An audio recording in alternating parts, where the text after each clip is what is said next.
tomorrow we will know how. Yes, maybe tomorrow we will know how. Oh, maybe tomorrow we will know how.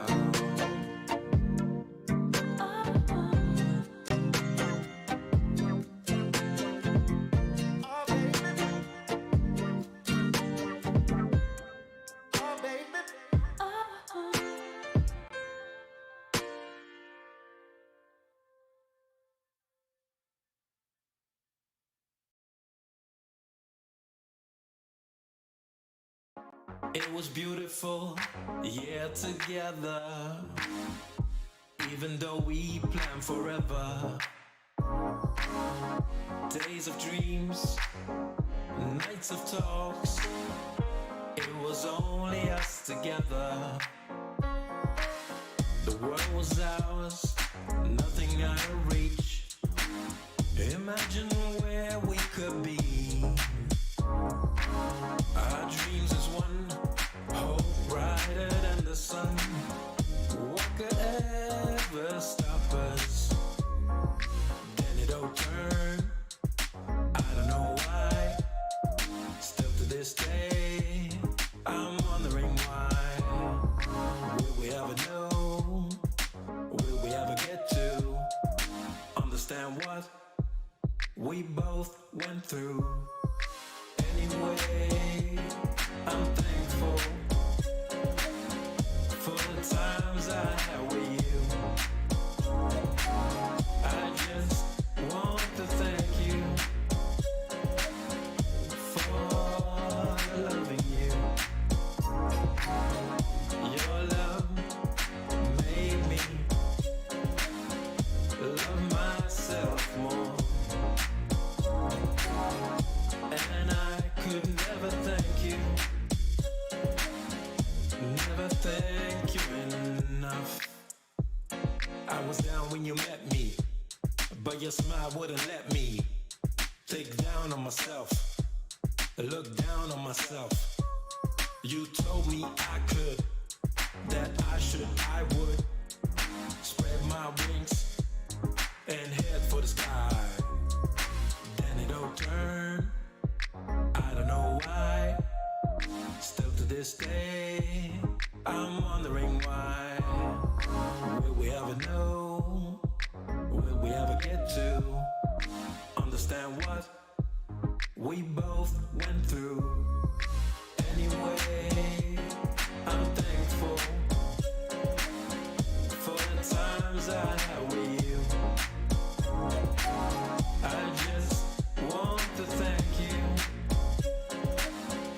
for loving you. Your love made me love myself more. And I could never thank you, never thank you enough.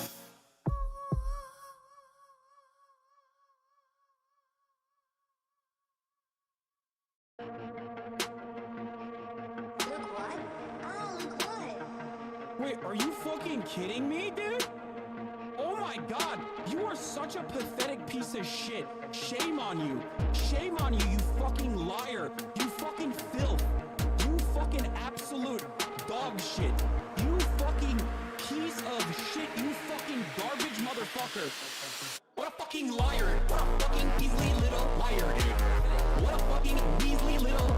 Holy shit. What a fucking measly little liar, dude. Holy fucking shit, dude. Fuck you. You fucking piece of shit. You fucking garbage motherfucker. I cannot believe it. You fucking piece of garbage. You know these motherfuckers are such liars, dude. I fucking... Oh, I despise these people so much. God, why are you such a fucking horrible monster, dude? Shame on you, and shame on your fucking parents for literally bringing to this world such pathetic, filthy spawn. You disgusting, vile piece of garbage.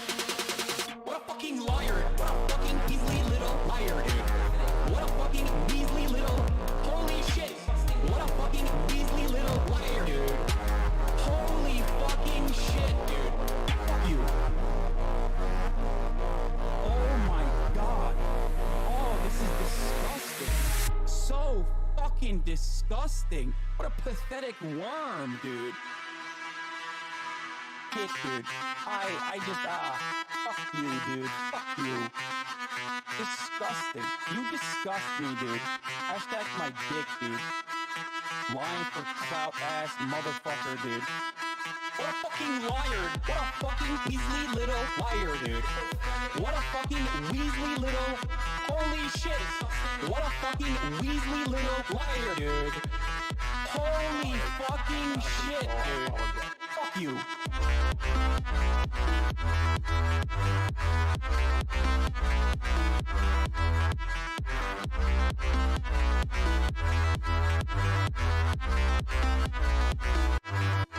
What a fucking liar. What a fucking Weasley little liar, dude. What a fucking Weasley little... Holy shit. What a fucking Weasley little liar, dude. Holy fucking shit, dude. Fuck you.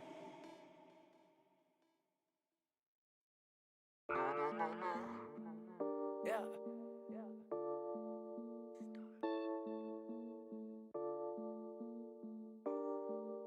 Yeah. Super producers.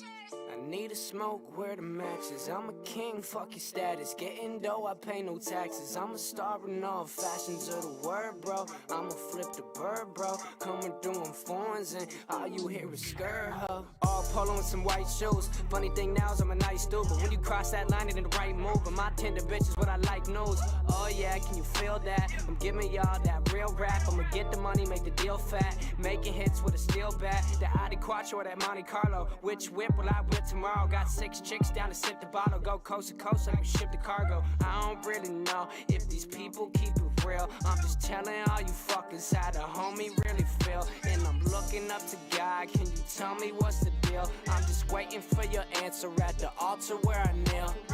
I need a smoke, where the matches. I'm a king, fuck your status. Getting dough, I pay no taxes. I'm a star in all fashions of the word, bro. I'ma flip the bird, bro. Coming through in foreigns and all you hear is skirt, huh?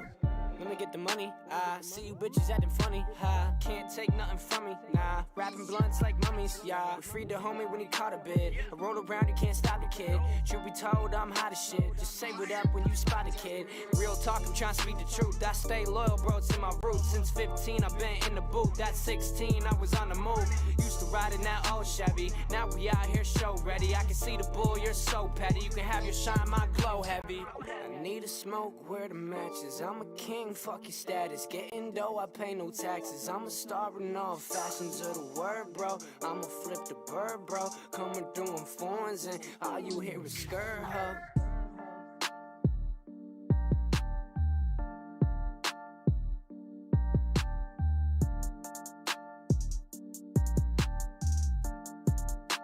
Sunnyside.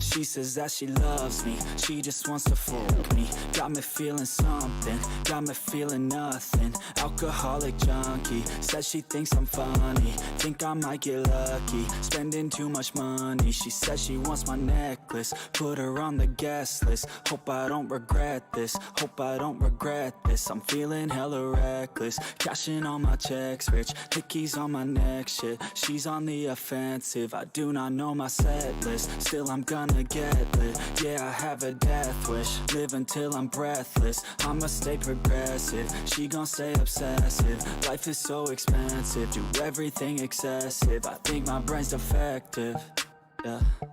Can't think when she's aggressive, yeah. She snuck into my section, yeah. You think I'd learn my lesson, yeah. And we ain't getting no sleep. These girls don't even know me. Like Drake, I'm getting trophies. You want it, girl, then show me, yeah. And we ain't getting no sleep. These girls don't even know me. Like Drake, I'm getting trophies. You want it, girl, then show me. Cause we ain't getting no sleep, yeah. No, we ain't getting no sleep. yeah. She's sitting up in the front of the class, using that ass, she gonna pass. Keeping her pad and her pen in her lap. She been so bad with the men in her past. Now she just want the professor so bad. I'll give her lessons that she never had, like taking a freshman and teaching her math. I'll keep her guessing until she a grad. She always leaves them guessing, they don't know what's next, man. Learned it from the best, man. She loving every lesson with hands-on sessions, points for attendance. She asks a lot of questions, I answer with my presence. I sit back while I'm texting, said she wants to get in, said she'll bring her best friend. Know what happened next, man, you know what happened next, man. Treat her like a guest, man, rolling out the best, man. She had a confession, yeah. She wanna stay for a minute, she wanna play for a minute, she wanna slay for a minute, and now I'm all up in it. I'll be back in a minute, I'll be back in a minute, make a track in a minute, and now I'm all up in it. No sleep, these girls don't even know me. Like Drake, I'm getting trophies. You want it, girl, then show me, yeah. And we ain't getting no sleep, these girls don't even know me. Like Drake, I'm getting trophies. You want it, girl, then show me. Cause we ain't getting no sleep, yeah. No, we ain't getting no sleep, yeah. Do not come. Do not come. Okay, this is the most disappointing video I've ever seen. She literally attacked the two things that I like.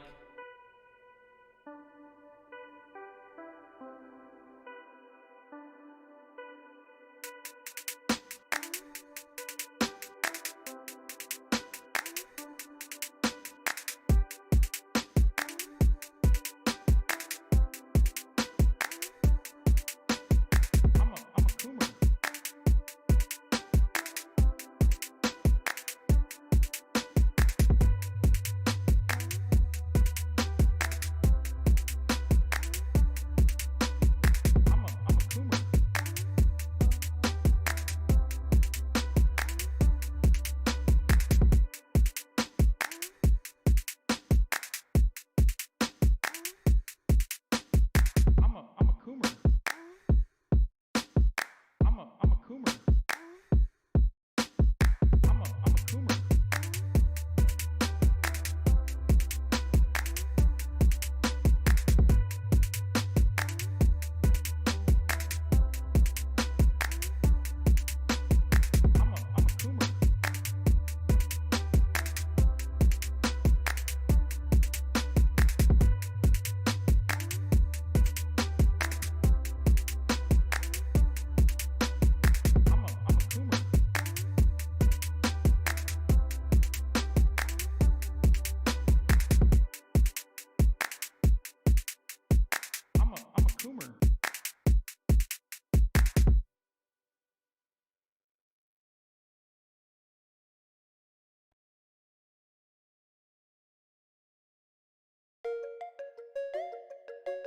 Don't like me, 'cause I'm on the road, yeah.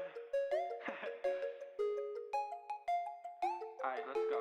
Don't like me, well I'm on the road, high speed, chase, that's what I love, can't see, what I can't control, did it once, yeah, do it once again, watch my father, yeah, he taught me how to win, cop new Prada, money taught me how to spin, waves like water, music taught me how to swim, I'ma fill my bottle way up to the brim, back then, yeah, I never talked at all, ashes, yeah, Hello?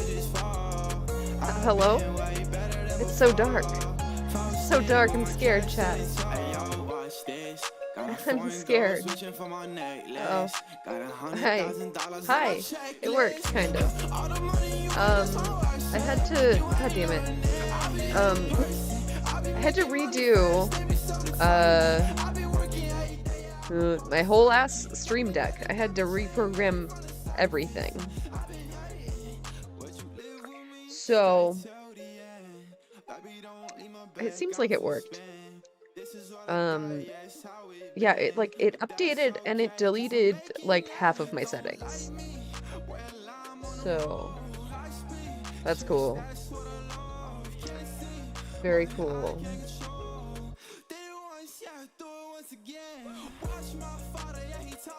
Hold my hair's all messed up. Oh no. Oh god. I'm a mess. I'm a disaster.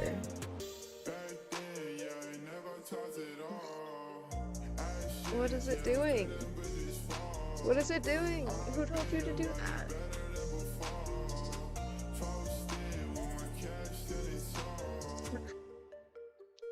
Okay, I guess I just look like that now.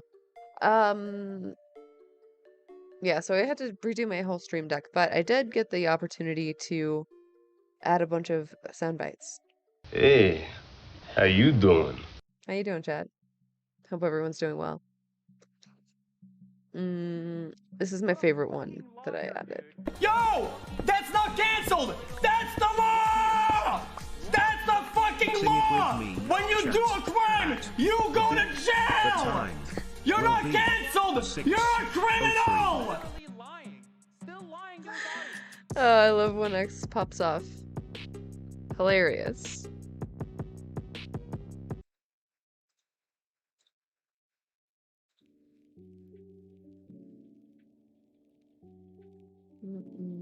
I wish I could scream on the internet without being called, like, shrill or annoying or whatever the fuck.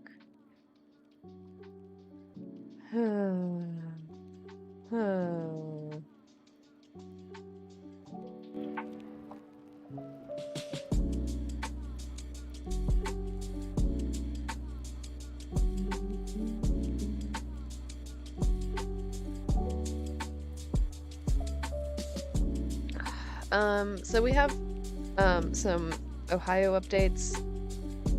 There's also there was another derailment.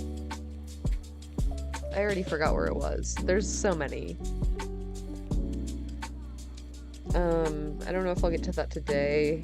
It might be in one of the news recaps.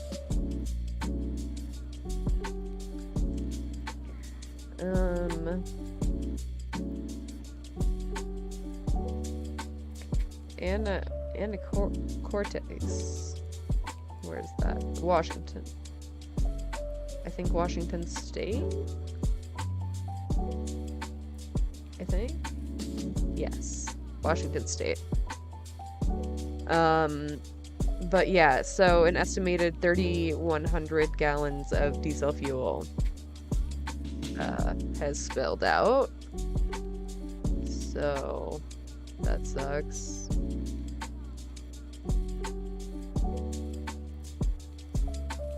God, I'm so itchy all of a sudden. What the fuck? What the fuck? Why?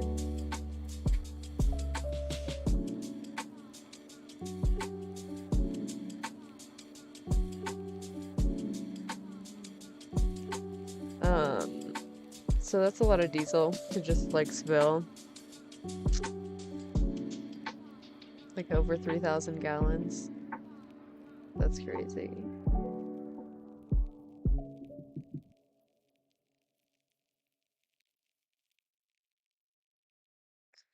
The last oil spill caused by a train derailment in Washington was in December 2020 in Custer. A spill of nearly 29,000 gallons. 29,000 gallons.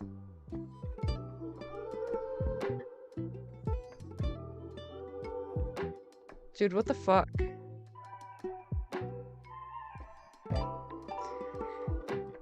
Tell me how you are today again, because I was late. Oh my god. I'm okay. I had to, spend like a lot of time, like most of my day, reprogramming my Stream Deck, because it updated and deleted most of my settings, so that was annoying. And, yeah, otherwise, I'm pretty good. Still just cleaning my kitchen non-stop. I really need to get the ant poison. But I have so much other shit to do too. Like, I need to get groceries. I use metric. Yes, thank you. I should probably get in the habit of doing that.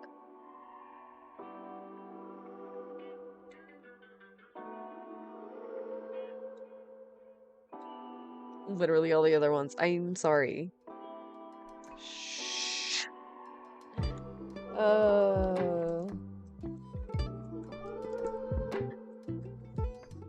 Shh. So 29,000 gallons is almost 110 liters. Sorry, 110,000 liters.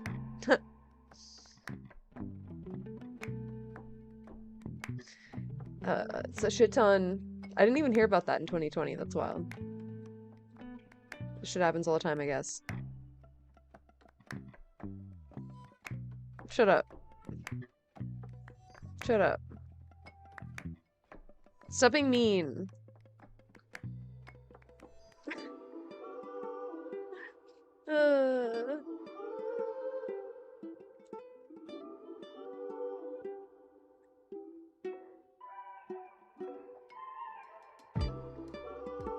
You're driving me to drink, see? Adorable. You knew what I meant! You knew what I meant. God. I'm gonna, use the excuse that I have a headache and back pain. Oh yeah, that's the other thing. I, was accidentally uncaffeinated for, like, 3 days. I grabbed the decaf bag by accident and I just kept using it. I'm like, why isn't this coffee working? And I used like most of the bag before I realized that like, oh, this is decaf coffee. So I'm really struggling.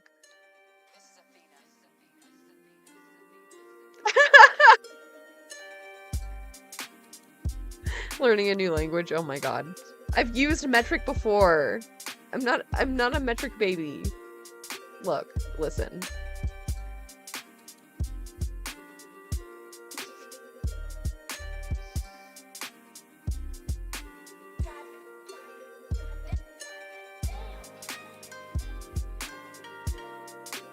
Shut up! Shut up!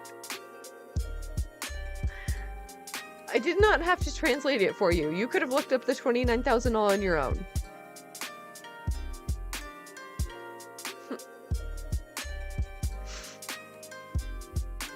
It's not my fault.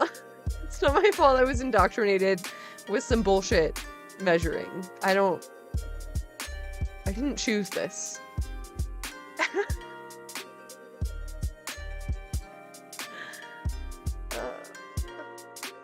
Dude, someone told me my mic sounds like shit. How do I fix that?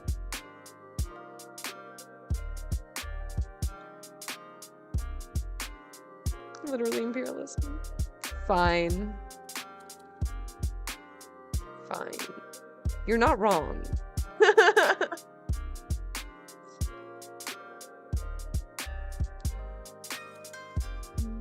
I never understood why America like really hung on to that. Like, they're just like, no, never. True. It literally makes no sense. Like, we do trade with everybody. Why wouldn't we want that to be easy for us too? You know? Makes no sense at all. But then again, I mean, most of America just doesn't make sense. That's how we do it. If it made sense, it would be outlawed. So, sorry, I don't make the rules. England is doing it too? Then we're not. Then we're not doing it ever. True. Welcome in, Maori Meteor. I like your name. That's awesome. Oh my goodness. What? You're full of annoying facts that only matter technically. Is this some maritime law shit? My hair is just like not doing the thing. will not do things. Why is it doing that? What is it doing?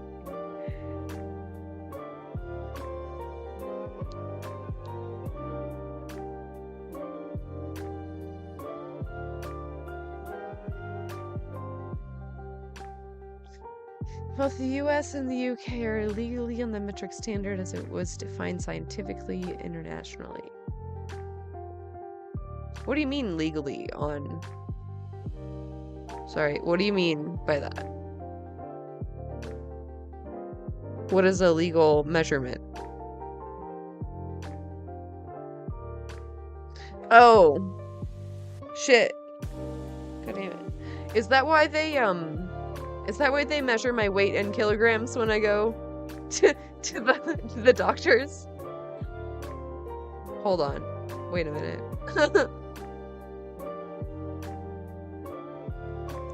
1 gram is 1 gram.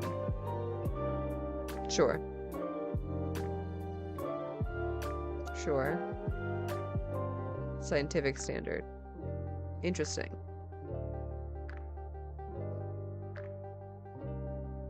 The more you know.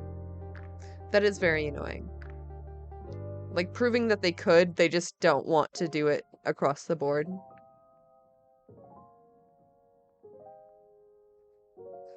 Sounds a bit like America for you. Very America. America moment.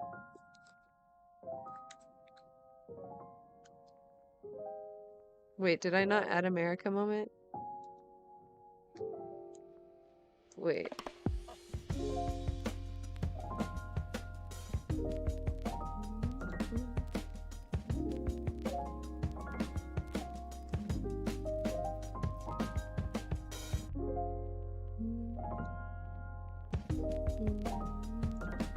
It's a must-have emote. I'm sorry, I gotta do this real quick.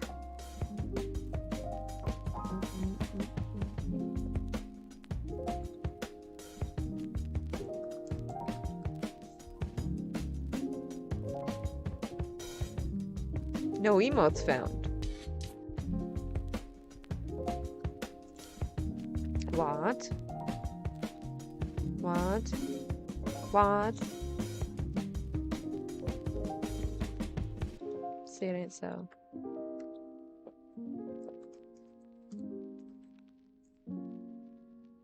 There it is.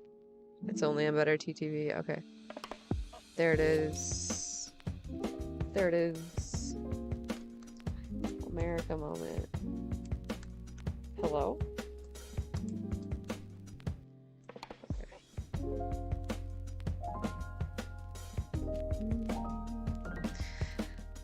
Wait, Keevers, did you tell me how you are? Also, I hope you're doing pretty good, Maori. How do you say it? I should probably learn this. Is it Maori?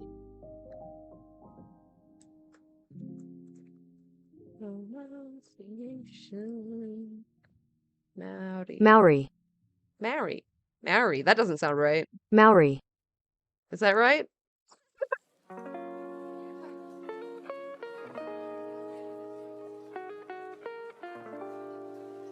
I tried. I studied a little bit of linguistics. Close enough. Alright.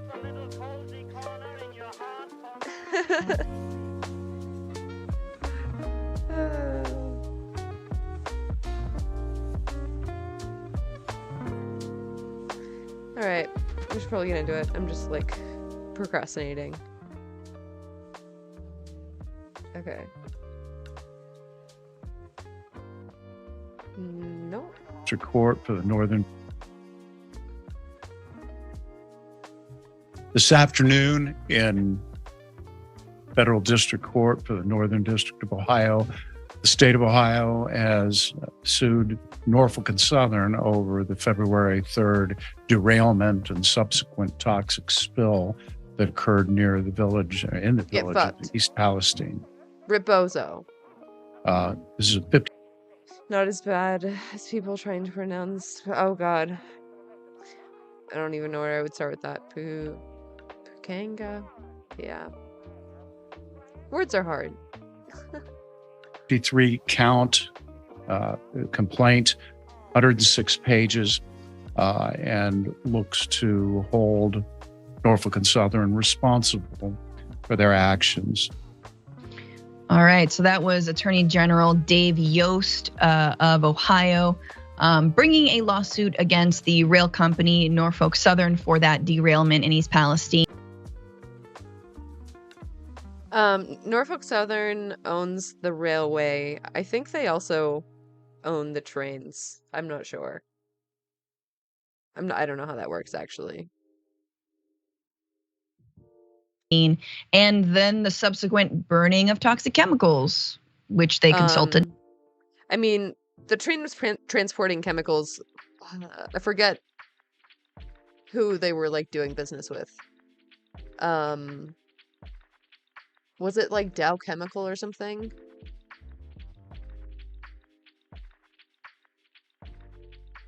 Yeah. Yeah, it's so bad.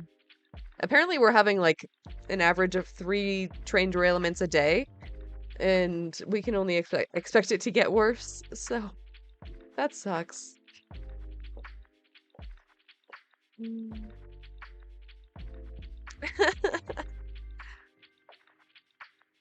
This is wrong. Actually, I'm just getting it right.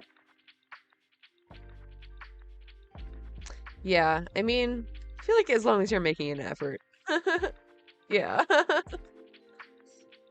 No one about before they did it. So it is actually a 58 count lawsuit, according to the Washington Post, that was filed Tuesday in the U.S. District Court in Northeastern Ohio, seeking at least $75,000 in damages. I feel like we could go a little higher, but the amount will balloon because authorities are still calculating how much they've spent on the disaster. There we go. So how much local authorities have had to actually help with this cleanup.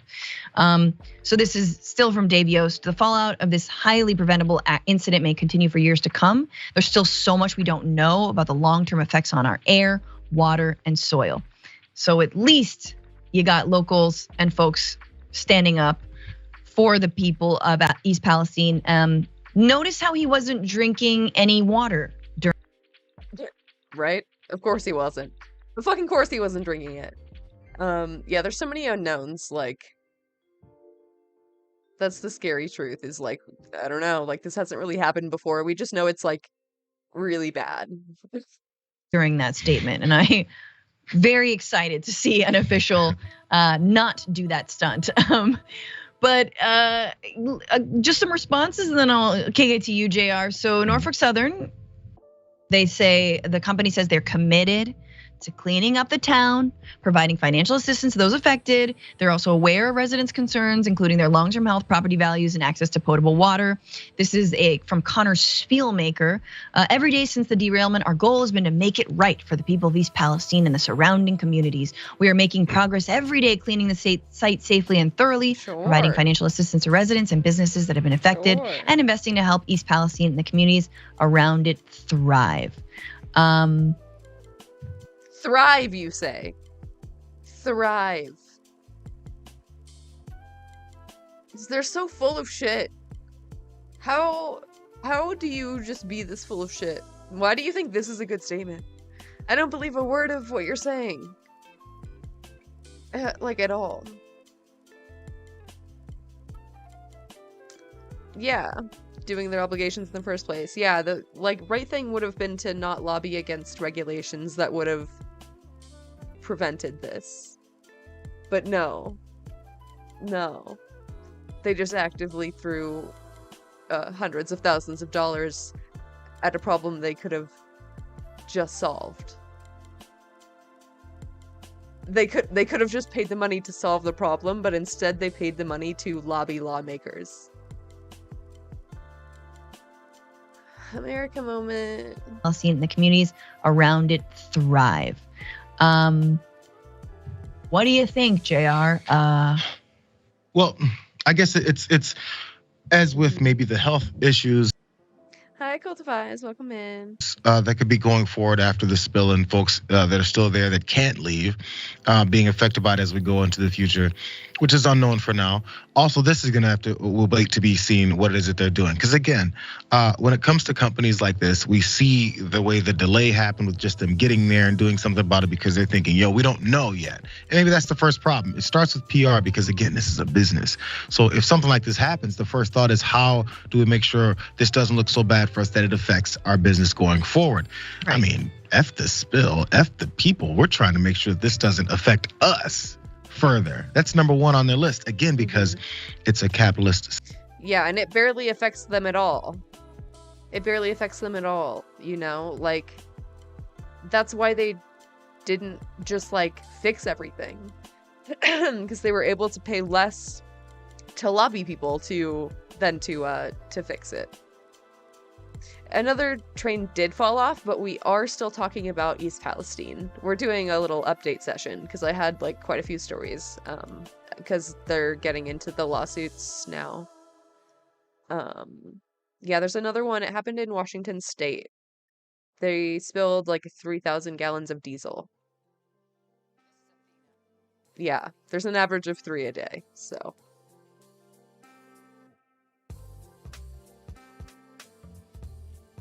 Yeah, lobbying being legal is a huge issue. It's like most of what's wrong with American politics, like all the fucking money just being thrown around for anything and everything.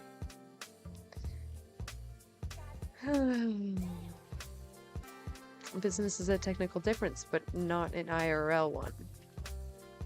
Government departments who would likely be doing the same press release deny culpability dance. I mean, yes, but that's why you should have functioning and funded regulatory agencies.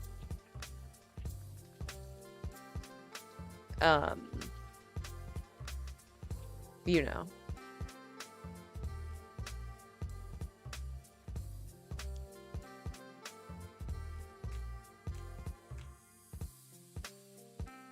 The fast food bill in CA. What was the Cali fast food bill?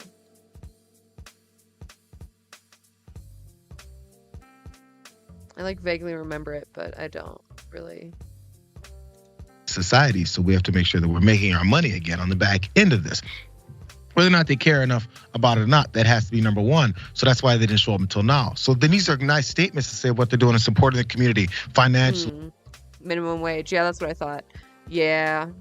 That's not even a living wage, too, is the fucking thing. Like, and rebuilding and cleaning and doing all that. But then how, and if they don't understand it, which I guess it's not the folks that are cleaning up's fault, how do you know exactly how it's affected? We're still waiting and seeing. Yes. But you have to be able to say that if you're going to be honest enough with folks around there. And then all the blame will continue to be on you. The onus will be on you to make sure that it's happening a certain way.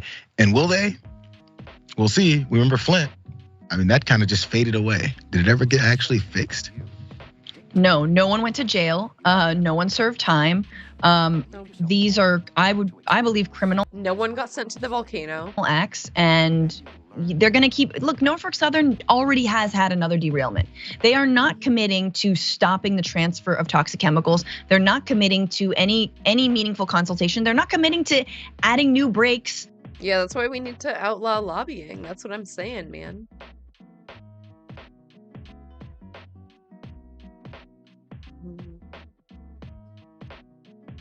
Right.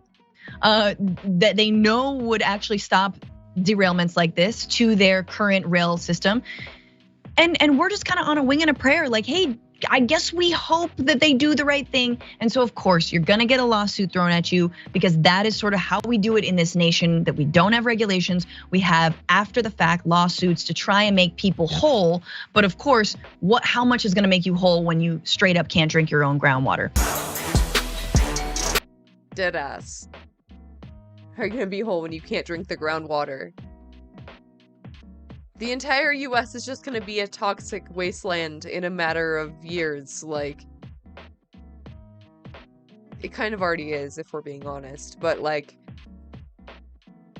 Why? It's coming up to the first time in decades they could actually make moves that get through soon. Yeah, I don't think Democrats have realized shit. If I'm being real with you, I mean, a handful of Democrats might have, but there's very little unity and or power in the Democratic Party. They've all been bought and sold, unfortunately.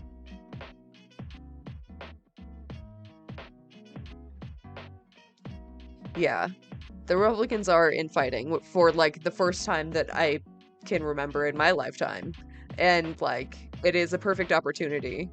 But yeah, Dems are definitely squandering it. Like fucking Joe Brandon just approved a whole lot more of fucking drilling in Alaska on indigenous land. So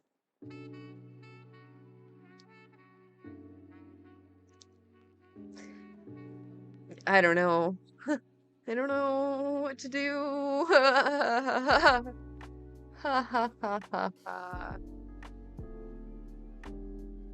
Olay and I are about to drop ourselves right back into the great state of Ohio, East Palestine to be exact. Let's come for your lands again. Again, I know.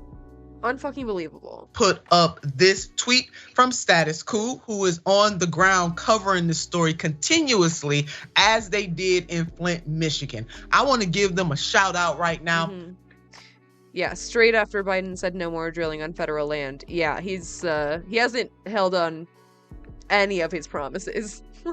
I don't think any of them. Like 1% of him, maybe. He tried a little bit.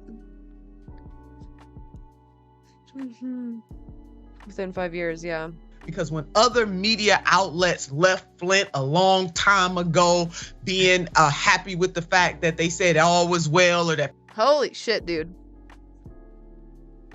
that's real as hell. That looks so painful. I really hate like skin problems. Like I suffer a lot of like eczema, and like I have like a thing related to my celiac, and like I have very sensitive skin. So like this would 100% be me. Just like fucked. 100% fucked. Like it sucks, dude. Band-Aid president, yeah. He was the lesser of two evils, for sure. President Barack Obama went up in that joint and drunk some of that water when it was the intersectionality of effort. Oh my God, Keevers. Not cool to do so. Status quo stayed on the job. So let's take a look at this tweet. News: weeks after the East Palestine, Ohio control burn, residents are experiencing rashes, nosebleeds, and other symptoms.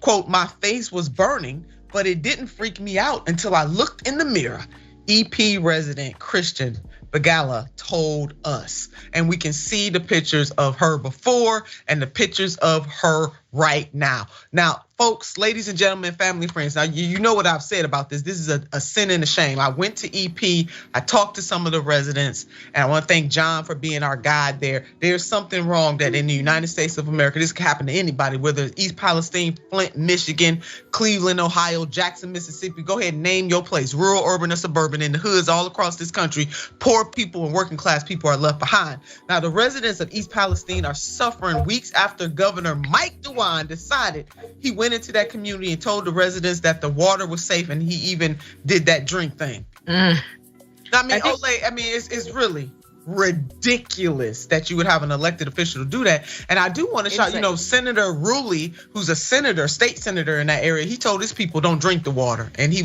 said the right thing. Yeah, it's, what's unfortunate is it's not surprising. In fact, I think it is it's symptomatic of the larger problem, because when you think about how much attention, how much power, how much media attention has to go into people just to be ignored, right? Flint, Michigan is something we've been hearing about Flint, Michigan for forever, just to be ignored. Think about how much attention you have to put on something just to continuously be ignored. So imagine what we're not hearing about, because I think what's important to remember is when East Palestine first happened, one of the first things you heard them come out and say was, well, this happens all the time. What's the big deal? And I think that's great. That's terrible, because it doesn't diminish the level to which this is an environmental disaster or Oh my god. Fevers, you might fucking be onto something here. This is genius. You have hacked the queue for good. Wow. You're like, what's the opposite of like a dark Brandon? It's like a positive a positive anoner. T-anon? How do you like that? Hi Jesse, how are you?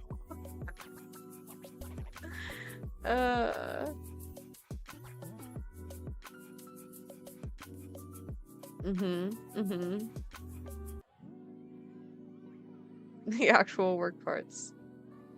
Brilliant. Brilliant. Or the risks and the dangers that you've imposed those residents to. It says how often is this happening around America and how many people and how many communities are experiencing this. How many people have their burns on their face, but they don't have status quo there following it, or they don't have people on the scenes for us to even be able to hear about it. And I think that's the larger and far more damning and concerning thing. It is, and it shows a heartlessness, Olay, like an indifference to people suffering, to poor people suffering, no matter if they're black or white or the swirl in between. If you are poor and working class in this country, you do not merit. Your life is not worthy. Absolutely. And that's what this comes down to. And I hope our sisters and brothers and family and friends from all identities understand this, that we all in the same boat. And as I often say, if you don't have a sugar daddy, sugar mama, sugar somebody, if you ain't got a trust fund, okay, you're on your own. So the 99% of us, or the 98% a sugar somebody of us need to go ahead and unite and rage against this machine. So they're still suffering. Governor DeWine has even turned down federal. Literally, that's what I'm talking about. Cultivize, you gotta fight fire with fire. I'm not opposed. Birds take batteries, true. Birds are not real. Funding. So there's something wrong with this dude. So Status Coolest put up this tweet from them. Kristen also had rashes on her leg, foot after showering. Her 8-year-old son has also been sick. She took him to ER last week for nosebleeds. Both of them were diagnosed with chemical inhalation. Hello, somebody. Damn. Her water is connected to EP. Dude. It looks so fucking painful. That's awful. East Palestine city water, which the governor and EPA declared safe. So EPA, you're failing on this one, baby. Yeah, right. You are. So you're taking out forever chemicals, but you're sitting up here playing games with the lives of the people in East Palestine, which also has an impact on people in Pennsylvania, which also has an impact on people in other parts of Ohio near and around EP. Y'all need to stop playing games. Now, unsafe water is a crisis all over the United States, and we are constantly being reminded of this irrefutable, sad fact. There are no borders for water and air or food. Right. All right, so let's get with the program on this. Be it Flint, Michigan, Jackson, Mississippi, or East Palestine, Ohio, the failure to guarantee clean water is an absolute stain on our society. Now, I'm feeling, sisters and brothers, family and friends. It's such a fucking massive oversight to just like deregulate to the point where you're not sure that your citizens can have clean water on a mass scale. Like, we're so fucked, dude. A grandma moment. Y'all know how I get about grandma. And my grandma used to say, and it's grandma, okay? My grandma used to say, you can put truth in the river. 5 days after lie, truth gone catch up. Yeah, gone catch up. And the truth right now has caught up with us in so many ways that we drowning in truth. Okay.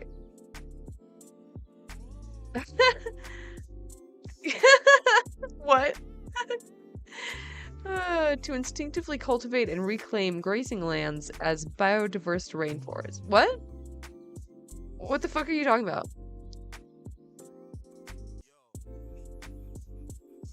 Instinctively cultivate and reclaim grazing lands as biodiverse rainforest. How do cattle make rainforest? I mean, I'm here for it, but how? Just a night like any other night, my wife and I were sitting here playing Call of Duty. We heard like a lot of sirens and a lot of craziness going on, so we got up and we're like, let's go see, the whole sky was glowing.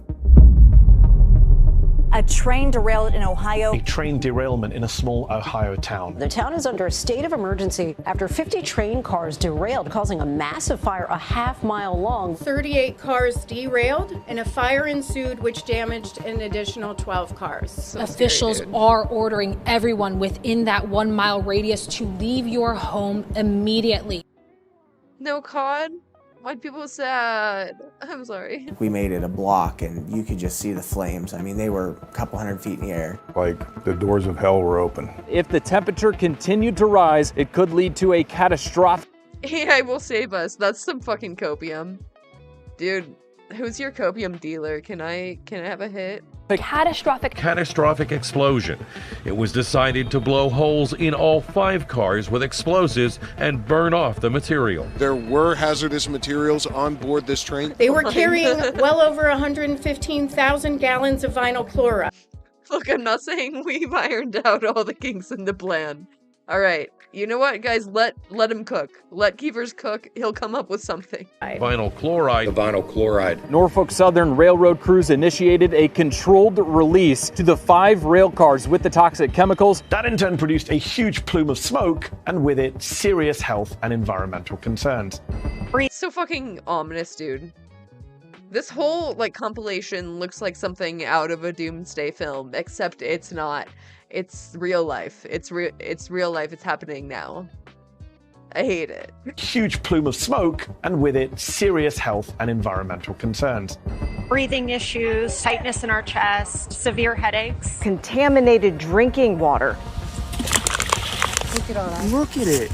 It's all in the bottom of the creek bed. It's terrible to look at. You shouldn't walk through a creek and see piles of dead things floating past you. Everything that in the creek is dead. There is no way we are safe being here. This is worse than what everybody thought it was. It is decimating our businesses. Governor DeWine puts all the blame on.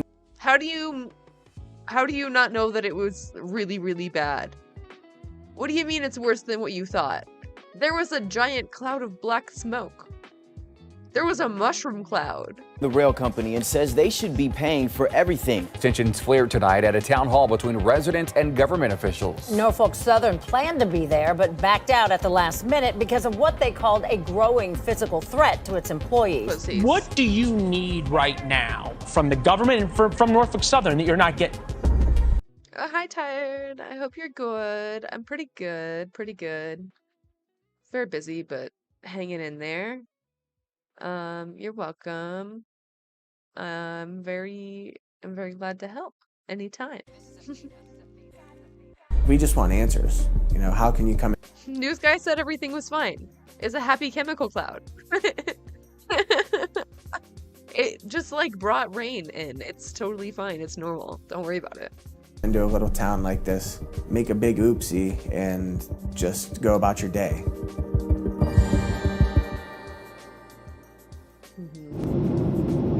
This line is on its way to one of our many destinations across the globe.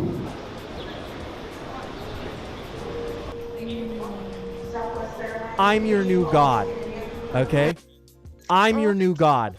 I only gave you those 2 options, okay? Tired and Wired gifted a tier 1 sub to Maori Meteor. This is their first gift sub in the channel. Thank you so much. Thank you. That's so nice. I'm very glad to have Maori in the community, and I'm very grateful for the gift.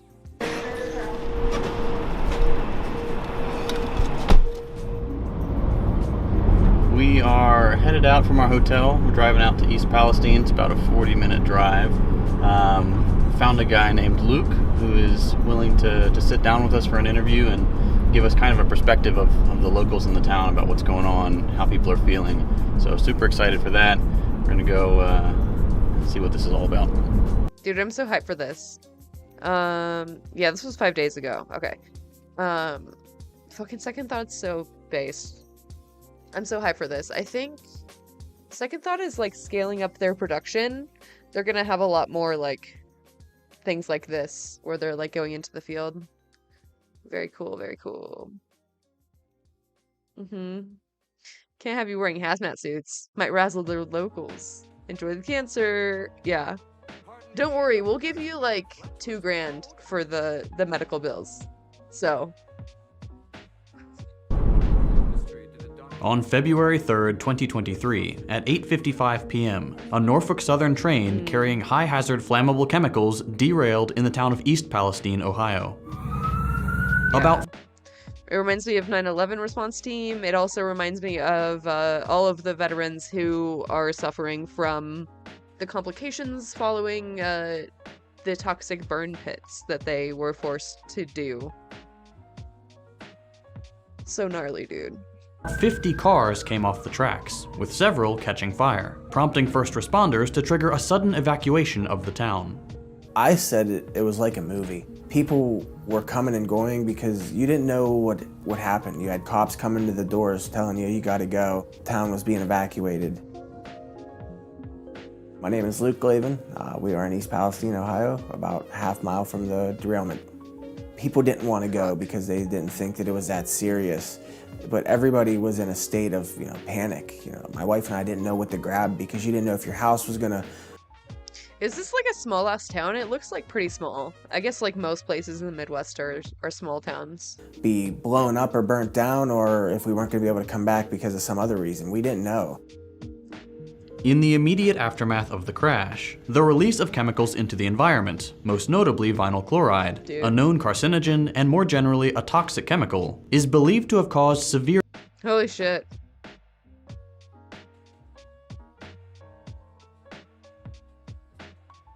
It's so small. It's like a city block.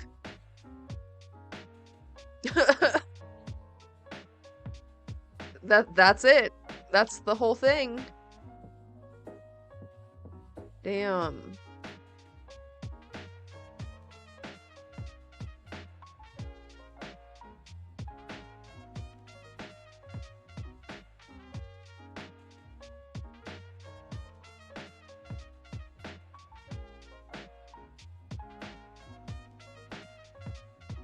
That's crazy.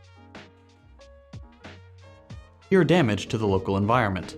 Reports and videos from people in the area showed nearby animals sick or dying, with an estimated 43,000 fish and other aquatic animals dying as a result of the derailment. In the most publicized instance, this pet fox died in its owner's arms just days after the crash. But the flames didn't die out on their own. 3 days after the derailment. Wait, that's sad, but also, can you just have a pet fox? Are they nice? Can you domesticate a fox? Puddles make it on a map, for real. On February 6th, Norfolk Southern started what's called a controlled burn in order to prevent a possible explosion of some of the remaining train cars. Then a couple days later, on the 8th, the evacuation order was lifted, and people went back home with some less than reassuring messages from the state government. I want a raccoon too! Raccoons are cute as fuck! Oh my god, I just learned about a raccoon dog. Apparently it's a dog, but it looks like a raccoon. And, very cute. May have also given us COVID, but you know what? I forgive them. I forgive them. Look at that. How can you be mad at that face? Raccoon dogs. Look at how cute it is. Adorable. Hot dogs to a pack of them. That's so cute. How much diesel that government policy says is safe to drink? What the fuck? I feel like no diesel is safe to drink. What? Oh, no. What? What does the fox say?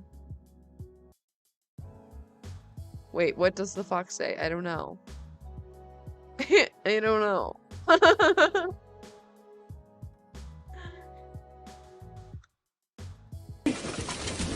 gonna oh my sit god, in the yes. snow-covered bench. I saw this. And this is so fucking delightful. He's such a delightful old man. Holy smokes! Oh my god! Yes! They're so fluffy! Yes! Yes! Yes! I'm Yes! wall-to-wall raccoons. Yes! You ready? Let's go. Oh my God. Oh my This God. is crazy. This is crazy. You know, there's got to be 30 raccoons at least. I don't know where they all come from. He has so many hot dogs. Oh my God. Yeah, they all love me. Yeah, I got the I'm food. sure. Yeah, and I got Buddy hanging off me. Their little hands. Yeah. There you Their go. tiny hands, Ready? and then There they you run go. away. They're so There you go. cute. The thing's settling down. So I got 8 pounds of hot dogs here in this bucket. 8 Woo, pounds. things have settled down, finally. Holy smokes. Yeah, It's a whole lot of hot dogs. I gotta get 2 hands going here. So delightful. Yeah, they're all, you know, I tell you, see, they're really, really super hungry because of the cold. And it's -6 here right now, Celsius. So it's below freezing. They're tiny hands. They're tiny There hands. we go. Why are they so cute? Oh my God. Yeah, so this is a raccoon dog. It's just a dog, but it looks like a raccoon. Very precious. I don't even know how we got on this stun lock. Yeah, I don't know. Oh yeah, domesticating animals. Live in the area. Would you feel comfortable moving back into your home?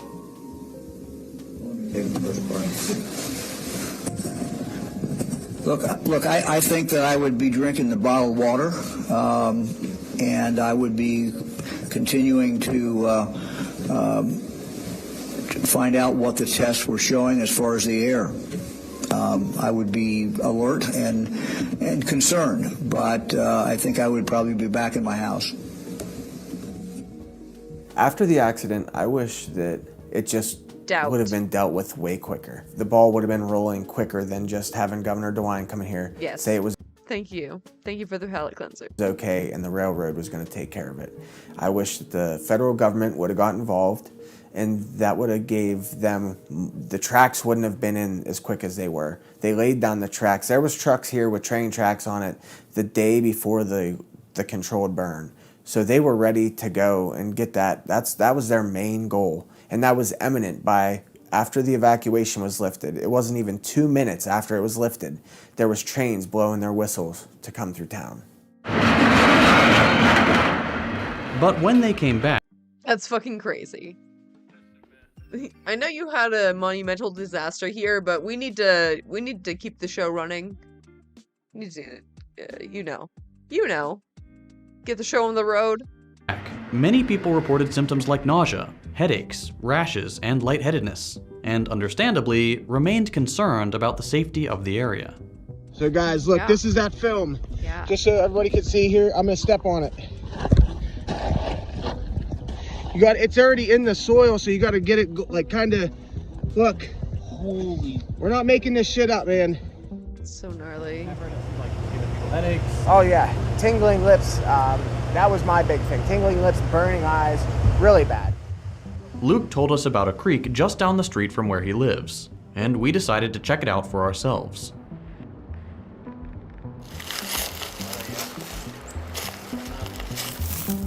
I'm like conflicted because like I'm glad that JT is going there for like investigative journalism purposes, but also we need to protect JT at all fucking costs. He's not wearing any PPE.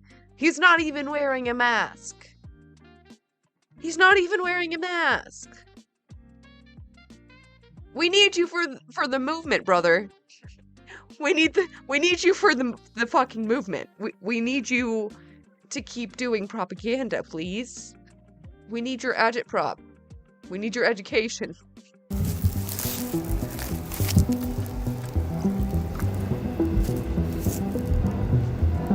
Look at that, how it's bubbling up like that. Oh. This film, it just sits on top of the water like dish detergent or something, and the smell it's a really You don't think PPE will work unless it's a full hazmat suit? I mean, It might help like a little bit. I don't know. It might do something. I wouldn't just be out there like raw dogging it. Particular chemically smell. And this water is right here. Town's right there. There are houses all around this. And that guy over there, we noticed he's been flying a drone over this creek, so they're definitely keeping an eye on the situation here. But that water, man, that is not safe. So the VOCs that were released from those chemicals, they attach to everything. We have VOCs in our home every day, plastic products, we have VOCs. There's a certain level, and when they set those off, the controlled burn, they attach to everything. Fabrics, plastics, everything they just attach to. So they told us to throw away, your Tupperware, your plastic stuff, clean all your stuff, deep clean it. But they said, well, don't use chemicals and stuff like that. One thing that just came to mind, Deep clean it, but don't use any chemicals or anything. So what? So what? Rajaki is such a beautiful phrase in this context. Yeah. all of this testing is being conducted by Norfolk. All of the testing being done right now is 100% Norfolk. They are outsourcing it to companies and they are coming in here and doing it. The testing that's being done, the air testing, is just oxygen testing to make sure the levels are okay. It's not being tested for toxins and stuff like that. I talked to a guy earlier on the street and he is actually checking these boxes and he couldn't even give me an answer of what they're checking for. He just says toxins, but they don't even know. That's why town's worried, because they just have people in here. Dude, that's creepy as fuck. No.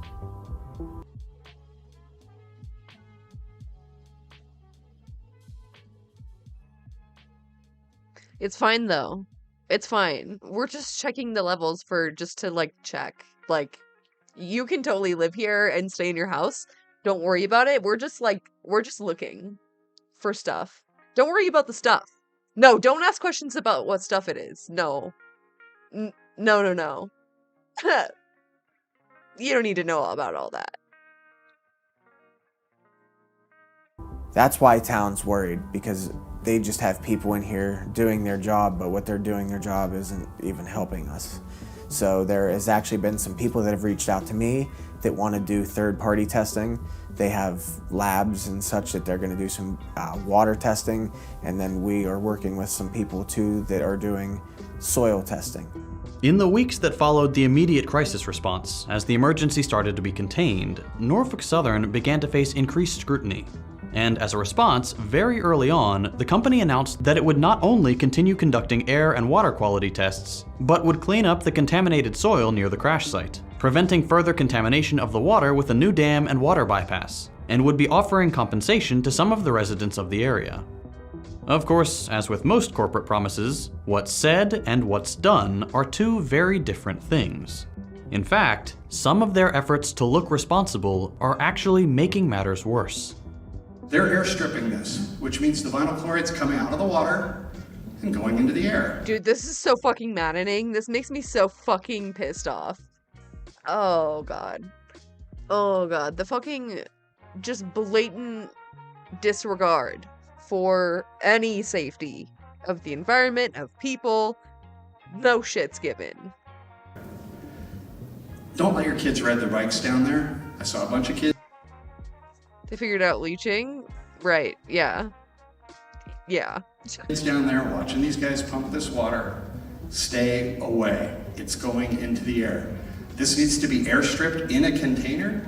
You see these Rain for Rent tanks all over town? They need to be spraying and aerating that water in those tanks and then vacuuming off the air and cleaning the air and capturing it. Right now that stuff's going right into the air. So if you live adjacent to a creek that's experiencing this aeration, you need to keep your windows closed and you need to watch it very, very carefully. And we need to work together to get this practice stopped. How do you feel? I feel like keeping your windows closed is not enough, but like, alright. Sure. That Norfolk Southern has responded to your concerns. We've heard about payments of something like $25,000 for the town or a $1 million fund. How much money have you and your family seen of that? Is that actually happening? Is this pretty typical for this kind of accident? So in terms of compensation, they have just offered the inconvenience payment of $1,000 and any reimbursement for food. Inconvenience payment. I'm sorry you were inconvenienced by our environmental disaster. Hey, why don't you take that entire grand in $1 bills and shove it up your asshole? Food, hotel stay, and clothing, but even then the clothing was just, you couldn't take them a whole wardrobe. So the $1,000 inconvenience payment was if you lived within the 1 mile. That started first. And a lot of people got really upset because chemicals don't know a 1 mile radius. So they actually extended it to all of the our area code, 44413. That's Dude, the fucking town is like 3 miles. Why would you do that? Why would you limit to what the fuck? East Palestine. If you were inside of that, you got the $1,000. I feel that that's a slap in the face because that's all they're offering us. In the press, Norfolk announced they'd be donating $25,000 to East Palestine families and establishing a $1 million fund, which for the town's 5,000 residents works out to just $5 and $212 respectively. These amounts are nothing. Nothing. Either one is absolutely nothing for, like, cancer, for even just, like, going to the dermatologist in the short term. Like, it does jack shit for you. Absolutely fucking nothing. Then it limits their liability. True. That's a good point. That's a good point. And you know they're always trying to do that. Set shitty-ass precedent. They're worse than nothing. They're an insult to the people they just poisoned. Hey, we know you need to move out of your home, maybe forever. Here's a couple $100 to start over somewhere else. The future of the entire community and all its residents is uncertain, and a few coins tossed by the perpetrators on their way out of town doesn't solve anything. That's the thing, like, Norfolk Southern could probably buy everyone in the fucking town a new home and not suffer at all. Like, at all.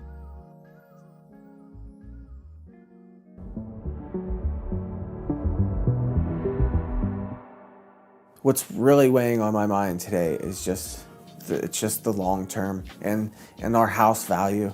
You know, if I want to sell this down the road and, you know, try and make this a rental property, how do I even bring people in here? You know, I tried meeting up with a guy on Marketplace and he wouldn't even come close to town. Everybody sees this as a chemical I'll be back in a second. disaster, a wasteland.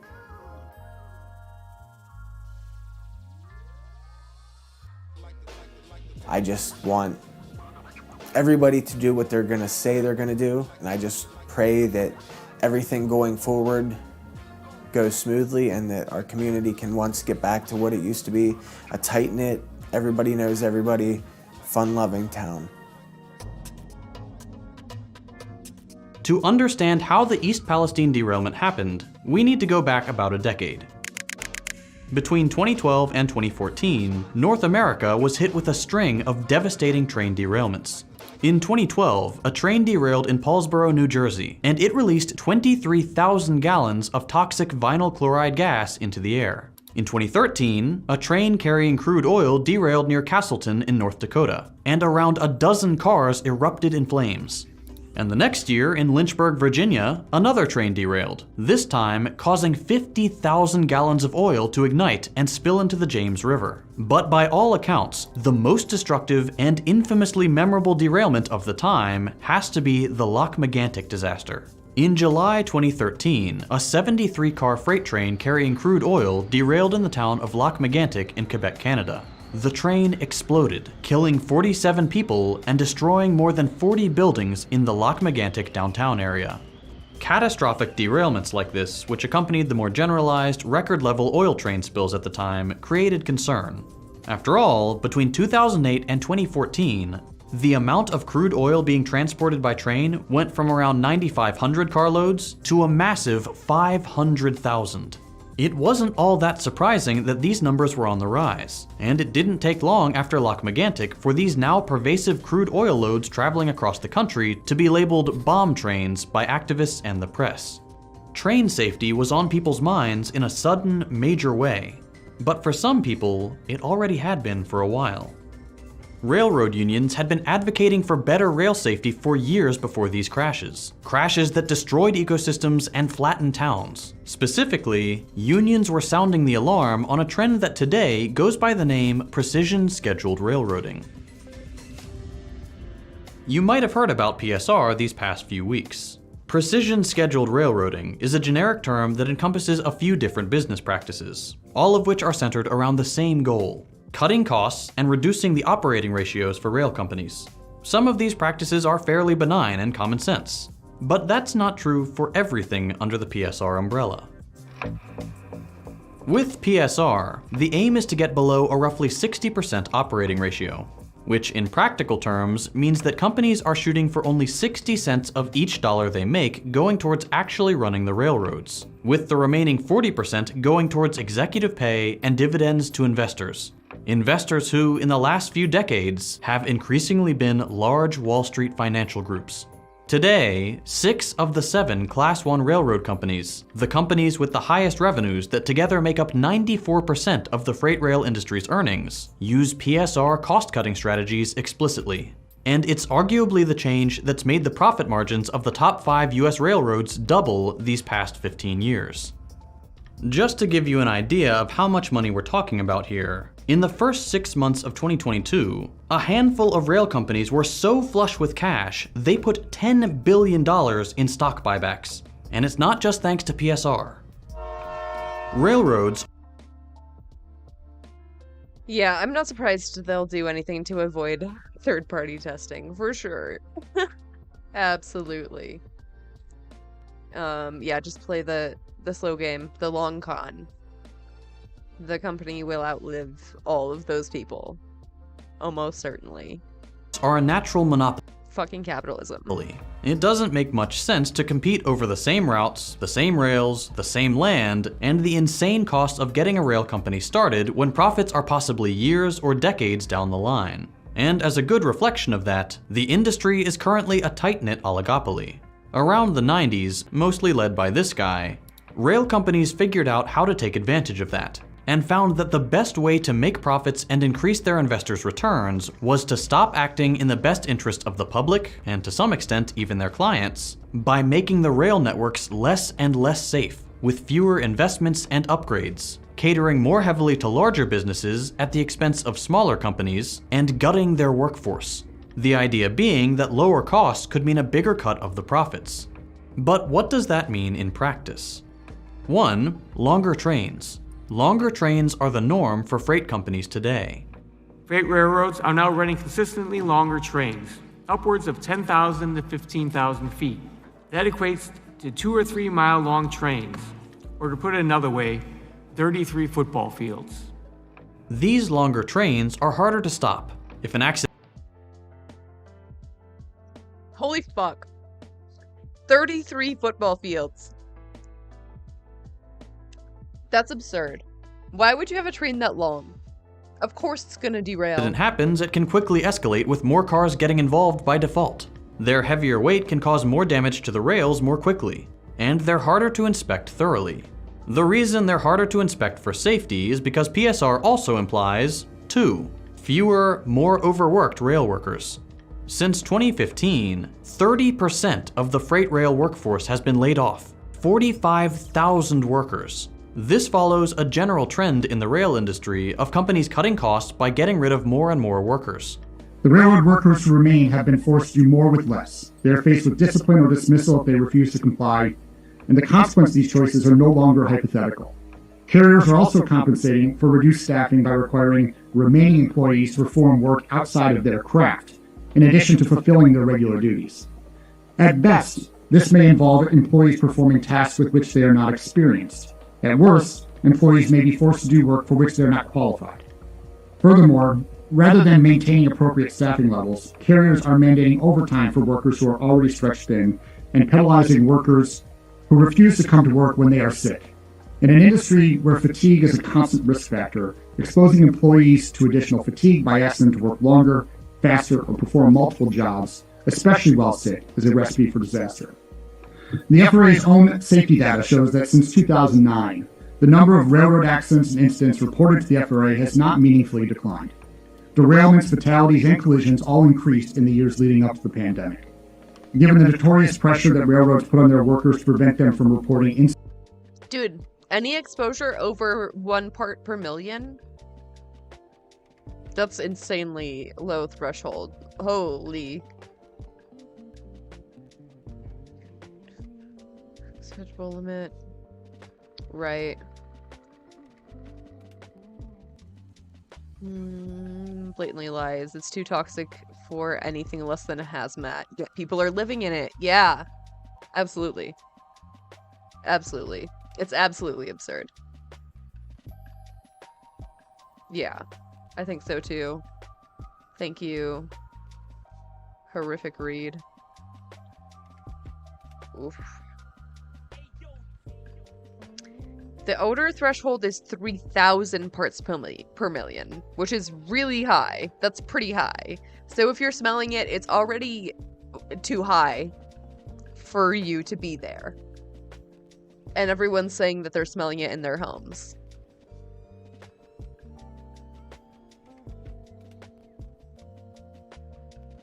Remove the person from exposure. Remove the person.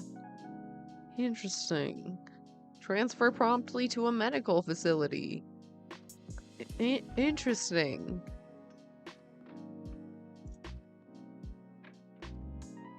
Liver function, chest x-rays, lungs, nervous system, skin. Yep. Yeah, you would need, like, full-on hazmat. I mean, I wish that he had at least worn a respirator.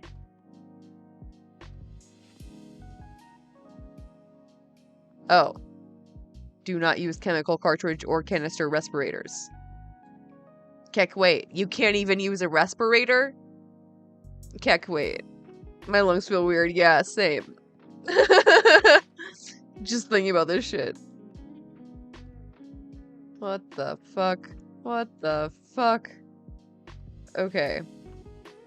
We still have 20 minutes left in this. We're halfway.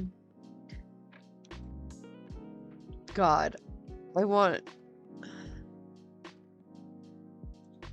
Here we go. A little I don't like them putting break. chemicals in the water that turn the friggin' frogs gay. Do you understand that? Turn the friggin' frogs gay.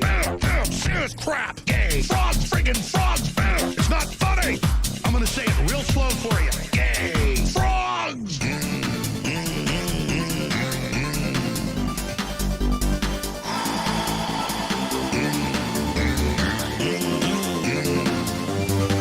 Won't you fight for your life?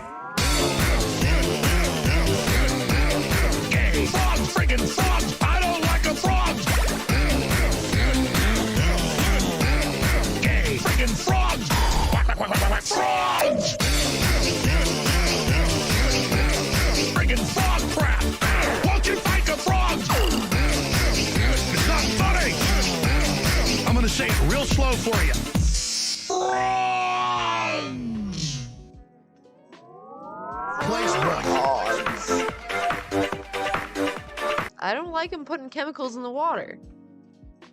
Since the FRA, we suspect that these accidents and incidents are severely undercounted, especially during the pandemic when safety risks have been much higher and normal government functions, including safety inspections, were curtailed. The bottom line is that PSR prioritizes short-term profits over the long-term health and safety of our freight rail system. Between reports from frontline employees at the FRA's own data and the FRA's own data, it is clear that PSR puts rail workers and the public at a real and unacceptable safety risk. And finally, the last big part of the PSR strategy is 3. Avoiding safety upgrades to train tech and lobbying to make sure they never get imposed. If we go back to all those derailments in the early 2010s, they got the public's attention and motivated regulators in the US to set their sights on rail companies. In response to derailments like Lac-Megantic in 2014, the Obama administration did improve safety procedures, but just barely. An original rule intended to fit dangerous trains with a better braking system, ECP brakes, as opposed to air brake technology dating back to the Civil War, was completely gutted by industry lobbying before it was passed. Despite the safety concerns of regular people in the path of increasingly dangerous trains, lobbyists for the chemical, oil, and rail industries all came together to make sure that these improved braking systems, which the rail industry had actually been boasting about for years, would only be applied to a few trains. To do that, these companies lobbied to make sure that trains running several dangerous carloads wouldn't be required to have better brakes so long as there were fewer than 20 dangerous cars in a row, or 35 in total over the length of the train. What's more, chemical lobbyists specifically proposed a new, restrictive definition of what a high-hazard flammable train is, to make sure that trains like the Norfolk Southern one in Ohio carrying vinyl— Hey, yeah, I made a short about this actually. I just posted it today on, hold on, hang on, I posted it on YouTube, if you want to check my YouTube shorts. Vinyl chloride would not have to be equipped with this safer braking system. Many known dangerous substances wouldn't fall under the chemical lobby's definition of dangerous, and that way, they could travel on leaner, cheaper, but empirically more unsafe trains. In other words, for these companies, accidents are not something to be avoided, but are rather just another variable in their business model.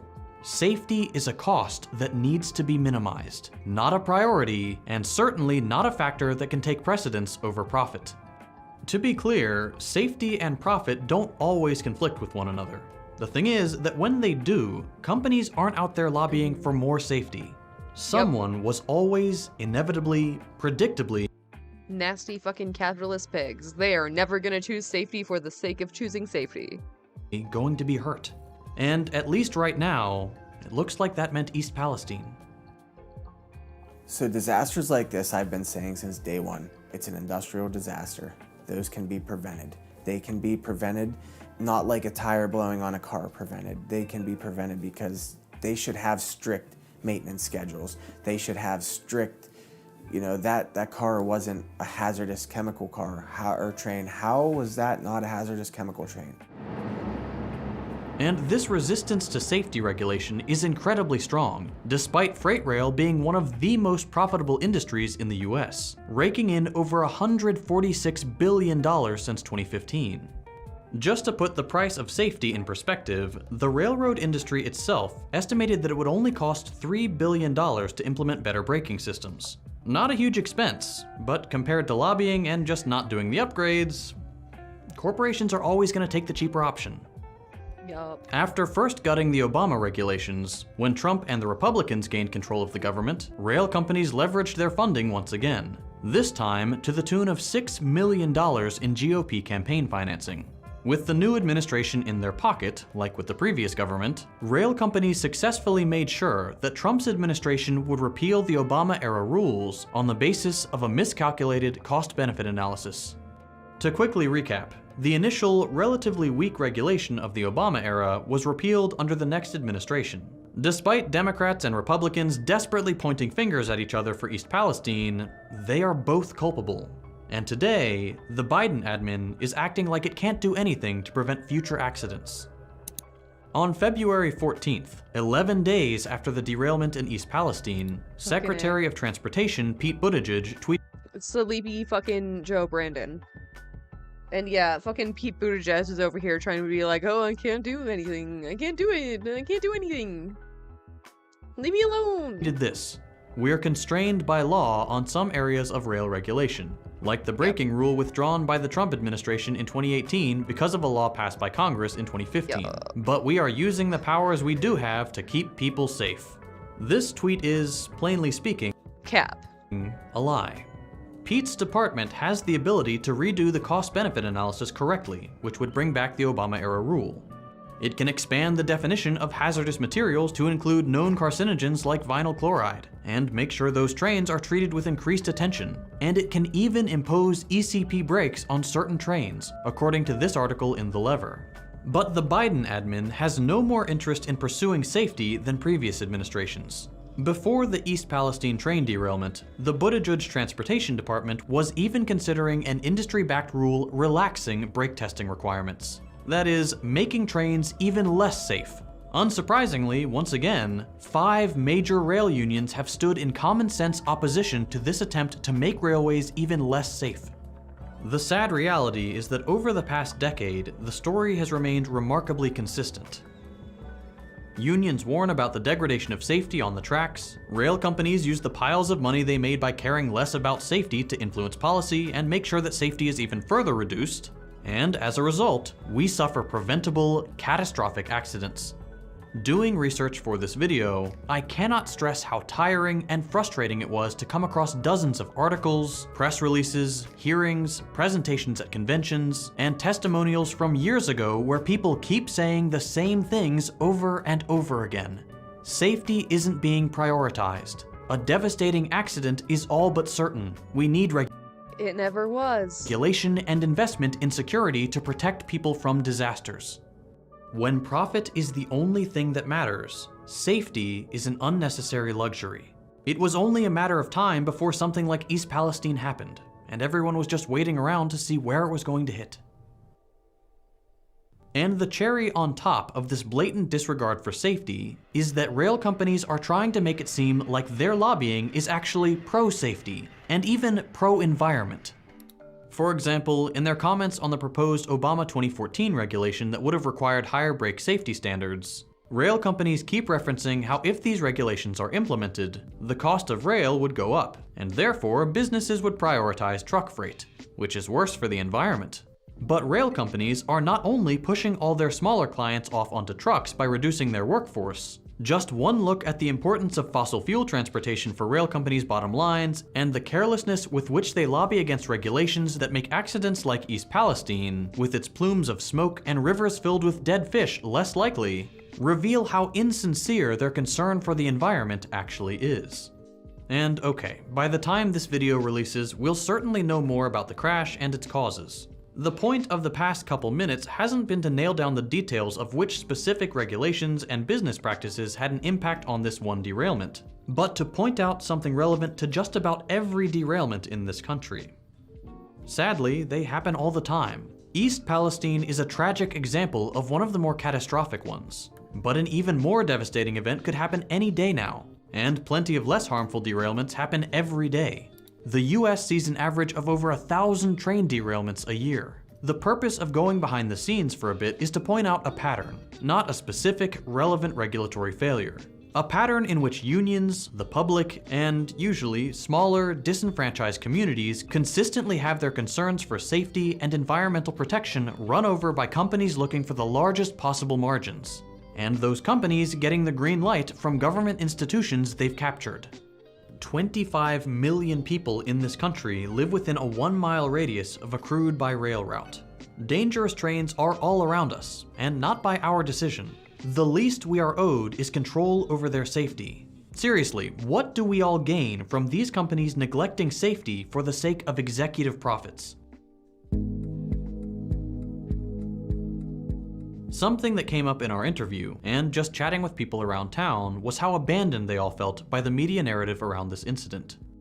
This was the second largest chemical disaster in United States history, and it's not being televised or anything like that. Cancer! We gained cancer! Congratulations, you won the lottery of cancer. And I feel that we should be getting way more attention to this. And that's not just a feeling. He's absolutely right that this derailment wasn't being talked about very much. On February 5th, 2 days after the derailment, and I feel like a huge part of what's being left out of this story is the fact that the Midwest grows most of our food. Are we just forgetting? Are we just forgetting about that? It grows our food, and it grows the food that feeds our food. So, I can't imagine that that's gonna be good.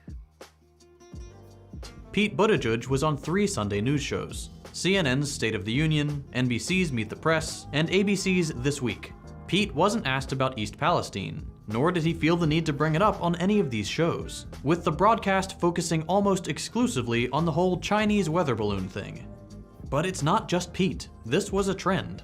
a Media Matters study of the first 10 days of reporting on major cable networks, CNN, Fox, and MSNBC, and broadcasters, ABC, CBS, and NBC, found that East Palestine only received 3 hours of coverage in total for those 10 days.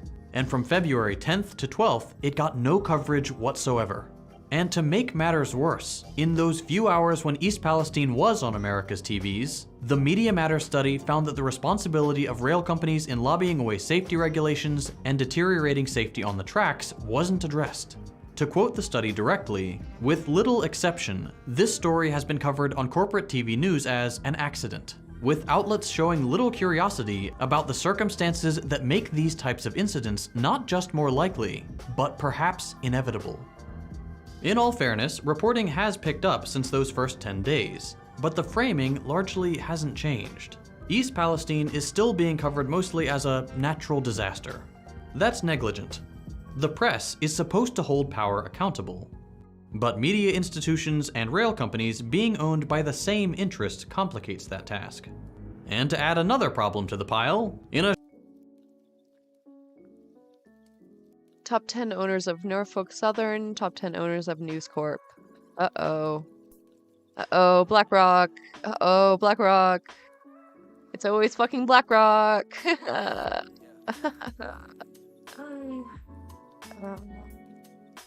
hate it here. What the fuck is Geode Capital Management? I haven't even heard of that. Looking for other, like, commonalities here. It's the only ones I see.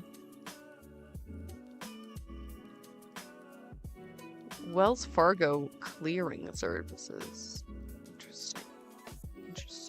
a shocking twist no one could have seen coming, this lack of coverage was seized upon by the far right to try to convey the same white supremacist narrative Trump seized on in 2016, that white conservatives are being ignored because they're white conservatives.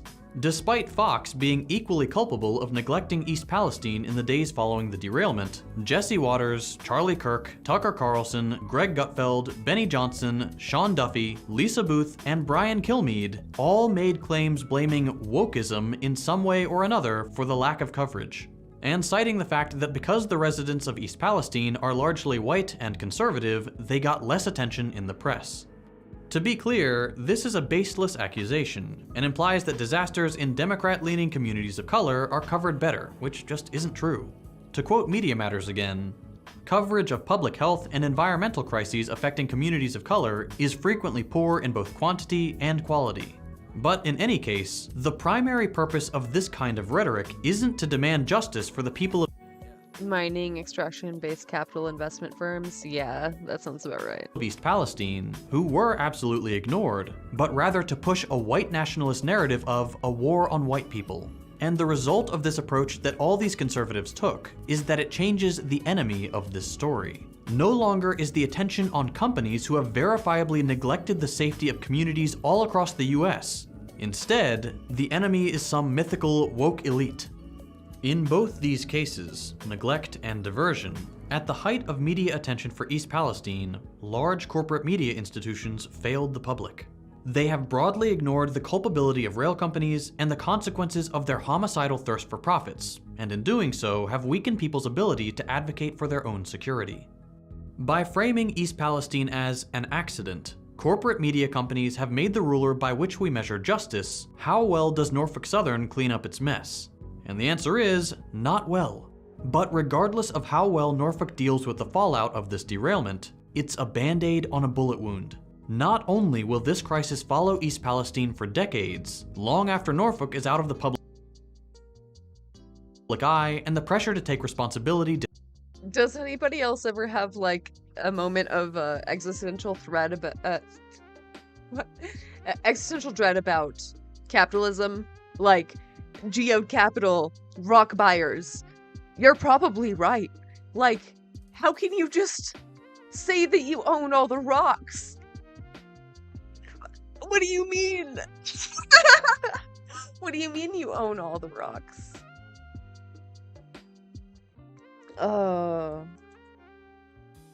Geode Capital Management. Providing efficient exposures to institutional investors. I don't know what that sentence means. I don't think that means anything, really. Providing efficient exposures to institutional investors. Sure. An investment management firm. Sure.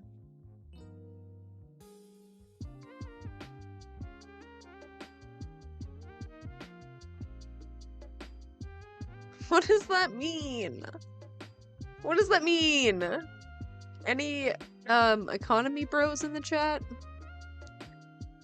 2001 founded. Sure. 866 billions AUM.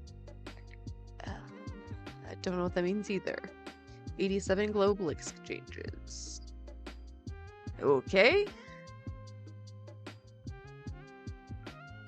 There's always a plan redacted. Yep.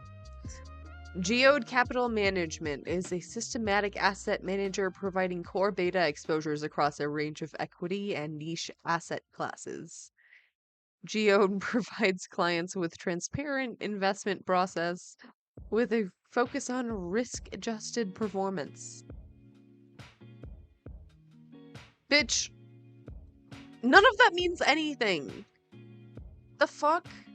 Core beta exposures. What is that? What is that?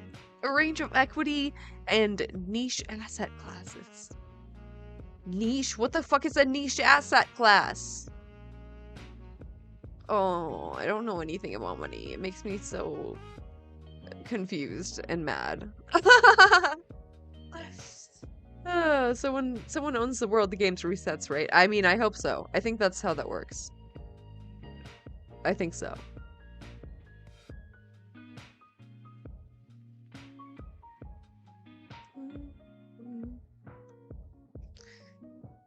Different markets. Sure. This entire landing page tells me absolutely nothing.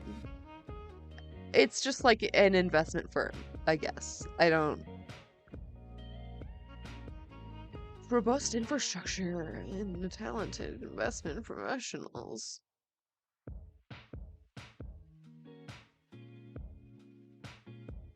Sure, sure. So you just do money things. Cool. Cool. Ownership of the shares they sell people is as good as the cash value to banks if the shareholders want more loans.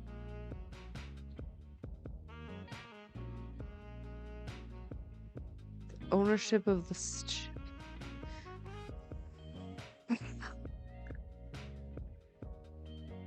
Sure. Sure. Stonks. Stonks. Line go up.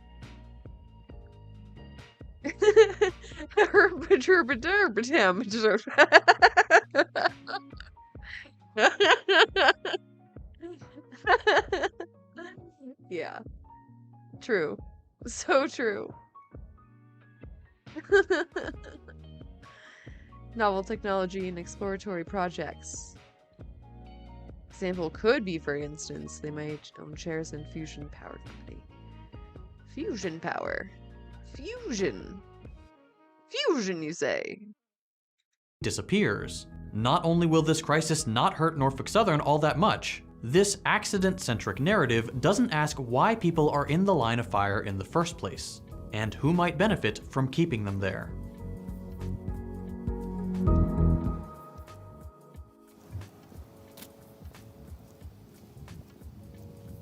Our last night in East Palestine coincided with a town hall, so we went. First and second rows have power. If you don't need power, you're not alone, and it feels like it. And every community I've been going to for 30 years gets the same runaround. And I can't tell you how many communities feel that these moments are the biggest gaslight Hog. Erin Brockovich. I love her. Of their life. Because you experienced it you have symptoms, you want to be heard, but you're going to be told it's safe. You're going to be told not to worry. Well, that's just rubbish. I've never seen anything in 30 years like this and the situation happening in East Palestine. So it was about an hour and a half. They did give a lot of information about the chemicals that were on the train, which I think will be helpful for the people in the community. There was good advice to go get tested and stuff like that. This was a deliberate choice. This was preventable.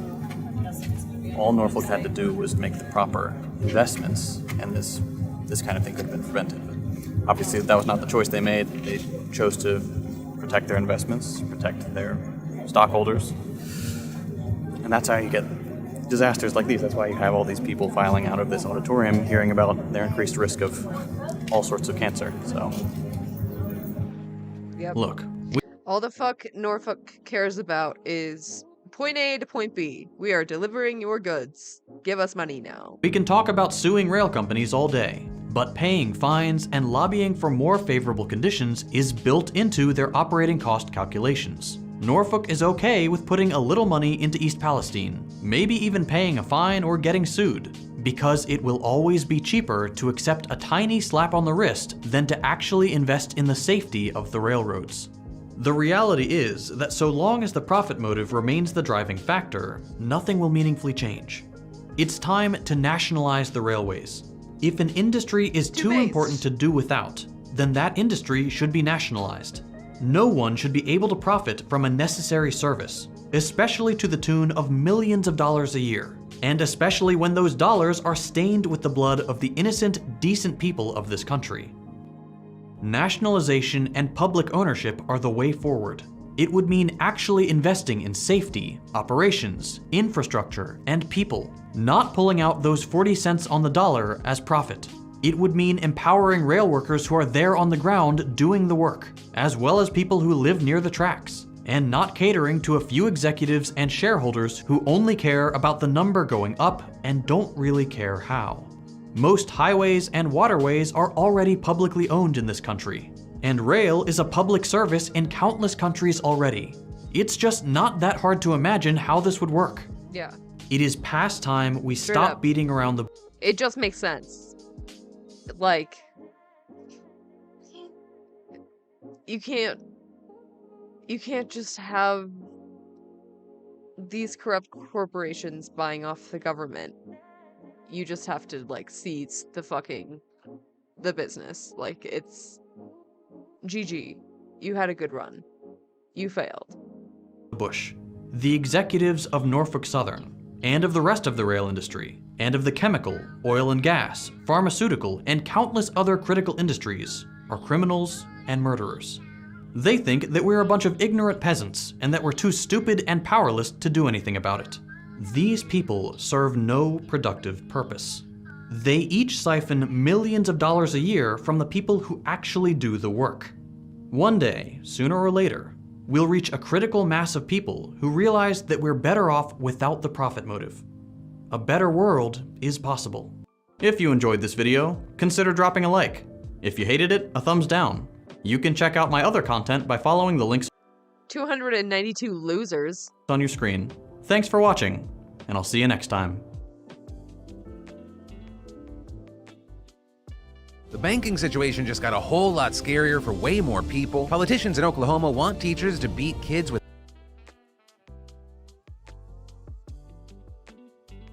Hello? YouTube is glitching. Why? No. No. What happened? What happened? Who downvotes that capitalist, I guess? Yeah, probably that. Probably that. Oh, snap. Give it to me. Competition that neither has to involve licensing, benefiting a monopoly holder, or duplication, literal wasted money and resources just to provide a service which was perfectly adequately provided to start with. Right.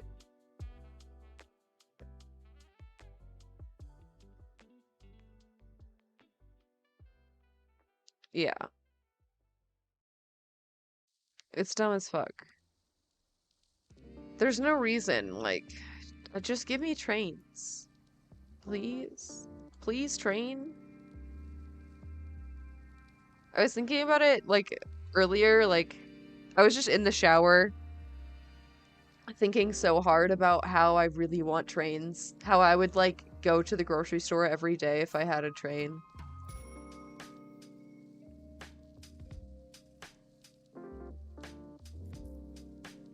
Trains that don't kill me, please. Is it so much to ask for? Dude, my internet's, like, not working. This was happening to Mari earlier, The banking too. situation just got a whole lot Hi. scarier for way more people. Okay. I think it's my computer. Politicians in Oklahoma want teachers to beat kids with disabilities. The Moist Critical Sneeko drama is getting super scary. People are freaking out about this Russia-US drone situation. We're going to talk about all Scary? Or is it getting steamy? Giga Chat. Giga Chat moment. super scary. People are I can't believe fucking Charlie. What the fuck is he doing? freaking out about this Russia-US drone situation. We're going to talk about all that and so much more on this brand new Philip DeFranco show, so buckle up, hit that like button, make sure you're subscribed, and let's just jump into it. Yo, I wish I was making this up, but Republicans in Oklahoma want teachers to be able to hit children with disabilities. The sentence just sounds like an evil Mad Lib. Yesterday, we saw the House there fail to pass a bill that would have banned schools from using What the corporal fuck? punishment like hitting, spanking, and paddling on students with disabilities. How are you against that shit? How are you against that? What's wrong with you? Also, I have to apologize. I'm not like giddy. I can't believe this. But the legislation, which by the way was literally introduced by a Republican, ultimately got 45 votes in favor and 43 against, which a key thing here, that was 6 votes short of the 51 vote minimum needed to pass. And according to reports, all of the no votes were cast by Republicans. Now, a key detail here is that Oklahoma, which is one of 19 states that still allow corporal punishment in public school, they do have a law that bans the use of corporal punishment for, quote, the most significant cognitive disabilities. But they can legally disregard that law if the parent or guardian signs a waiver. Which, by the way, any parent signing that waiver, you better hope hell's not real. Also of note, the State Department of Education has technically prohibited public schools from physically punishing students with special needs since the 2020-21 school year. But very importantly, that is not a legal law passed by the legislature, and it's a rule that apparently has been broken. With the bill's sponsor, Republicans, They got it when they were kids. They turned out fine. Yeah, obviously so fine. And you know that's their justification too. That's literally their logic. It's like, oh, well, like, I got hit when I was growing up. Like, I'm fine. Look at me, I'm fine. You know, toughen them up a little bit so they're not fucking snowflakes. Like, awful.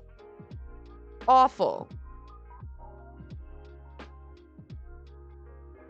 Okay.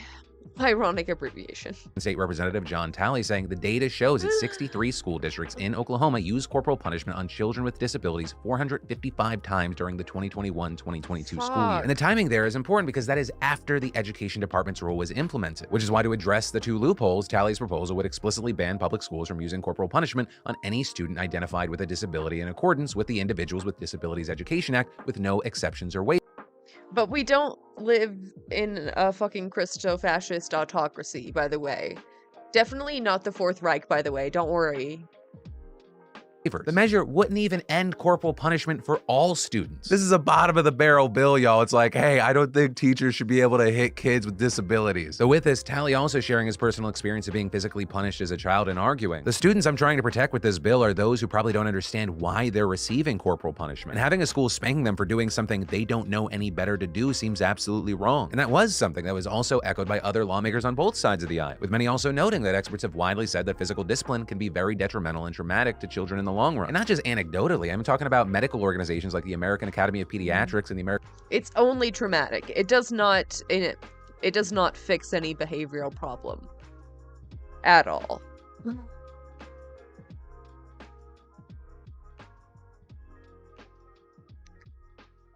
God, it's so awful. And imagine the parents who signed this. Like, you should not be allowed to be a parent. Like, what the fuck? No one have to come to terms with it. Right. Yeah, then they might have to go to therapy. Oh no. American Psychological Association, both of which have warned that physical punishment can create academic, emotional, and behavioral problems. I mean, y'all, the UN literally considers corporal punishment a fucking human rights violation. Well, I never expected this legislature to see eye to eye on corporal punishment in general. To see that there was this massive level of Republican opposition to you can't hit kids with disabilities is fucking unimaginable. Like, the people who voted against this are comic book villains. But no one sets out to be a comic book villain, so it begs the question, well, how are they justifying this? And if you grew up with it, you probably already know the answer. God and religion. With Republican Representative Jim Olson saying all these expert opinions, they don't matter because the Bible. With him literally saying God's word is higher than all the so-called experts, and adding, you know, several scriptures could be read here. Let me just read just one. Proverbs 29, the rod and reproof give Definitely not Christo-fascist, by the way. wisdom, but a child left to himself bringeth his mother to shame. No, literally Cultify is exactly that. Literally that. So that would seem to endorse the use of corporal punishment. So how would you reconcile this bill with Scripture's counsel on this matter? Hey Olson, Yeah, the only one bringing wow. shame to their mother is you, fuckface. What a fucking piece of shit. Holy shit. I hope for your sake that hell is real. Oh my god. I hope that for eternity you're suffering in hell, theoretically, you know, in the afterlife. After you die a natural death. I hope that you are subject to eternal Chinese tortured methods. I hope forever they're shoving bamboo under your fingernails. Your absolute stupidity is mind-boggling. And this was actually something hit on by Representative Talley, who, by the way, is literally a minister, and who argued that Olson's religious interpretation is bogus, saying, why don't we follow all the other Old Testament laws? There's about 4,000 of them, and one of them is not to allow wives to wear jewelry or stone your child if they're disobedient. Why don't we do that? Because we pick and choose what we want to follow. But unfortunately, this is the world we live in, and Olson and so many others refuse to take the advice of, don't be stupid, stupid. And then we need to talk about Rasheem Carter. Carter was a 25-year-old black man who was reported missing in southeast Mississippi back on October 2nd. And a month later, on November 2nd, the Smith County Sheriff's Office said in a Facebook post that his remains had been found in a wooded area near the town of Taylorsville, around 20 miles away from the city of Laurel, where he had lived. With the Sheriff's Office explicitly writing, at this time, we have no reason to believe foul play was involved, but the case is still under investigation. And well, the reason that we're talking about this all these months later is because Carter's family and their attorneys are now saying they believe that he was murdered in a brutal hate crime, accusing the police of stonewalling for months, saying they failed to properly investigate the matter, and calling for a federal inquiry. With prominent civil rights attorney Ben Crump, who's representing the family, saying in a press conference earlier this week that an independent autopsy showed that Carter had been decapitated. Crump saying that literally his vertebrae and spinal cord were found in a different location from his head. And authorities have also recently found Jesus Christ. No foul play, though. His head was just like... it just fell off.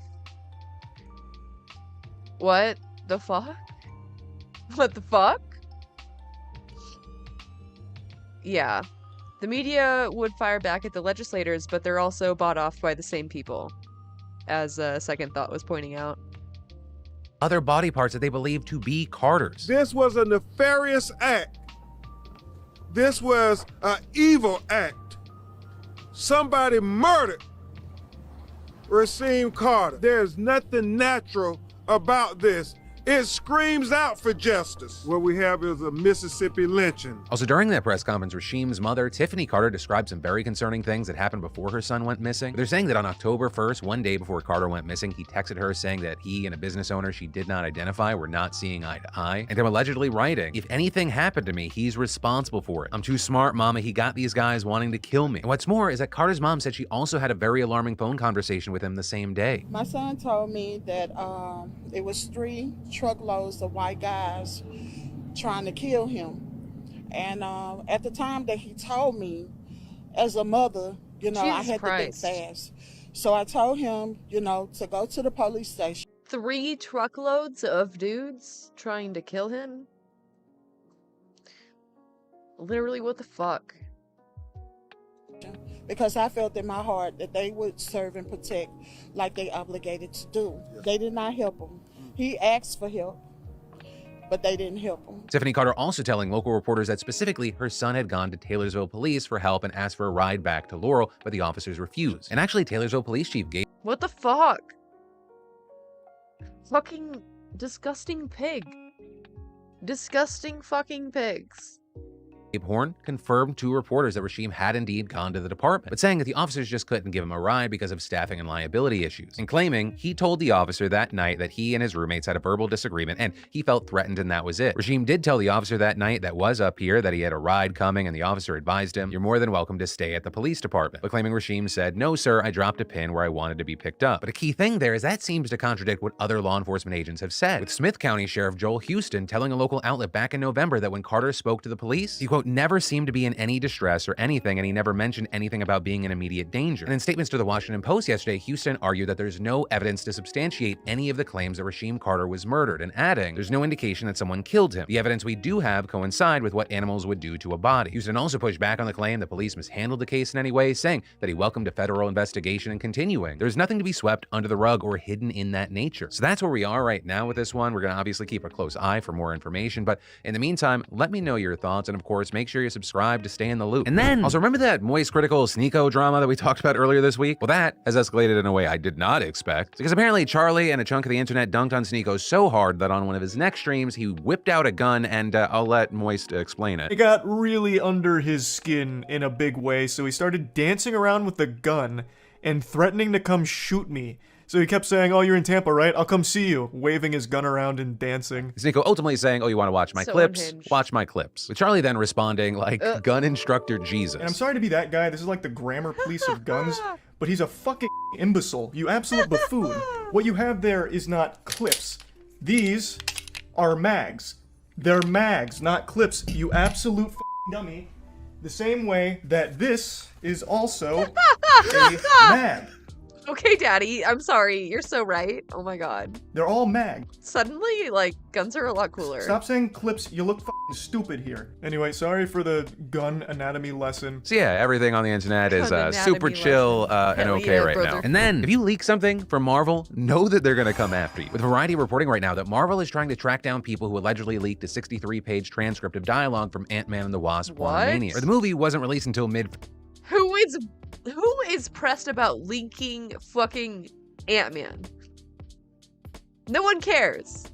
February, but around January 20th, dialogue was leaked on the Marvel Studios spoilers Am I subreddit. wrong? So Marvel has actually filed a request in a federal district court in California asking to issue a subpoena for Reddit to reveal who's responsible, and specifically seeking all identifying information for the user MSS Mods and any other users responsible for posting, editing, and or maintaining the content. With them also filing a similar request to Google as someone shared the transcript on a Google Doc as well. Now currently, it's unclear if either company plans to comply. Without a doubt, they want to make an example of this person or these people. So the good news for Marvel is it doesn't look like it actually hurt the movie, with Quantumania already domestically outgrossing the original 2015 Ant-Man film. Though, it might have hurt it because it's still behind its 2018 sequel, though that could also be just from superhero movie fatigue. With it seeming, at least from people that are being vocal about it, there being a bigger and bigger disconnect as the franchise moves forward. And then, but also not the end of legal news in the entertainment sphere. This one deals with Netflix and the series Making a Murderer, because a judge just ruled that a retired detective featured in the series was not defamed by Netflix. That documentary, I can't believe it's been so long, came out in 2015, and it was lauded at the time as one of the most significant shows on the platform, and even credited with prompting a new wave of fascination with true crime. I mean, you had nearly 20 million people watching it in the first 35 days that it was available. But then in April of 2019, Detective Andrew Colborn filed a lawsuit accusing Netflix of defamation, saying that the series misquoted his testimony by editing snippets and including reactions of others to make him look nervous. And Rolling Stone reporting that at one point he claimed that the show omitted, distorted, and falsified material and significant facts in an effort to portray Colborn as a corrupt police officer who planted evidence to frame an innocent man, and further alleging that the filmmakers did so with actual malice and in order to make the film more profitable and more successful, sacrificing and defining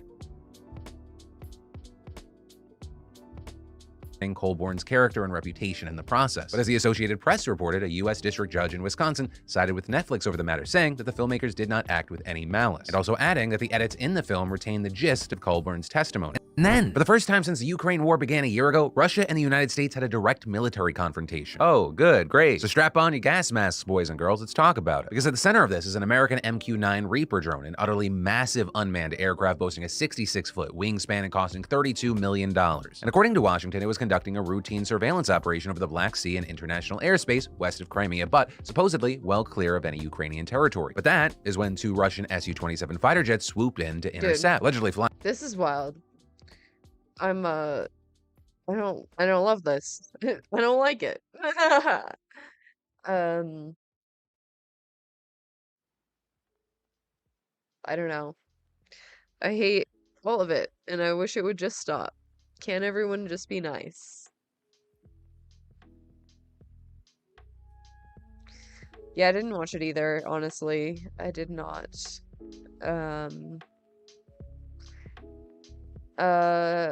I don't know. I just assume most cops are bad. So, I mean, all cops. They're all bad. So, I don't even have to watch it. I just know. I literally see him planting the drugs. Yeah. Watch the fuck out of that. Yeah, was it good? Is it worth it?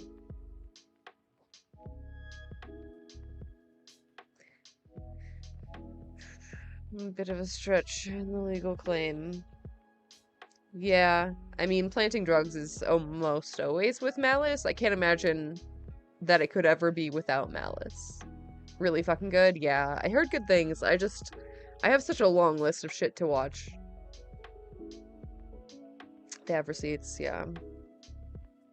Flying around and in front of the drone for 30 to 40 minutes, also dumping fuel on it. And then one of the jets allegedly struck the drone's propeller. And when I say struck, I don't mean they shot a missile or bullets at it. I mean this motherfucker physically collided with the drone in midair, likely damaging itself and definitely forcing the drone to crash land in the water. But Moscow, big surprise, has a different story, saying the American drone was flying close to the Russian border and intruded on an area declared off limits, admitting that its fighter jets did move in to intercept, but then claiming, as a result of sharp maneuver, the US drone went into uncontrollable flight with a loss of altitude and collided with water surface, or essentially saying they didn't make physical contact with it. I don't know if they're claiming like they did one of these and America flinched, but whatever the case may be, right? Whatever happened, it's still unclear whether this was all intentional. But some say it's more likely an accident because it would be extremely hard for a pilot to deliberately strike another aircraft without jeopardizing him or herself. But in the meantime, we're seeing both sides seeking to de-escalate, with the State Department summoning the Russian ambassador for a meeting on Tuesday. And as for the leftover drone, the White House says that it crashed into very deep water and that recovery may not be possible. But then you have the Russians saying they're going to attempt it anyway, and if they succeed, they could get their hands on some sensitive technology. But at the very least, the one maybe silver lining to this situation, and it is a very slim silver lining, is everyone, including Russia, should be grateful this was an unmanned drone. Because if an American was in that aircraft, this could have easily been seen as an act of war. And there's really nothing that unites Americans more than someone else fucking with us. America has historically taken that shit very seriously and even made some people glow. And then, remember how yesterday I said things? Yeah. Yeah, I'm like less scared that something's gonna happen to us here, like in America. I'm more scared that America's gonna go fucking ballistic. Nuclear, if you will. Things look maybe kind of hopeful for banks rebounding, but we need to wait for the long term. Well, apparently, we didn't have to wait that long, because the Swiss banking giant Credit Suisse just released an annual report disclosing what it called material weaknesses in its past financial reporting, and adding that fixing the issue could be very expensive, and the trouble could ultimately impact the bank's access to capital markets and subject it to potential regulatory investigations and sanctions, which then prompted the bank's biggest investors, Saudi National Bank, to say it would not shore up Credit Suisse by purchasing more shares. Like intercontinental ballistic. Yeah. You got it. So when that news broke, the bank's stock plummeted 30%, leading to some panic, with regulators checking lenders' exposure to Credit Suisse and finance ministers meeting to prepare for what might happen. Though a key thing here is that this didn't just come out of nowhere. For several years, this bank has struggled with scandals, financial losses, and risk and compliance problems. But very importantly, watching Credit Suisse tumble like this is much scarier than what happened to a regional bank like SVB. Right, we're now talking about a bank with a much bigger balance sheet that is far more entangled in the global financial system and therefore has more potential to cause a massive ripple effect, which we've actually already seen happen in some ways, with the two banks that rebounded yesterday falling back down today, though not as massively, right? First Republic and Western Alliance dropping 16% and 6%. You also saw European stocks dip, with two French banks getting hit the worst at 12% and 9%, and a German bank sliding 8%, and all this leading several bank stops to temporarily suspend trading amid the instability. And so all this chaos might be throwing a wrench into the European Central Bank's expected decision tomorrow to fend off inflation by raising interest rates. And so all of this happening right now, it appears to confirm that the banking shakiness is not limited to Silicon Valley. But again, we're talking about short-term stuff, and we have to have a long-term vision. And only time can tell if these are one-off events or we're going to see a contagion that infects the entire financial sector. You gotta have a long-term vision, dude. You gotta think into the future. Once again, is why the smartest investors like myself have put all of our money into Teenage Mutant Ninja Turtles action figures. And then, vinyl is now the single most popular form of physical media, with it starting to outsell CDs last year and even going up 17% to bring in $1.2 billion in 2022. You can thank Taylor Swift for a lot of this, with her being the leading artist in this space by a mile, marking nearly 1.7 million sales, which, as Billboard noted, accounts for nearly 1 out of every 25 LP vinyl sales. And it's not just new artists selling collector pieces. One of the biggest I do love the sound of vinyl. I love it very much. players in the space is Metallica, with Billboard reporting that they sell so much vinyl, they just bought their own pressing plant, pressing 902,000 pieces last year, and of their sales, about half are from the US, which is also why I told Zed we have to put out a vinyl of the last few months of Freestyle the News, which also, remember, very big announcement coming this Sunday. Make sure you come back for that. And then, we've got fantastic news for those of you that need insulin, because it's no longer just Eli Lilly. Novo Nordisk, one of the biggest sellers of insulin in the United States, is now massively dropping prices, with them cutting prices in the United States for certain products by up to 75%, with prices also reportedly being cut for their unbranded insulin products. But remember, before you give them a big ol' hug, they're not doing it out of the kindness of their heart. There's been so much public pressure, legal pressure, and of course, market pressure, with Eli Lilly making this move earlier. But don't let that stop you. And above all, pressure from Bernie Sanders. You don't want to fuck with that man. For being happy. When stuff sucks less, enjoy it. We also just saw the FDA approving a new nasal spray for migraines, with reports noting that this Pfizer treatment applies an approach that's different from some other products, which doctors say make it safer for people at risk. It's me. It's me. It's for me. Let's fucking go. That sounds dope. I'm about to go to the doctor and be the Karen requesting a particular drug. But I do not care, because taking pills when you're nauseous with a migraine is almost impossible. It's one of the worst feelings, I swear to God. Risk of heart attack. Interesting. Putting pressure on companies to get them to change. Curious. Interesting. Imagine. Or stroke. But before we celebrate too much, this is not a one-and-done grand slam, with reports noting, according to the clinical trial results, people who took the medication were more likely to report returning to normal function 30 minutes to 2 hours after taking it. When focusing on how people felt 2 hours after using, 24% of the people who took the medication said they felt free from pain, which notably was only 9% higher than those who took a placebo. Though I imagine for something as debilitating as an intense migraine is, any sort of relief, any sort of help to quality of life could be a win. The medication, which is going to be sold as Zavspret, is expected to hit pharmacies in July. And then we've got Zuckerberg and Meta just laying off people left and right, with Zuck saying yesterday, this is the year of efficiency, that they're planning to lay off 10,000 more people, and notably this just a few months after they laid off 11,000 people, and with that also closing thousands of open job listings. But a key thing is that even after this newest round of layoffs, they'll still have more people than they did pre-pandemic, which of course was when everyone started hiring like fucking crazy. Because everyone was like, this is how things are going to be forever. We need to grow. And Philip DeFranco needs to invest way too much money into Peloton. That is also a good investment. But obviously, it didn't. So I have to look at my very sad looking Peloton. That is all. Oh no. Oh no. Oh no. $10. Also a good investment. And he bought it at 162. Philly, no. Philly, no. I will take those marginal odds. Yeah, same. I will take literally anything. If it gets me through until it's over, like, I don't care if it, like, takes it away. Like, I'll take what I can get. But obviously, it didn't. So I have to look at my very sad looking portfolio, and other people have to look at the fact that I think 180,000-ish people have been laid off just in January and February alone. ChatGPT is getting much, much smarter with the release of ChatGPT 4, with some of the biggest changes being not only does it understand text, it can understand images now, and also by comparison, the new version's making ChatGPT 3.5 look stupid, with examples being used like on a simulated bar exam. The previous version scored in the bottom 10%, the new version, top 10%. But with that said, there are still issues. As places like The Verge have noted, there are safety concerns, with OpenAI saying on the one hand, in an internal test, it was 82% less likely to respond to requests for disallowed content and 40% more likely to produce factual responses. But on the other hand, Microsoft revealed that its Bing chatbot has actually been powered by GPT-4, with reports noting many users were still able to break Bing's guardrails and getting the bot to offer dangerous advice, threaten users, and just make up information. And there are other limitations to GPT-4, like it not having any knowledge about what has happened since September of 2021. But the robots are coming, and they're coming fast. Buffalo Wild Wings is currently facing a class action lawsuit over robots coming? Wow. Robots really have come a long way. They got them to come? Incredible. Incredible. What will they do next? For their boneless wings, to which you may respond, do you mean chicken nuggets? And that is actually why a class action lawsuit was filed against them in Chicago, with the lawsuit reportedly stating that people believed that Buffalo Wild Wings boneless chicken wings were actually deboned wings, but saying they're not, they are just chicken nuggets, and thus this is false advertising. And the lawsuit essentially is saying, because I was advertised to falsely, I ordered a product. There is no such thing as a boneless chicken wing. There is no such thing.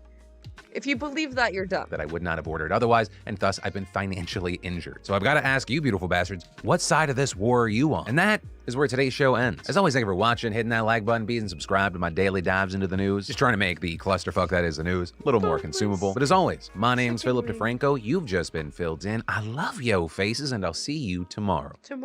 This is Democracy Now!, democracynow.org, the War and Peace Report. Democracy when? I'm Amy Goodman with Juan Gonzalez as we turn now to the fight to protect reproductive rights in the United States.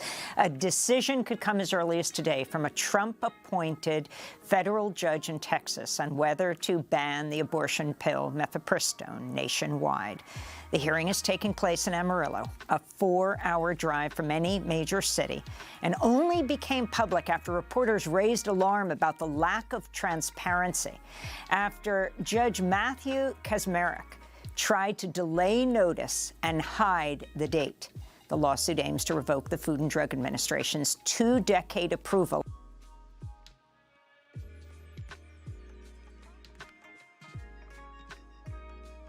Wait, I just want to see if they updated about this today.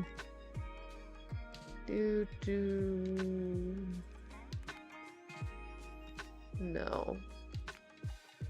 They did not.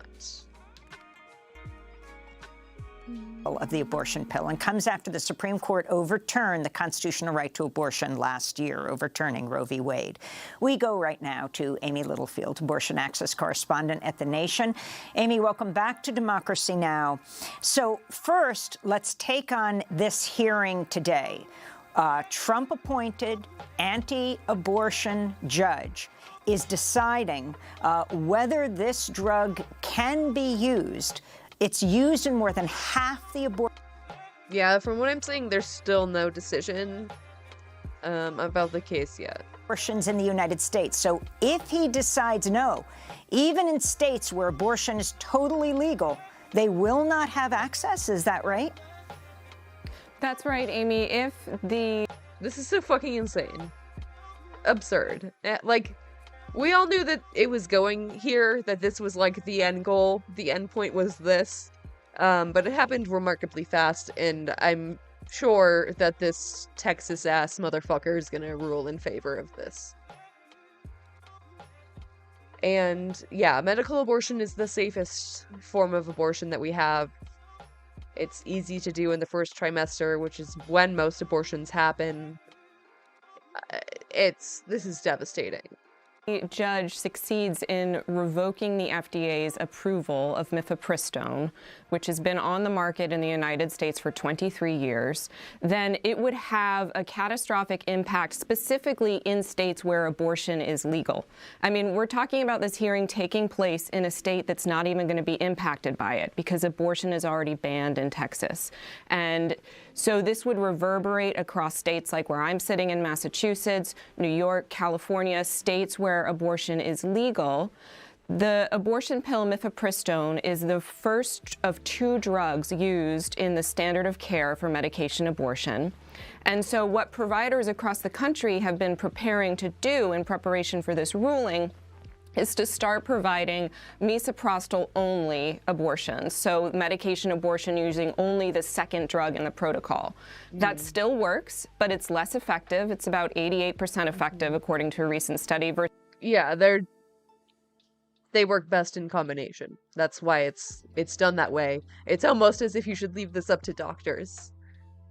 you know, professionals. This is up to 99% when it's used with mifepristone, and it causes more intense suffering, more cramping, more prolonged bleeding, and a more intensive process for the person going through that medication abortion. So we're talking about imposing suffering on medication abortion patients across the country. And as you point out, medication abortion using mifepristone is the most popular method of abortion, used in more than half of abortions nationwide. So this could have a huge impact. Of course, it depends on exactly what the Food and Drug Administration does in response to this ruling, and there's a growing chorus of voices saying that the FDA should simply choose to ignore this ruling, and that providers should continue to offer this drug where they can. So I think it's unclear exactly what the impact will be until we have a decision, but I think this really should put to bed any pretense that this was ever about states' rights or about returning abortion to the elected representatives in the states, which is what the Supreme Court claimed that it was doing with the Dobbs Supreme Court decision, right? In fact, what we're seeing is an effort to ban abortion nationwide using what anti-abortion legal strategists hope is a judicial pipeline that's going to allow them to go all the way up to the Supreme Court and have a sympathetic anti-abortion hearing. And Amy, what are the legal arguments of those who have brought this case, especially given the fact that the FDA has a green lighted the use of the drug for so long?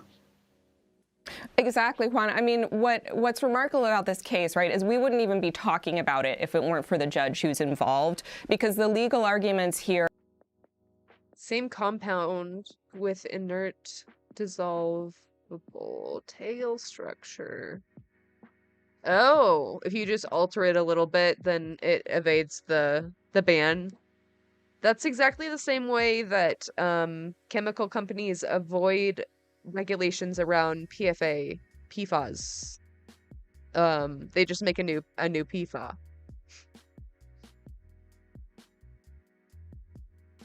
Yeah, brilliant.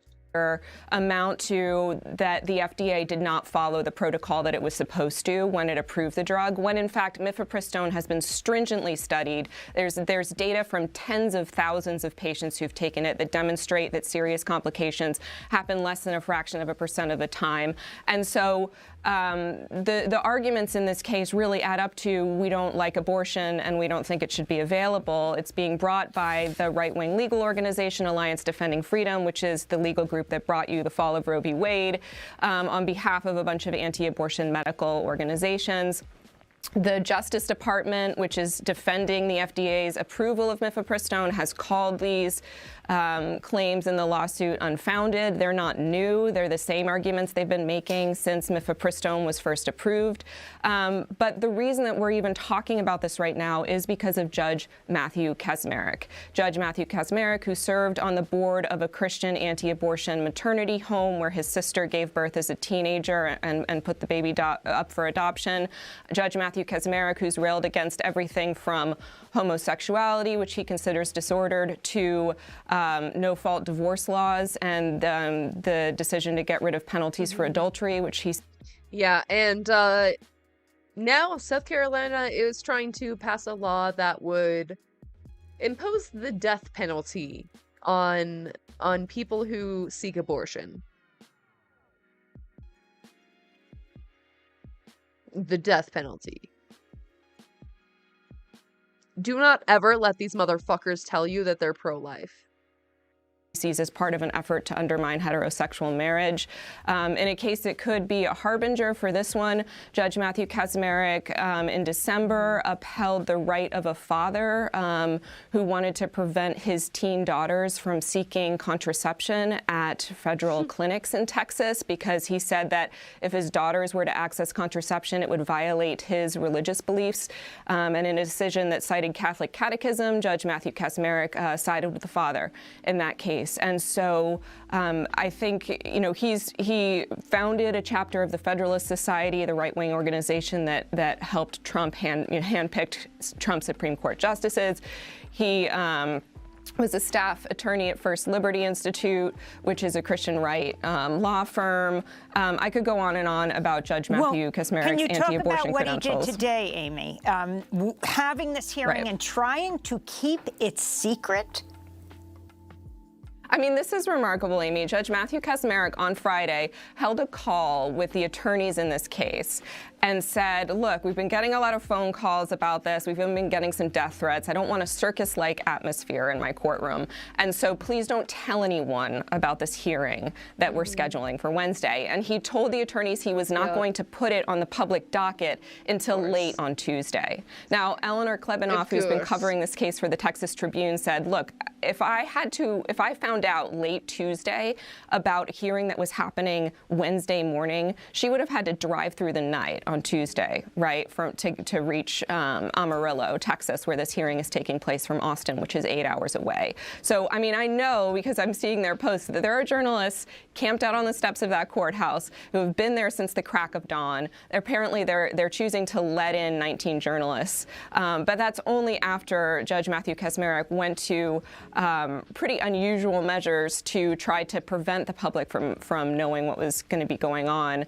in this hearing today, which obviously is of enormous public interest. Yeah, unfortunately, the entire abortion ban hinges on an ideological argument. It's just a religious argument.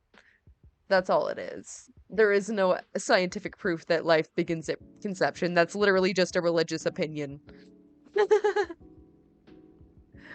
I hate it all. I hate it. I hate it.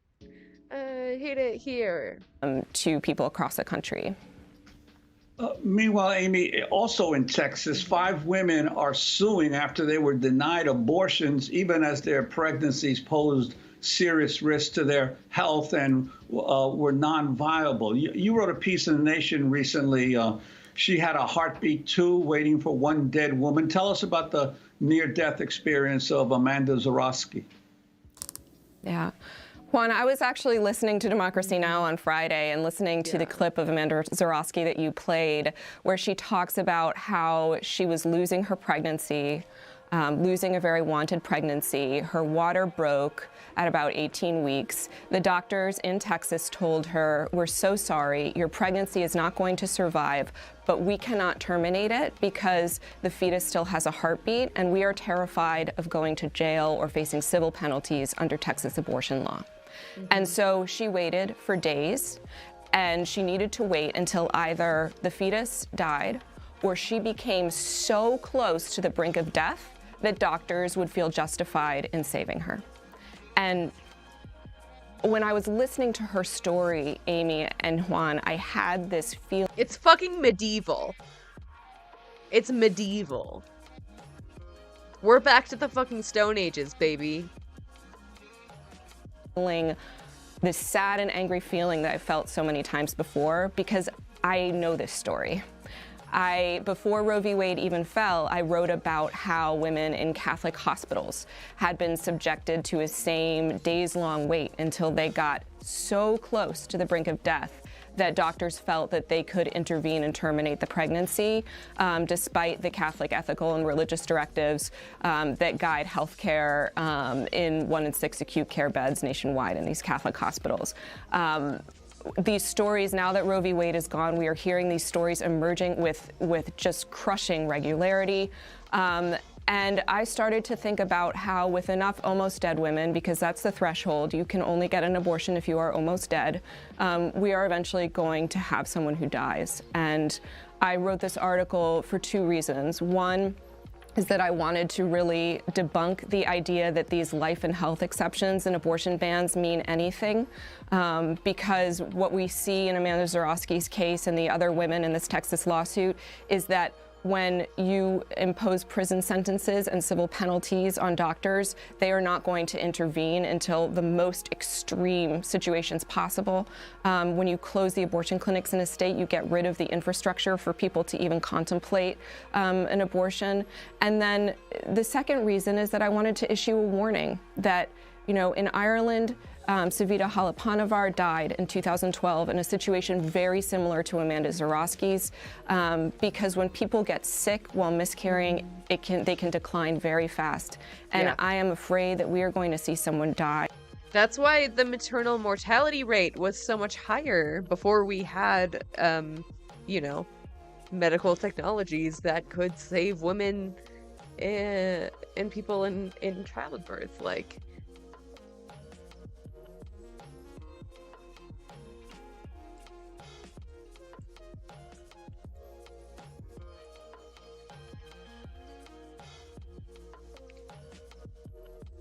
God.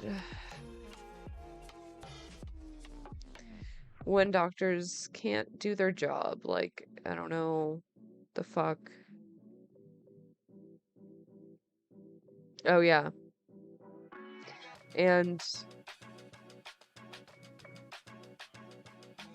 even so,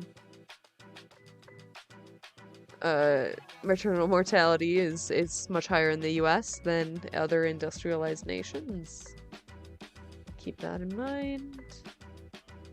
I'm looking for like a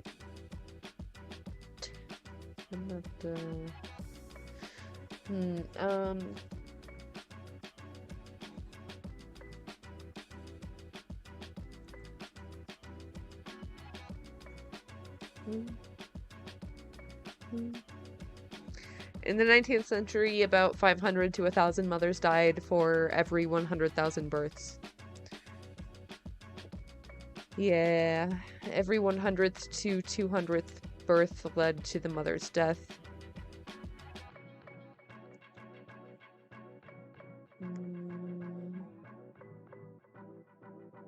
There we go.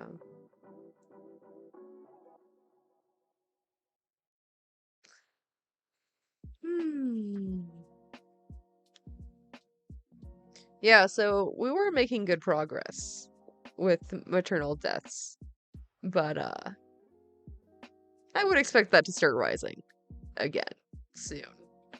This ends at 2017, so RIP. RIP progress. We were doing so well. Except for in sub-Saharan Africa. It's not much of a decrease. But, yeah.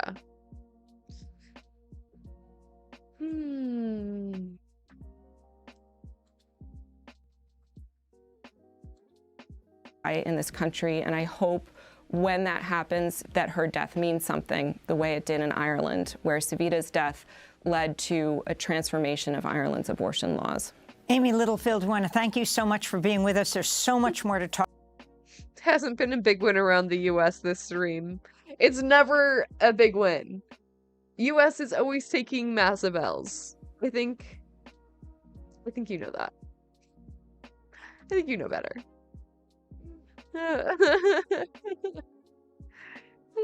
No one is winning this week. True. It's just a bad week. It's true, it's true. Weren't you just telling me about a wildfire? Talk about, but we will do this, of course, in the days to come as well. Amy Littlefield is abortion access correspondent at The Nation, former Democracy Now! Producer. We'll link to your piece just out. She had a heartbeat too, waiting for one dead woman. Ooh, I would like to read this. I would like to read this. You said you would link out to it, but you didn't. Great. Okay. You just didn't link. Okay. I guess I'll look it up myself. She had a heartbeat too. Oh, my eyes. Oh.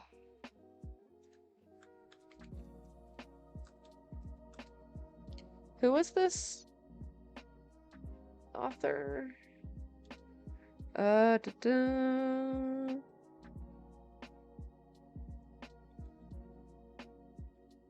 Okay. They didn't even list her name. That's kind of fucked up. The Nation. You've read one of 3 free articles. Uh-oh. Uh-oh.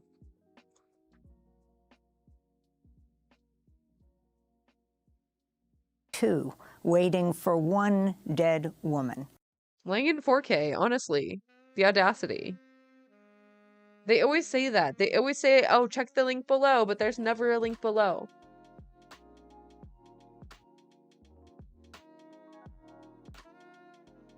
And here's a recap of the abhorrent and restrictive law known as SB 8, which took effect in September of 2021. The law enables individuals to file civil lawsuits worth tens of thousands of dollars against any.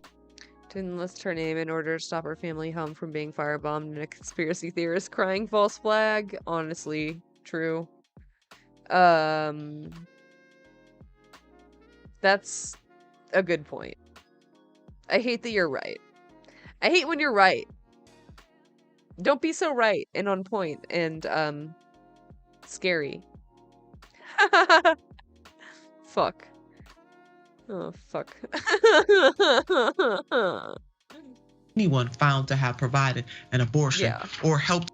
I mean, I'm sure she has at least received threats. The patient get one. The law includes limited exceptions for medical emergencies. The key word for limited. This is a problem. Yet the potential. Yeah. For prison sentences of up to 99 years, $100,000 in fines, and the loss of medical licenses has scared doctors into not providing abortion. It's been me about him for nearly a decade. Stop being so right, damn it. Motherfucker. Double irony of her getting death threats. Right. Like, God, just let women live challenge. Impossible. Fuck. Even in the cases where the law would seem to allow them. I mean, they're scared. And I want us to quickly talk about the dangers of the abortion bans. I mean, these bans have real life consequences. They can threaten the lives of the mother. Let's put this up. 2 of the plaintiffs in the new lawsuit, Anna and Lauren, have previously told their stories to NPR.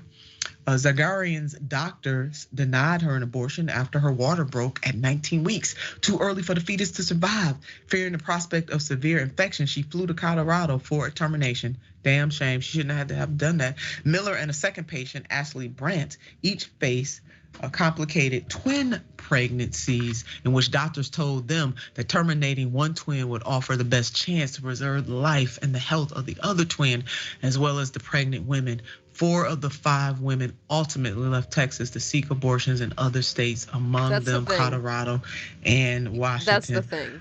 You're not stopping abortions. You're just stopping safe and fast abortion. You're just limiting access.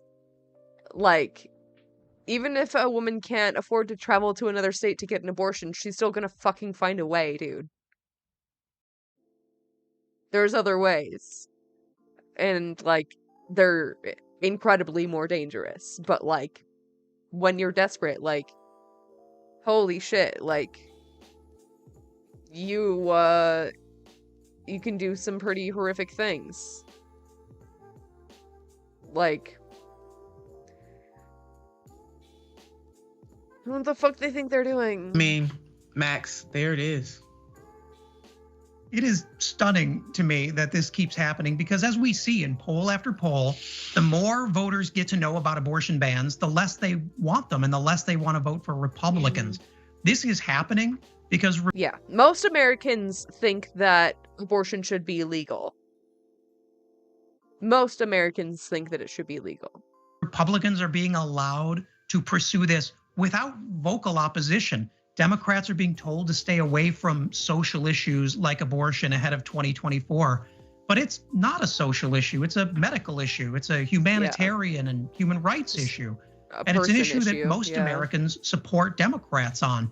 So our silence in this, not yours obviously, but Beltway Democrats' silence in this has certainly left activists feeling like props and have left them feeling really unsupported as they fight these fights in the states. That's it, Max. You know, in the black church, we learned that when the sermon has been preached, just go ahead and say amen. So I'm going to amen to everything that you just said, Max. And Anna and Ashley, just to go back to these women, along with other women in this lawsuit, represent millions of those affected by these abortion bans. So they're standing up not just for themselves. And this is about healthcare itself, where abortion is illegal or highly restricted. Jesus died for me sins. God, let us sin. True. Women resort to unsafe means to end unwanted pregnancies, including self-inflicted abdominal and bodily trauma, ingestion of dangerous chemicals, self-medication with a variety of drugs, and reliance on unqualified abortion providers. Now, this is coming from the American College of I mean, Keepers, you're right, kind of, but this is not a social issue. Like Nina said, this is not a fucking social issue.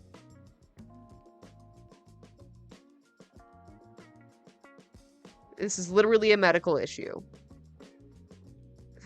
A scientific medical issue.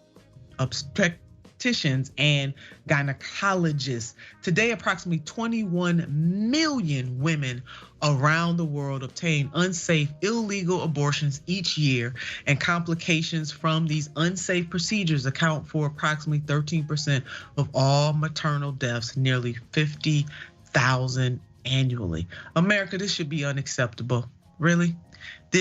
Abortion it's a medical procedure. We need to put aside all of the other stuff and understand that what these Republicans primarily are doing is wrong.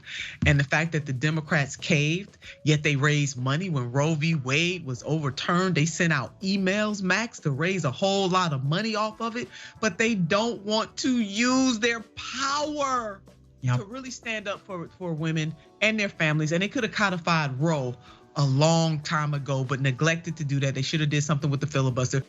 Right now, the Supreme Court. True. Oh, God. Sam. I love you, Sam, but I don't know if I can get into this today. Was that it? I think we did it. I think we got through what I really wanted to get through. Not bad. Not bad. Oh, I had more stuff about the banks, but I guess that's only 4 minutes. We can do this. Bank regulators closed Silicon Valley Bank. It's a failure. It's the second largest in U.S. history and the largest since the financial crisis of 2008, which some of us can remember that crisis. Now, as they rush to contain the fallout. How non-fringe it is. Right. Yeah. It's very much not fringe. Like, very, very, very many, super many lots of Republicans get abortions all the time. Officials at the Federal Reserve, Treasury, and the Federal Deposit Insurance Corporation announced in a joint statement on Sunday that depositors in Silicon Valley Bank would have access to all of their money starting on Monday. That is today. And that is coming from Dr. Robert Reich, writing for Common Dreams. Many of you may know that Dr. Robert Reich is the former. Love how they're bailing out this fucking bank collapse, but no remediation for anyone in East Palestine. Awesome. Labor secretary serving with President Bill Clinton. Then on Sunday, regulators closed New York Signature Bank. So we got two rolling here at the same time. Now, Dr. Reich's question is on the spot. The doctor asked this question in his article. They stressed that bank losses would not be borne by taxpayers, but who will bear them? What the hell happened? And what lessons should be learned? Those are the right questions to ask. Asking those questions just like any professor would, because we know Dr. Robert Reich is a professor as well. But yeah, what the hell happened and what lessons should be learned? They should have learned them a long time ago. Now, why are the feds, I got some questions of my own, why are the feds agreeing? Yeah, there's always like a distraction or a diversion. Abortion is the latest, and also like trans people. Trans people is a hot one right now, unfortunately. Love to all my trans comrades. Agreeing to bail out these banks without fully understanding and sharing with the public what went wrong. Like, why they dipping in there, bailing them out? I mean, they made the decision on Sunday, they bailed out on Monday. But when people in the hoods where they misunderstood, whether it's the rural hoods, suburban hoods, or urban hoods, have some mishaps financially, ain't nobody there to bail them out. We call that very hot right now, all of you. Slay Queen. Warfare. Yeah, the Reverend Dr. Martin Luther King Jr. talked about this. He said we got rugged individualism, for individuals. And we got all kinds of corporate socialism. I'm paraphrasing the great doctor, but that's what he said pretty much. Now, we kind of sort of know exactly what happened and what caused this. Take a look at this headline. SVB chief pressed lawmakers to weaken bank risk regs. See, that's what happened, sisters and brothers and family and friends. And the collapsed bank president told Congress enhanced prudential standards should be lifted given the low risk profile of our activities. Ain't that some nerve? A bank telling Congress you should weaken regulations? What? Now, y'all know a grandma moment is coming. Come on. My maternal grandmother, if she was here right now, she would say that man had more nerves than a brass-a monkey. That's what she would say about this. Now, they softened it. Oh, well, look, I'm getting ahead of myself. Let's put this up. 8 years before the second largest bank failure in America, in American history, occurred this week, the bank's president personally pressed Congress to reduce. Immediately collapses, owing billions of dollars. Yeah. Super low risk. Don't worry about anything. The lowest of risk. Everyone's saying we have the lowest risk. Scrutiny of his financial institution, citing the, quote, low risk profile of our activities and business model, according to federal records. Now, he just straight up lied because it wasn't low risk. And look what happened. Do y'all know what happened? I know everybody kind of sort of knows how this story ends. Guess what happened? Here it is. 3 years later, after the bank spent more than $500,000 on federal lobbying, lawmakers obliged. Let me just dress that up for you.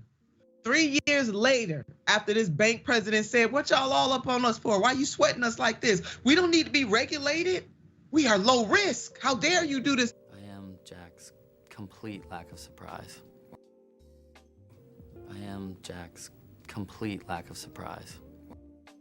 To us, then $500,000 spent on lobbyists. And guess what? Guess what the members of Congress did?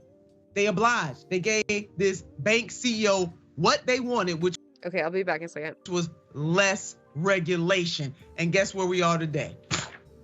All blew up in their face. We've got banks failing, drama with online and mainstream creators alike, absolutely wild international news. January 6th is being whitewashed. We're going to talk about all that and so much more on your brand new Monday Philip DeFranco show. So buckle up, hit that like button if you like these big shows, and let's just jump into it. Starting with, is the 2008 crash all over again, or are people just freaking out? That's something that people were asking over the weekend because we saw Silicon Valley Bank suddenly collapse with its $209 billion in assets, making it the largest bank failure since the Great Recession and the second largest ever. And if you're sitting there like, who the hell is SVB? Is that a CSI unit?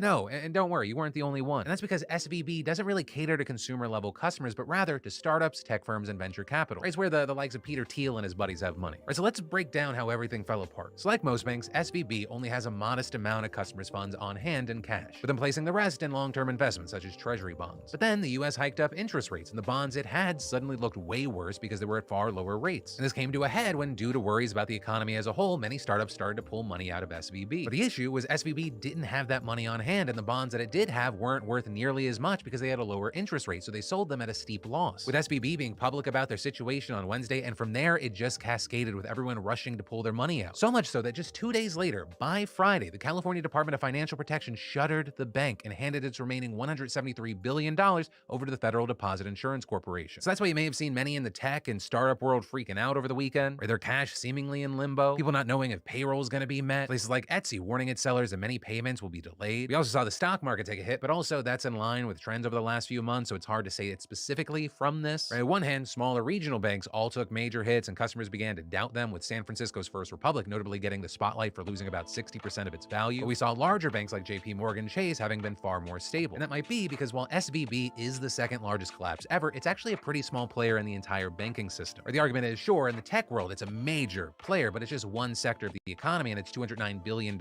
in assets is nothing compared to the over $3 trillion places like JP Morgan Chase have. We've also seen the blame game beginning, with politicians like Senator Bernie Sanders claiming that former President Donald Trump's policies led to this, right? And that's because Trump signed some rules back in 2018 that lowered how often smaller banks like SVB have to actually stress test their investments, which it's argued could have possibly prevented this. But also, SVB specifically reportedly had fundamental issues. Things like, and it's wild because they're a fucking bank, they didn't have a chief risk officer for 8 months. And notably, during that time, things have been absolutely crazy for the venture capital market. So, you know, a body there that seems to know what it's doing could have been helpful. Also, with all this, we're seeing the federal government currently getting praise from both parties because of this situation, right? And that because the FDIC quickly moved last night to solve the problem in a series of announcements saying they would be taking over the bank and covering the deposits of it and another small regional bank that similarly collapsed. Additionally, they fired all of SVB's leadership, saying starting today, depositors and borrowers will have customer service and access to their funds by ATM, debit cards, and writing checks in the same manner as before. Silicon Valley Bank's official checks will continue to clear, and adding loan customers should continue making loan payments as usual. And this is an absolutely massive deal because normally the FDIC only covers $250,000 per customer. Corpa, don't worry, keep paying us. Customer account. We have the Fed reassuring us that no losses associated with the resolution of Silicon Valley Bank will be borne by the taxpayer. And that was probably added to make clear that the FDIC is funded by fees against banks and that it would be selling off SVB's assets to recoup the funds. Also, very likely because the last time the banks were bailed out, it was by taxpayers and we were understandably pissed. Although, key thing, it doesn't cover shareholders or debtors, leaving some to wildly speculate that investors will start pulling out of the economy. Though on the other side, you have people arguing you shouldn't be protected from bad investments. That's the kind of risk that you're taking on. Additionally, with this, there will that's on you, bro. Likely be mixed reactions to the Federal Reserve's other plan to safeguard the economy, loans to banks. Right? Still slightly worried that despite everything it's doing, some customers still might make runs on their banks. So to help with liquidity, it's offering 1-year loans for banks to get an infusion of actual cash or collateral. Although right now, it's unclear how strict it's going to be about that collateral. With all that said, President Joe Biden wanted to make sure that no one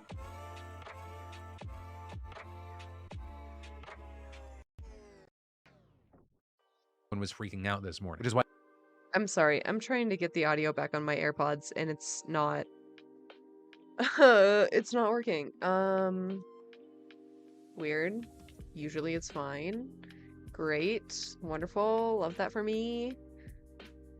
A professional streamer, by the way. Thank you very much.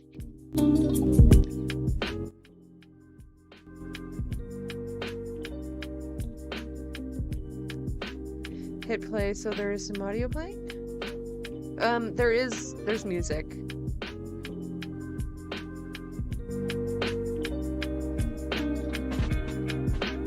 What the fuck?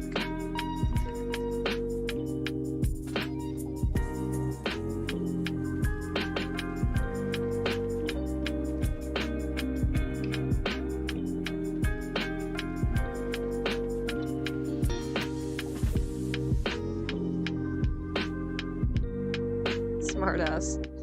Yeah. Shocking. You? Never. Hello? Do I have to, like, turn off my Bluetooth? What are you doing? Fine. Fine. Turn off. See if I care. I heard a beep. Okay. Okay. Now we're talking. Trying it out here and there. Right, still slightly worried that despite everything it's doing, some customers still might make runs on their banks. So to help with liquidity, it's offering 1-year loans for banks to get an infusion of actual cash or collateral. Although right now, it's unclear how strict it's going to be about that collateral. With all that said, President Joe Biden wanted to make sure that no one was freaking out this morning, which is why they de-thawed him and had him come out to explain all of this and add, Americans can have confidence that the banking system is safe. Your deposits will be there when you need them. You know, that is incredibly important because really the system only works if there's trust. And based off of how the insanely rich fucks in this world handle the money, it's hard to... Did he just say that cum is extremely important? Did I hear that right? Am I just down bad? Americans can have confidence that the banking system is safe. Your deposits will be there when you need them. You know, that come is incredibly important because really the system only works if there's trust. And based off of how the insanely rich fucks in this world handle the money, it's hard to trust it, which is exactly why all my money is invested in Teenage Mutant Ninja Turtles action figures. And then women be working. That is not the name of my new comedy special, but rather just statistics. With Axios reporting that the number of women in the workforce last month was actually higher than pre-pandemic levels for the first time, happening much sooner than experts had been predicting. W women. Yeah, W women. Men doesn't start with a W, but women does. Common women W. Reportedly, the biggest jump happening in the hospitality and leisure sector, with 105,000 of the 311,000 jobs being added in February happening there. And then, in entertainment news, we start with the question and debate of are Christians being maligned in Hollywood? With that debate being started by, of all people, Dwight Schrute, or rather the actor who played Dwight, Rainn Wilson, who apparently watched last week's episode of Last of Us and had some feelings. Also, if you're afraid of spoilers, skip 30 seconds. Rainn was talking about the character David, who identifies himself to be a pastor once he meets Ellie. Though David ends up being a very bad guy, and very bad guy is not the best way to describe it. Like on a show where you see horrific things, he might actually take the case as the actual worst person on it. Or he's a preacher, but it seems like he's actually running more of a cult. He's a cannibal. He's feeding people to people without them knowing. He tries to assault and even murder Ellie. And so you had Rainn Wilson, who's actually a member of the Baha'i faith, tweeting, I do think there's an anti-Christian bias in Hollywood. As soon as the David character in The Last of Us started reading from the Bible, I knew that he was going to be a horrific villain. Could there be a Bible-reading preacher on a show who's actually loving and kind? And in response, you had plenty agreeing, saying Hollywood is dishonest for this kind of portrayal, saying that it's a tired trope to make Christians the villain, arguing it's meant to undermine faith and position the secular-minded as the only ones with altruistic intentions. Though others shooting that take down, saying, I say this as a Christian. Maybe if more people saw loving and kind Christians in their lives, that would be represented on screen. But today, corporate Christianity is given over to angry people who only preach what they personally hate instead of sharing and practicing love. Or with people arguing that maybe many Christians have this bad reputation because of misogyny, homophobia, transphobia. With people also pointing to massive scandals like the Catholic Church and pedophilia. With people arguing maybe predatory Christian characters will start to cease once predatory Christian practices start to cease. But others also focusing on the opposite end of the spectrum, saying, you know, there's positive representation of Christianity in Hollywood as well. With people saying, take a look at Barbara Howard on Abbott Elementary. She's a Christian woman who's a devoted teacher and colleague, who's an all-around gem of a woman. With Cheryl Lee Ralph, the actress who plays Barbara, even responding, teacher, not preacher, Barbara Howard, as well as more general things like the embrace of Christmas, how everything seems to have a Christmas episode. And Rainn Wilson clarified his take on Twitter today, noting that he is not Christian himself and adding that, oh my God, you could really feel the vibe in his tone. Oh my God, shut up.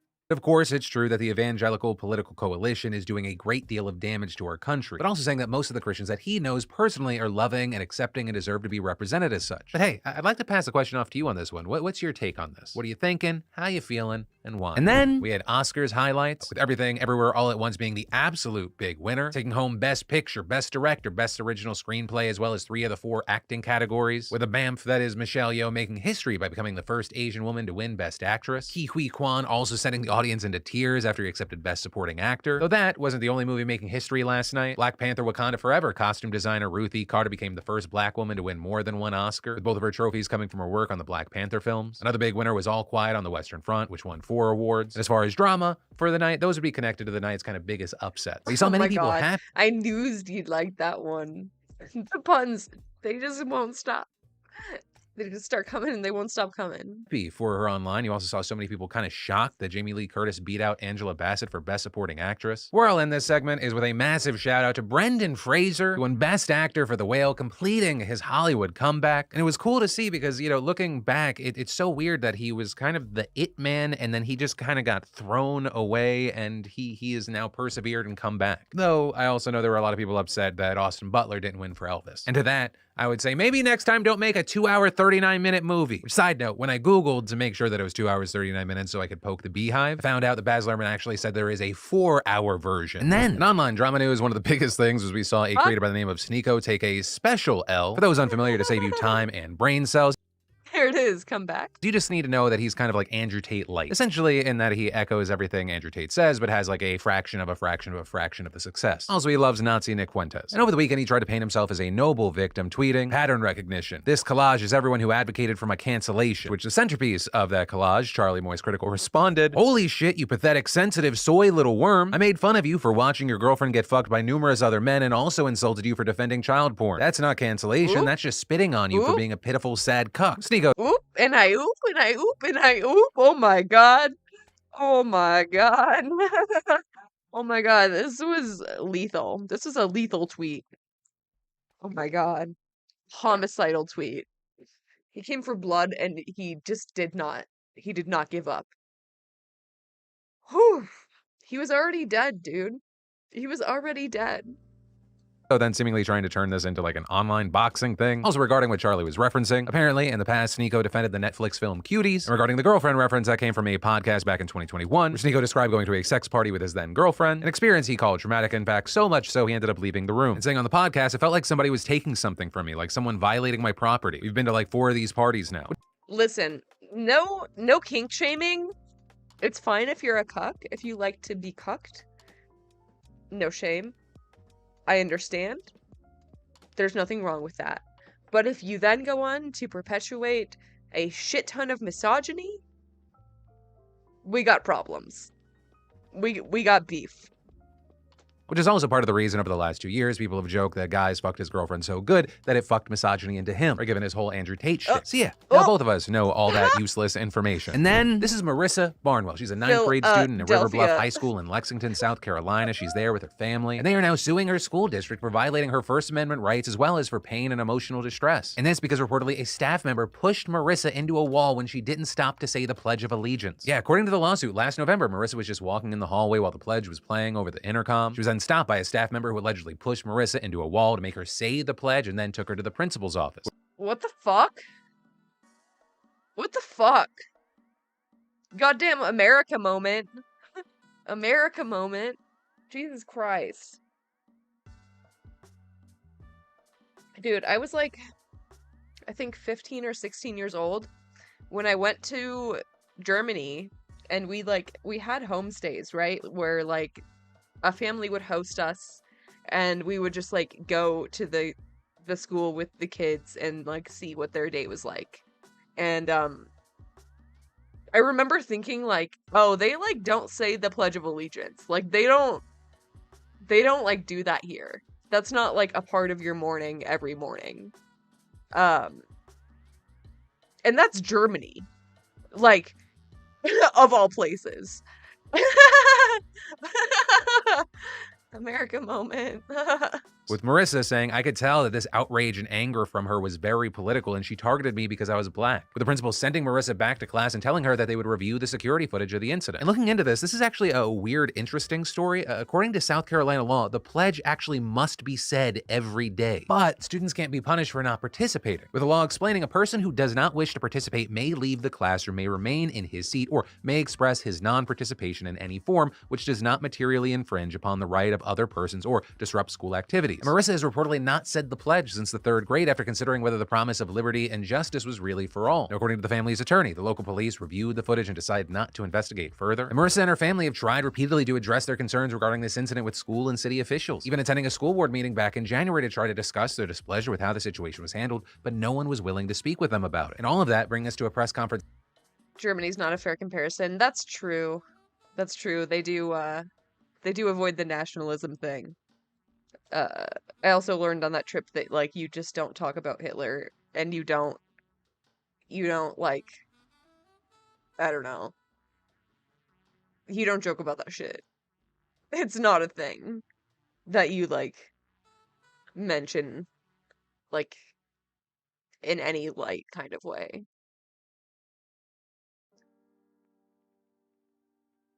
Whereas in America, we'll just call people grammar Nazis because they like language. Like unreal. Last Thursday, where the family and their attorney discussed the lawsuit, prompting the principal to reach out, saying he values his students as his own children. But Marissa's father is of the too little too late opinion. And Marissa saying in the press conference, the fact that this person attacked me and disrespected me completely just because of that, no one should have to be in school every day and have to face this person and have to face the same administration that let this happen. And so now, according to the school district's attorney, a response to the suit will be filed in the next couple of weeks. We're gonna have to wait to see how all this plays out, but you just make sure you're subscribed and I'll fill you in. And then we're looking at a historic deal right now that could read. And I'll fill you in.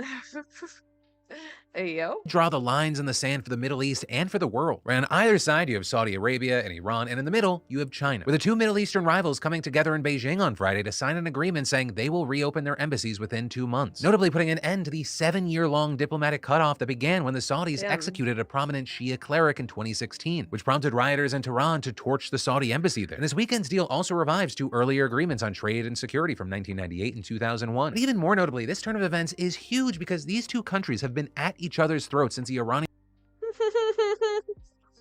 Oh my god, Keepers. Yeah, study Phil, honestly. I think it's probably a mix of both.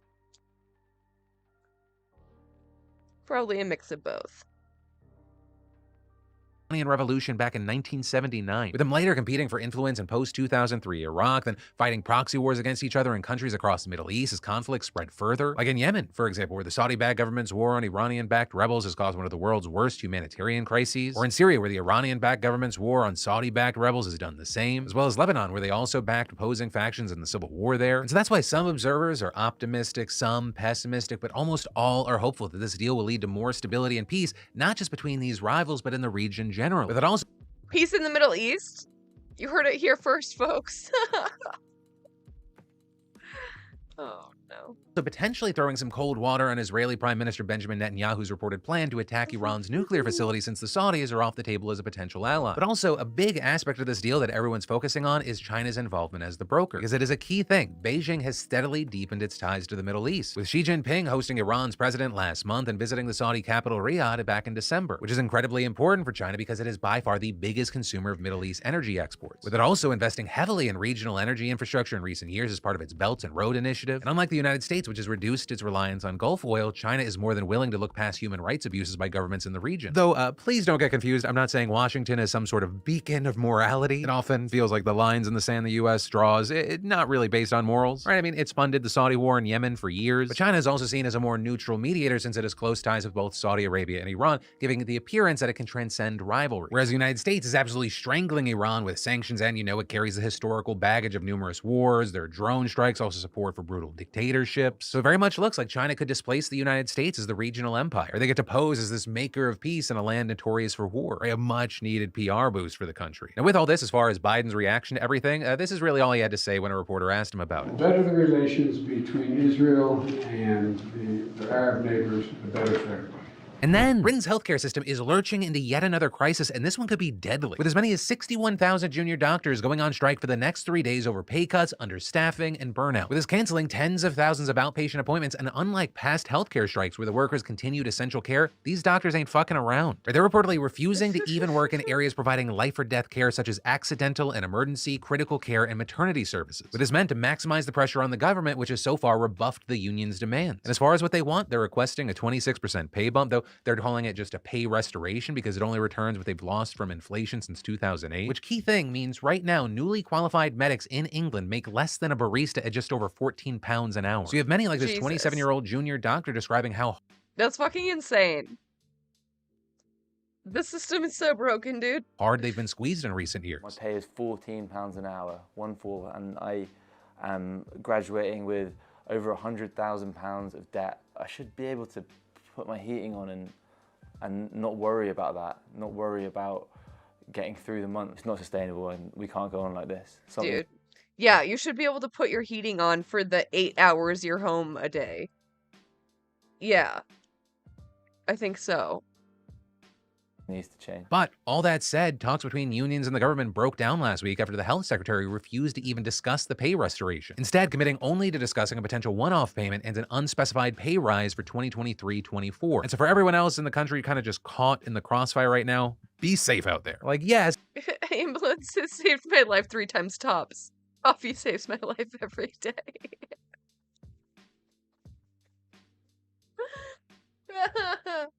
Yeah, you know, you're right. Baristas should make more than surgeons. In general, but especially over the next few days. And then, many in France are not happy today. And that's because President Macron's incredibly unpopular pension reform plan is still moving forward, with the Senate over the weekend voting 195 to 112 to raise the retirement age by 2 years to 64 years old. Though technically, this is not a law just yet. Sometime this week, it's going to have to be reviewed by a joint committee of lower and upper house legislators. So there, experts aren't sure if it'll pass the lower chamber. And that's because Macron's party doesn't have the votes by itself. It's going to need allies to join in as well. And so unsurprisingly, with this news, you have unions in France calling for another day of nationwide strikes and protests, which, I mean, these have been absolutely massive.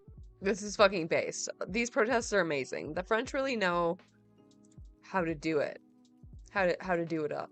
Demonstrations. Right over the weekend, you had just under 400,000 people demonstrating, but the week prior, you had just under 1.3 million. They're not happy they woke up and they were still living in France.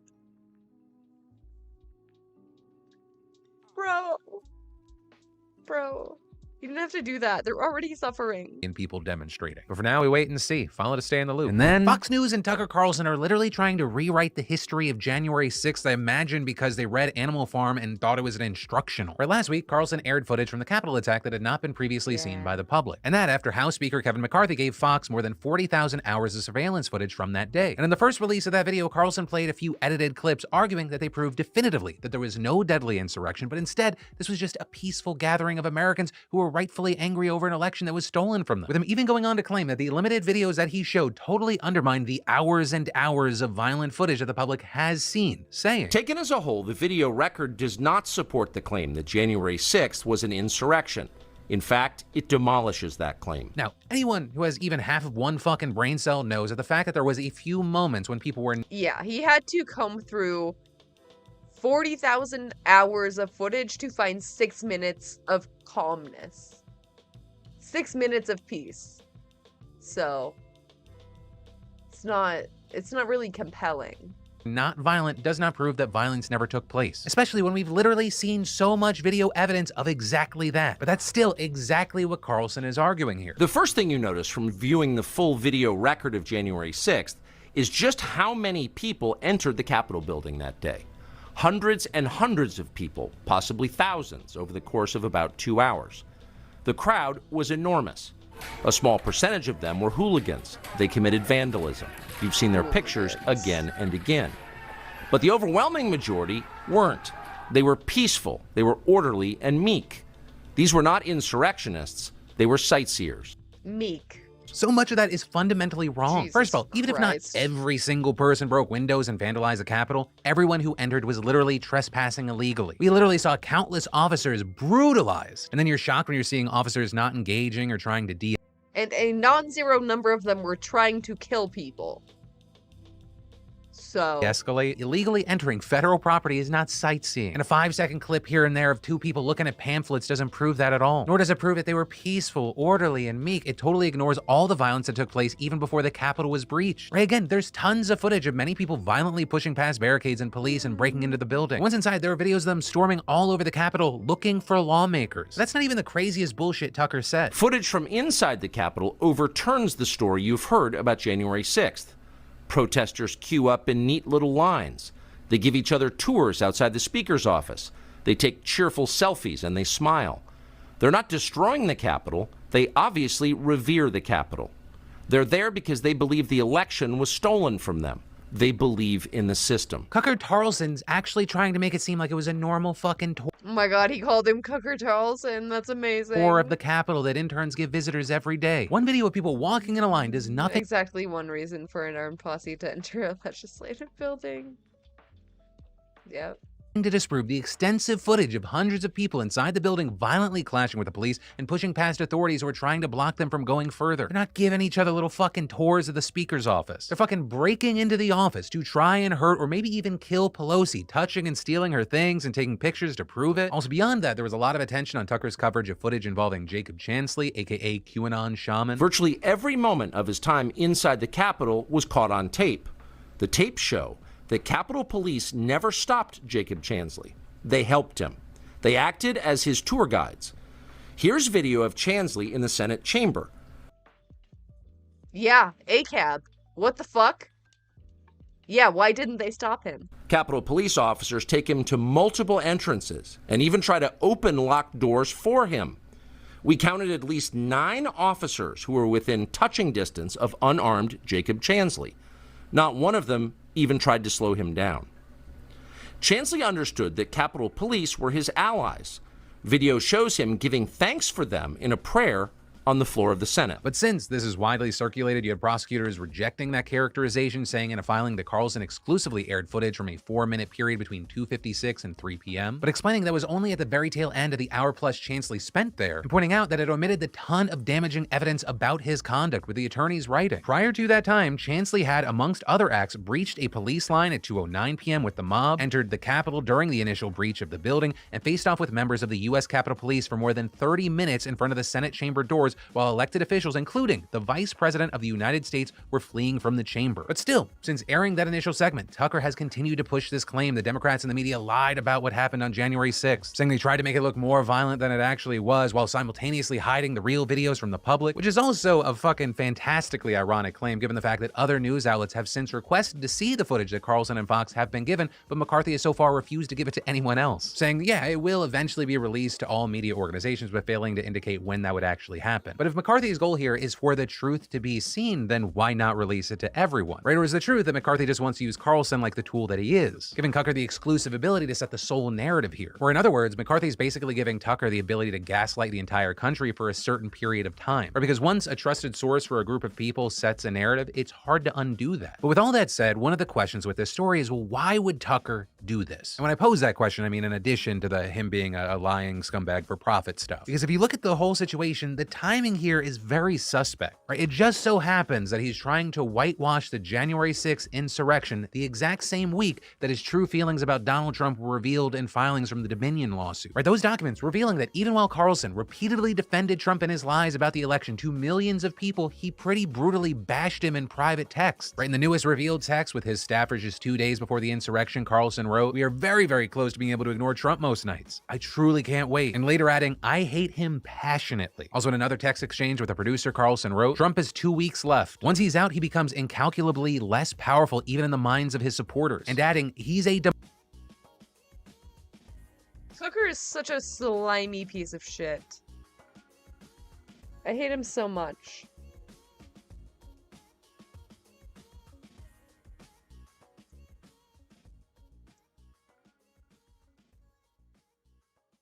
Just a garbage human. demonic force, a destroyer, but he's not going to destroy us. I've been thinking about this every day for 4 years. Right, Carlson doesn't want supporters and Trump's base and conservatives in general to be talking about that. Let's whitewash January 6th. Right, his lying there is a showcasing to his fans and Trump supporters of, hey, I'm still on your team. I'm useful. And the incredibly concerning thing is with his fans, it's working.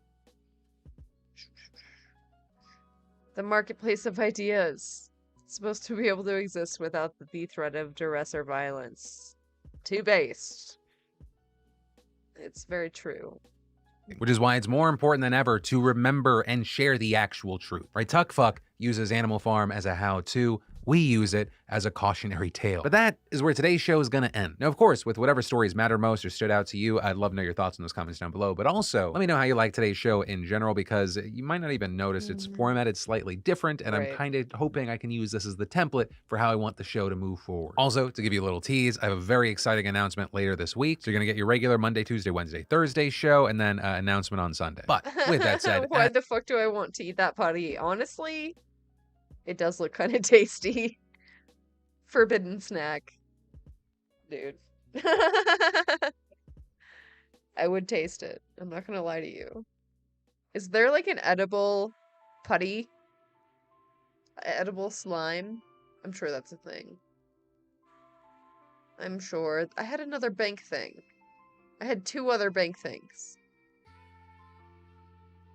I'm tired. I'm tired. I want fun. Fun time. What do we got? What do we got? We got some old videos here. Hold on. Hang on. Hold the phone. Did we watch the cut? I don't think so. Did we? Looking for right now. I definitely was someone that was ready to get married, but, you know. I don't believe in marriage. Welcome to The Button, a speed dating show. When the button lights up red, either player may press it and swap out their date for a new person. Get out of here. If 2 people can last on a date for 10 minutes, they win an all expenses paid second date. This is the button. Hello. Hi. How's it going? Good, I'm Jay. I'm Alan. Nice to meet you. Nice to meet you too. I like your nose. Cotton candy, taffy, true. Yeah, cookie dough. Oh, God.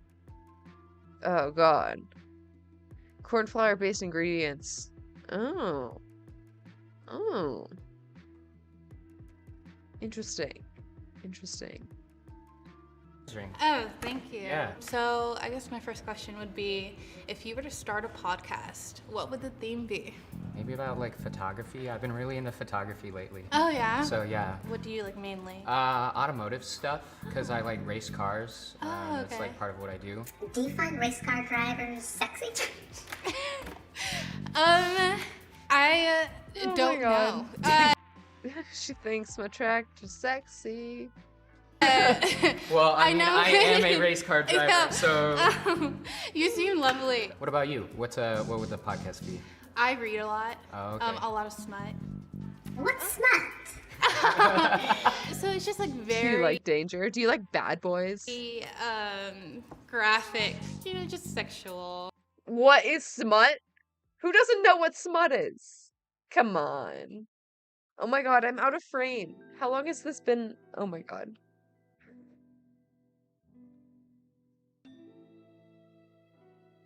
Professional streamer, by the way.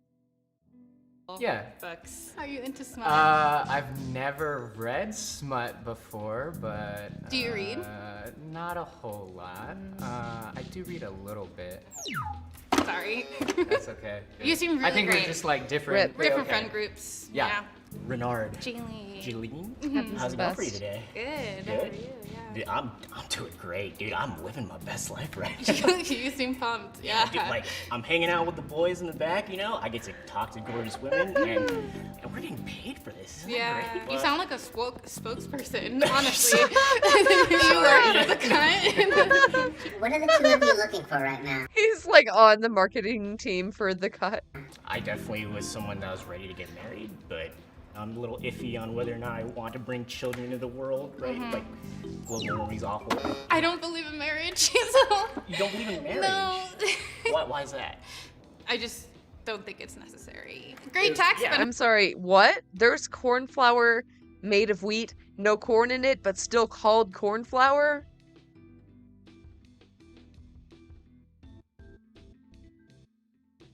What the fuck? What the fuck?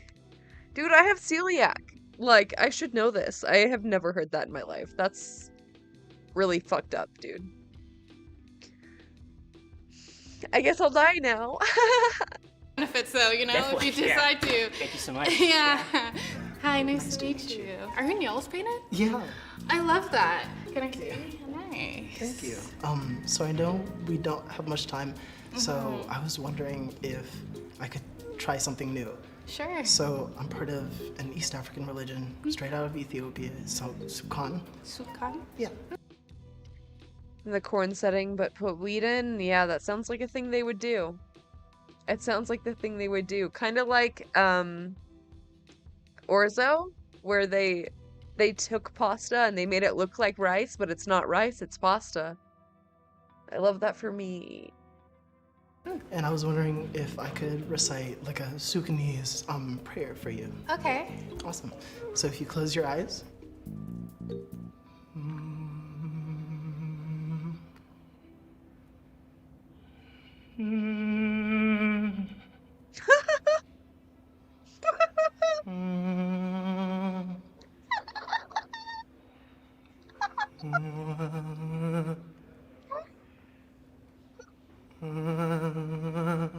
What's happening?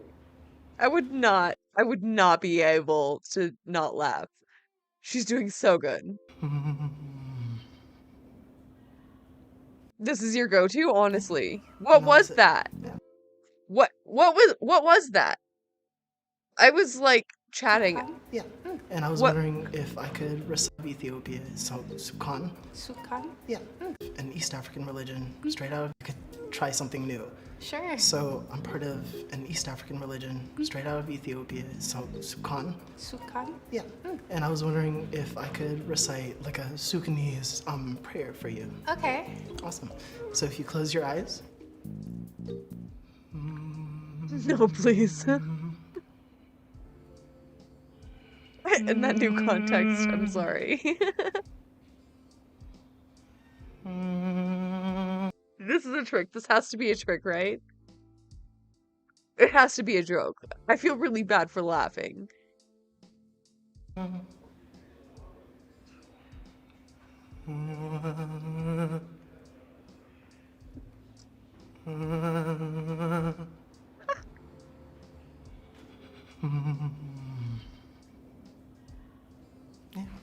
and that was it.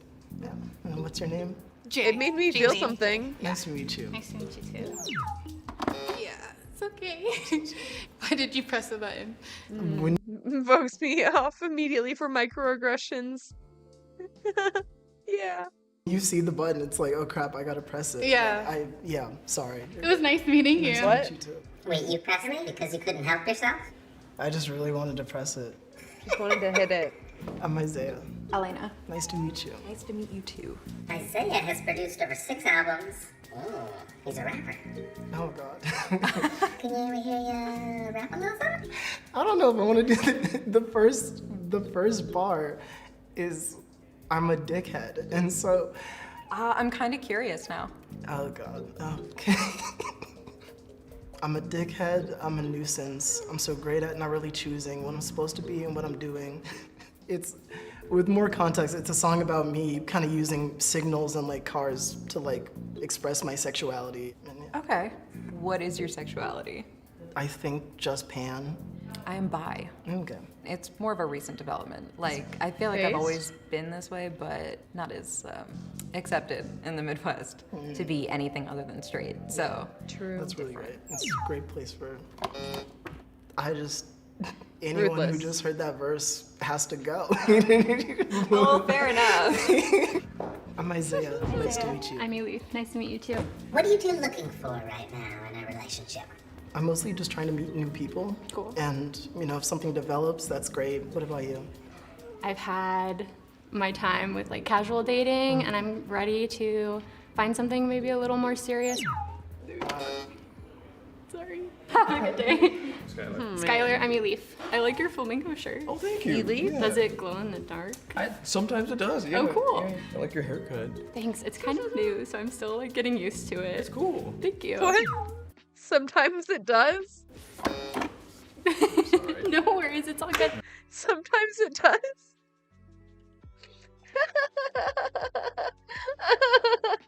Sometimes it glows in the dark. What an answer. What an answer. Sure. I think that's how most things work that glow in the dark, but that's accurate. I mean, not wrong. This shirt actually glows in the dark. I wonder if I could show you. I'm not sure if it's like charged or whatever. Let's see. I have so many lights. Oh my god, this light's still on. You can kind of see it.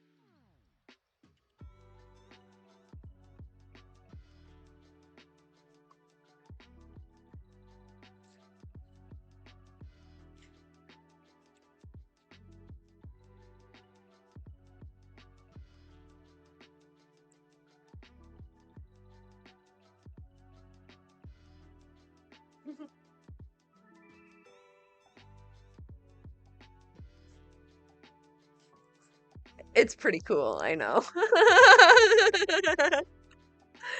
Have a good one. You too. Why did you reject Elif? I don't think I was attracted sexually, and I think What's your type? girls who are scary. I'm Skylar. Ashley. Ashley, what are you looking for in a relationship? I guess you could say I'm looking to like settle down with somebody, but like I'm going with the flow. I'm not in a rush to get that. What about you? I think I'm looking to experiment with different types of relationships. My friend has a term called relational anarchy that I'm like I think is kind of cool. Are you still Hey, you know what? At least we're honest. Yes, Relationship anarchy is actually very based. I'm not sure I could like describe it very well right now at the moment. I think it basically hinges on the idea that there shouldn't be any power hierarchies in a relationship. A relationship philosophy which draws its tenets from political anarchy. The main one being that all relationships, romantic or otherwise, shouldn't be bound by any rules not agreed upon by the involved parties. Very based. I want to date Beanie. True. Secrets of growing full red beard without patches. Yeah. Dang, I need to catch up. No, it's good. It's nice meeting you. Yeah. That was scary. Oh, Christ. It's 6 o'clock. Uh-huh. I don't have any more time. Everybody has to go home. That was the end of the game. Congratulations. Yeah! We lost. Oh, man. It was nice meeting you. Thank you, Ashley. See, you work these things out, and as long as you can be honest and smile about how messy, like, sexual relationships can be, then I imagine that you're gonna be okay. I like that attitude. Yeah, I like you, Button. I think you're a cutie pie. Thank you very much. Aw. Aw. Someone finally hit on the button. That's so sweet. That's part of the charm. It's true. It's true. Hey, Noelle. So yeah, I set my mom on fire. That's all we need. Lock her up. FBI, go get her. Hey, hey, hey, you know what time it is. Time for more information that we didn't ask for.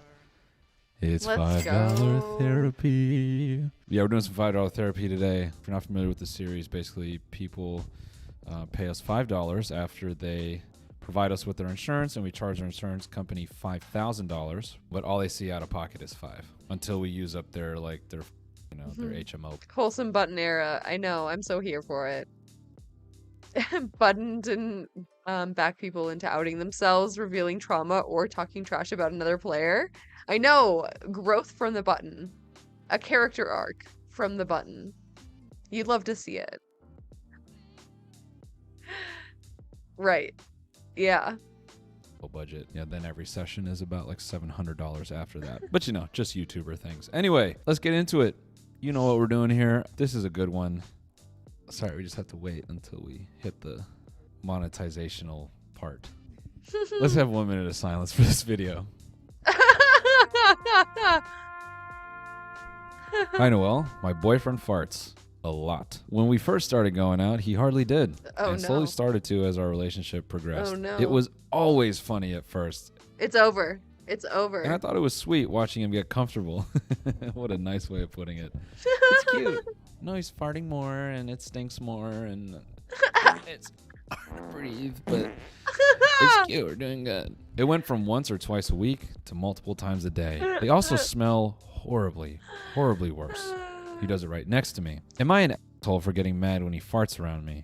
He always seems unbothered, laughing it off. He even moves his cheeks in different Live your positions to get essence. different sounding ones or combos of many. That's pretty good. Yeah. Are you guys just out in public? He's like, Combos. yo, watch this, watch this. At least he lets you know. Busting isn't inevitable. I mean, what's he my gonna God. do? Leave the room and bust? I think it's Yes. more a testament to you. Now, I think there's a way to go about this. I think if he's gonna blow the trumpet so often, he should at least be courteous about what he's putting into his body. If he knows he experiences some degree of whatever flatulence or IBS, he shouldn't be so inclined or wet. feel so Yeah. comfortable. I think that's the rude part. I think that's the part you can call him out on. You can say, hey, you're gonna bust around me like that? You need to meet me in the middle and watch what you put in your body. Shame him a little bit. You gonna have a little stinky later? You gonna have 10 stinkies today? Eat plain chicken and rice. Yeah, that's rough, dude. Oh But my you God. know, you might have married just someone who can't help it. Or not married. I said married. Freudian slip. Surprise, this is Alina's burner. Off camera, I'm letting the stinkies rip all the time. I think if he starts doing stuff, like trapping you in the blanket and stuff like that, that's when that's not nice. Maybe just shove a piece of wood in there and just cork it. See if it comes out the other end. Okay, this one's called This Is a Tough One. So this is something I've never said to anyone, and I don't know why I feel guilty about it, but I saw my missing... Oh, cut way back on protein? Yeah, that makes sense. You can speak no truth on this. You made me vom more than once? Keevers! Keevers! Explain yourself! Explain yourself! Sir? What the fuck, man? I'm sorry, but I have to. I must.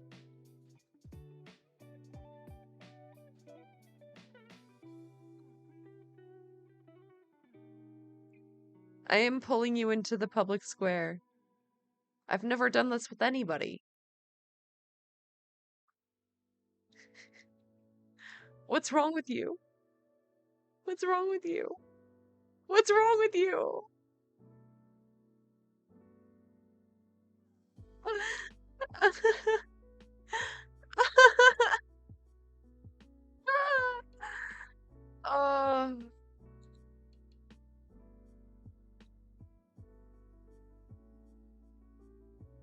Wait, I can't capture it. I'm trying to drag you out into the public square, but it's not letting me. It won't let me. Unacceptable.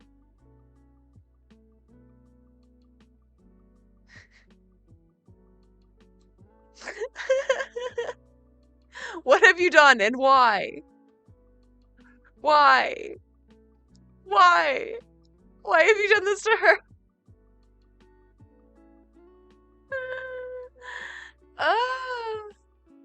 Scentless farts are way better. Yeah. True.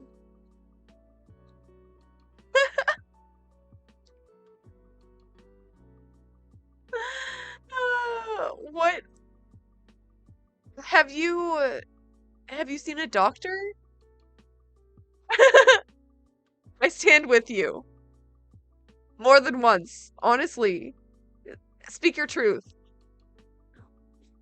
What the fuck? Like, have you seen a doctor? Do you take probiotics?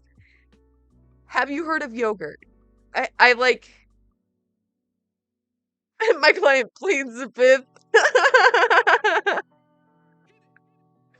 This is the new Amber Heard Johnny Depp trial.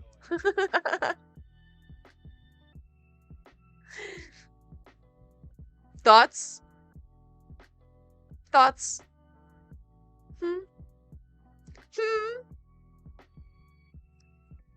Usually so bad, dude. Do not make it better, and they do not agree with my body. Okay. How about kombucha? How about kimchi?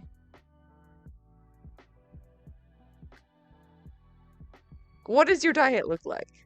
Again, have you seen a doctor? You were pregnant. The smells are intense. Oh, yeah, that might have done it.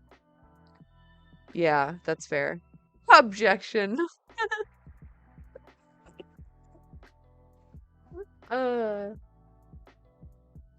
I'm glad we have a public defender in chat.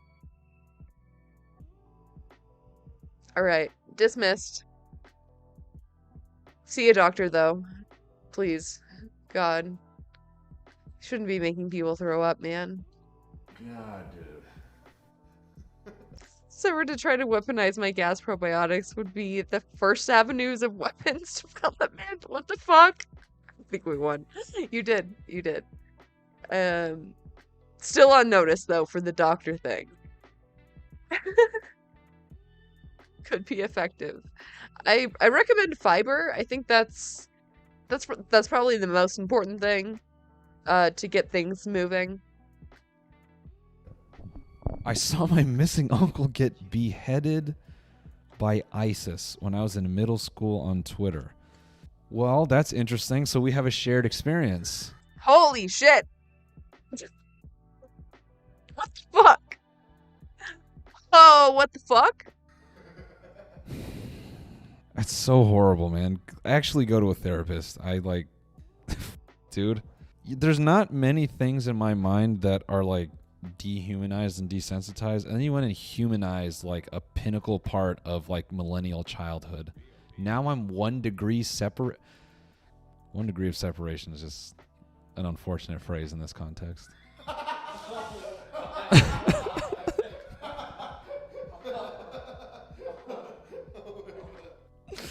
Come see me live, noelmillerlive.com. We do some fun crowd work every now and then.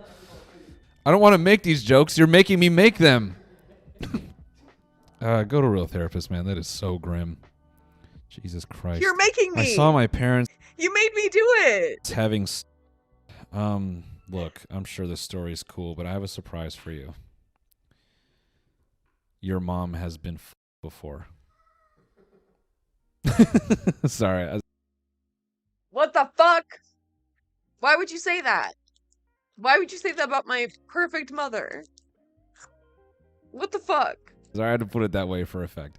Your dad and mom have gotten it in many times. I know it's not always fun to see like how Panda Express is made, but it's gonna happen. So, just don't go into the kitchen next time. How about that? Later on, my mom told me she was glad I was there to interrupt because she was on her menstrual cycle and didn't want to get the sheets dirty. That's crazy. That's so wild. Oh, honey, don't. Sorry, I had to see that. Honestly, I'm glad you walked in. I just realized I'm on my period and I was gonna... Murder scene. Hello. You did a good thing. Oh my god. I really chose the wrong moment to eat chocolate. This was a bad decision. What have I done? Real therapy for everyone. Not only real therapy for everyone, but state-mandated real therapy for everyone.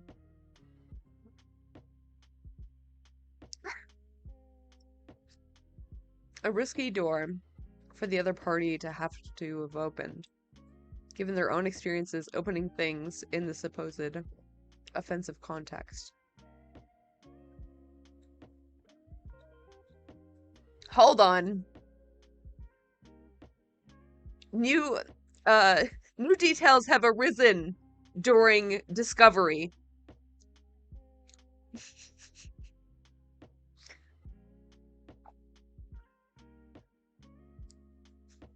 Smelt it, but indeed often dealt it. Oh my god. Shots fired.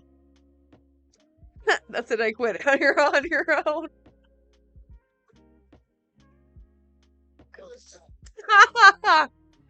Should have listened to your lawyer. Should have listened to your lawyer. Okay, I also fart, but did you puke? No. Fair point. Compelling point. Compelling point. Now when you say she opened the door, is that a literal door? Or is it a metaphorical door?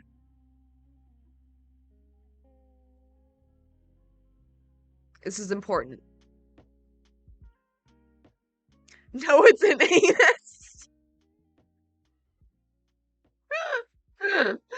Attack dispersed. Oh my god. Won the case. Bye. Bye, bitch. Thing today, you did a good thing. Thank God. you. What's this one? She's so hot, though. I have a crush on this cool girl at work. But I have a boyfriend. I have a crush on this cool girl at work. But Okay, close enough. I have a boyfriend I want to spend my life with. Every time I hang out with her, I feel like I'm mentally cheating on my boyfriend. She's super cute, and I'm down bad, but I'd never do anything. My boyfriend is the best guy I know and deserves no turmoil. How do I get my frustrations out about this? I'm a sick... Oh my god, she's so hot, bro. Maybe I'll quit. Oh, no, dude, we don't care. Control your f***ing emotions. You know how many people are watching this right now, like fighting my the God. bottle? Right, there's bigger fish to fry. We're For all real. here like trying to get through some real shit, and you're like, I want to everybody. We don't care. How do I stop myself from wanting to everyone? We don't know. That's Listen, Noelle, you wouldn't understand. You wouldn't understand. It's hard when you find so many people attractive that you don't know what to do with yourself. Okay? Okay? Listen. Look, listen. And especially when no one likes you. You're attracted to every gender, but guess what? None of them want you. Okay? It's not as easy as it seems. It's not as easy as it seems. And also, women are hot. Don't act like you don't know. Don't act like you don't know. I see you with your hot girlfriend. I see you. It's you. Probably quit your job. That's what I do. Quit your job in this economy. No, JK. I don't know. Just tell your boyfriend. Make it weird. Hi, I love you, but you're emotionally competing. Just so you know, every day. There's someone at work that's like definitely pulling me away from you. Negative game. Can I be saved? Imagine going to your pastor and 19. No, not the negative Riz. I'm just picturing someone in a confessional. They're like, what's on your mind, son? He's like, I have 0 Riz. Let me get straight to it. I have a huge crush on this girl in my class. We have been on and off flirting with each other for a while. The chemistry was really strong. I thought, hey, this is going well. Eventually, she invites me to a huge party she was holding for her birthday. And of course, I'm thinking this is my chance to go with her and become more than just friends. During the party, we were drinking and just laughing, when eventually, towards the end of the night, we were getting a lot closer, and I hyped myself up enough to ask her out and do some moves. So I get up from the couch. Do some moves? You're definitely 18. Do some moves. I'm about to do some moves on this bitch. That I'm sitting on, stumble towards her like a newborn baby. When I finally reach her, I start saying how I really like her and I wanted to be more than friends. At which point, I hear my boys behind me shouting, Grizzly Bear. Some sick karate moves. Alex? Which makes me insanely nervous, so I begin to stutter and fumble my words. Then to make matters worse, someone had just thrown up behind her. No. I have a weak stomach, so I uncontrollably gag for a solid 2 minutes. And she leaves her own party now crying because she thinks I gagged at her and her friends and begins to call me a twat. Now she won't even look at me. I think I screwed it. What's your advice? How about this? Oh, God. Hey. I gagged because someone behind you threw up and I was going to throw up at that scene. All right, that's not a crazy thing. I'll tell you what is a crazy thing. How much I'm into you. And I'm not going to let this escape through my hands. So I want to take you out on a date. Please, mommy. Please, mommy. Please, mommy. Please, mommy. Wow. Honestly, excellent advice. You should all be taking notes. Please, mommy. Grizzly Bear. Especially the please mommy, please mommy, please mommy. Please mommy, please mommy. Remember that. That's an unfortunate side effect of the word Riz. Is now young boys can't even, have their HBO euphoria moment, Hey, I like you. Yo, that's looking like some Harisman over there, bruh. She looks uncomfy on God. Harisman. No cap. I don't know, man. I think whatever you do next, it has to be some equivalent of, like the resonant, if you will. Just say nothing and cloak yourself in the grizzly bear skin. Feel its essence. Go through the woods. Mm-hmm. And then perhaps from there you'll be born a new man. Okay, I set my terminally ill mother on fire. What the fuck? Hey, Noelle and team. So yeah, set my... What the fuck? Getting fucking like whiplash from these. Jesus Christ. The things people will just send a creator to just read to everybody. To everybody. Yeah. For real, what the fuck? Dying mother on fire, but don't worry, that's not what killed her. Here's the story. See you in April, King. Oh man, I gotta watch you talk. Maybe it was a Viking send-off. True. Hey, Noelle. So yeah, I set my mom on fire.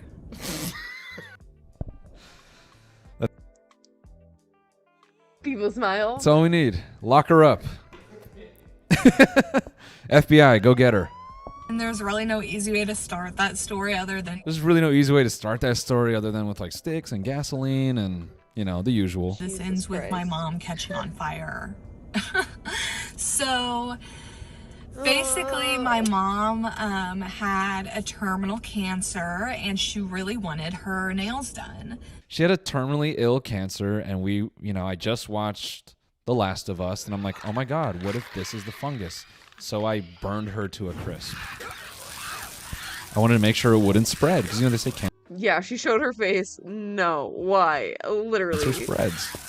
So we went to go get them done. She wanted like dip on her nails, so like more than just the regular polish. So we got that done for her, and then about a month later, she wanted them taken off. But she was too sick at this point to really get up and go to the nail salon to get this done. So I told her, you know, I know how to do this. Let me just do it. I have all the stuff for it. I can do it for you. If I had to guess, I'm going to say she went to remove the nails, and in this process, something was set ablaze. Yeah, my guess, if I had to guess, that she had acetone. She was probably soaking the nails in acetone. Probably, you know, you take like a cotton ball, you put the acetone, and then you wrap it in foil. That's probably the situation. She probably put too much, spilled the acetone. Acetone leaked onto a space heater and caught on fire. That's my guess. Do you guys have guesses?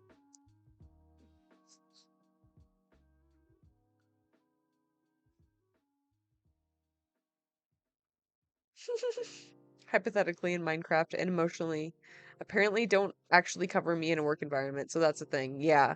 No, the feds are on to you if you say in Minecraft. It's not actually a cover.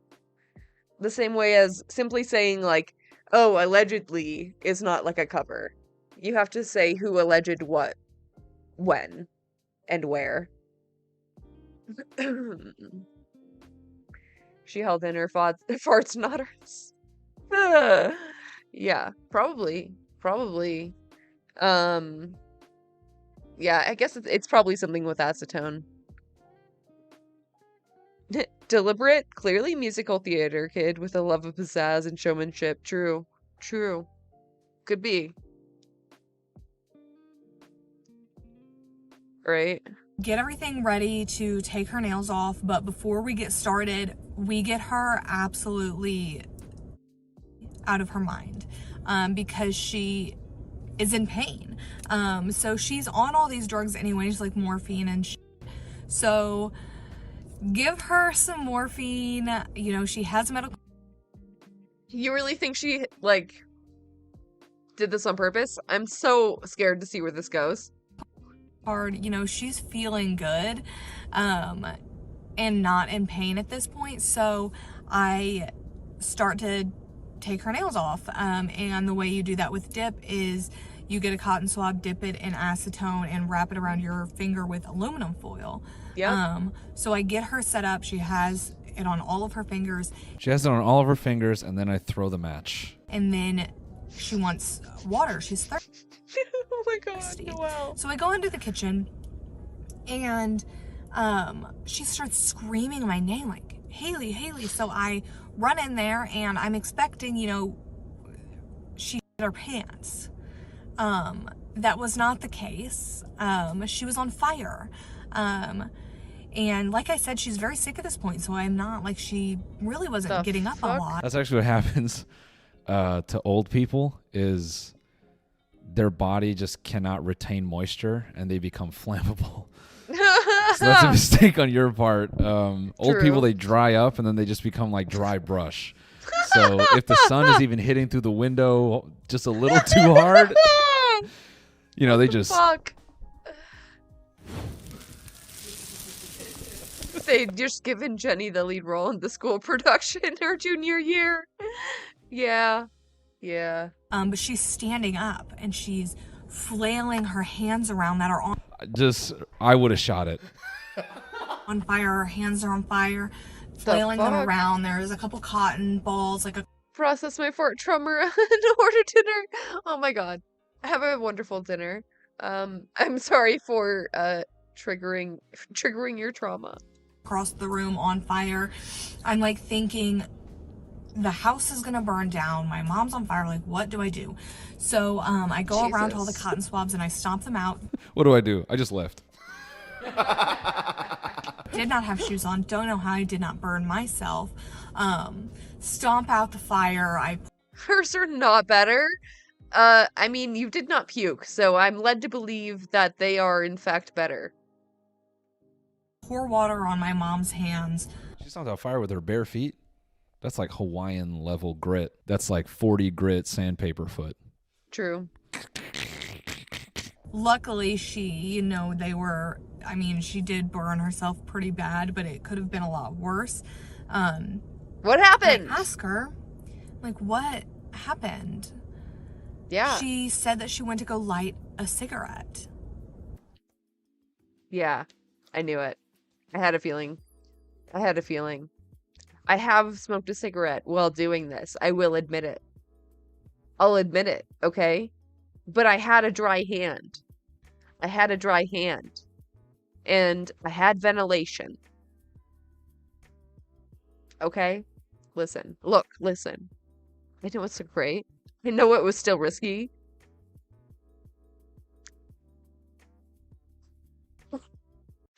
But I was fine. I kept my other hand away, and I stayed with an open window. It's fine. Holy shit. She's got gasoline on her fingernails. And then she's like, you know what to just add to this whole experience? Awful. Little nicotine. That's the Midwest way, dude. Just as much stimulus as possible. Her hands went 100% acetone, flammable. No! Oh my god, she had 100% acetone? Dude, you should not have that in your house.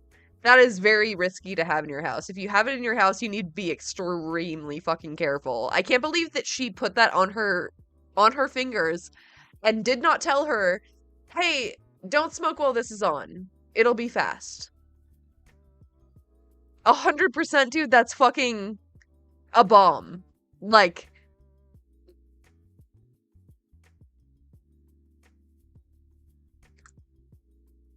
dude, she was trying to light her on fire.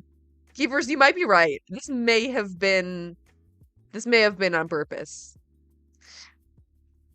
She cried about butterflies inconsolably for 10 minutes. What does that have to do with anything? What does that have to do with anything? Her gut reactions were not to be trusted, literally or figuratively. Oh my god. What, you're saying she's just an emotional woman? So she puked because she's an emotional woman? I'm about to ban you for misogyny.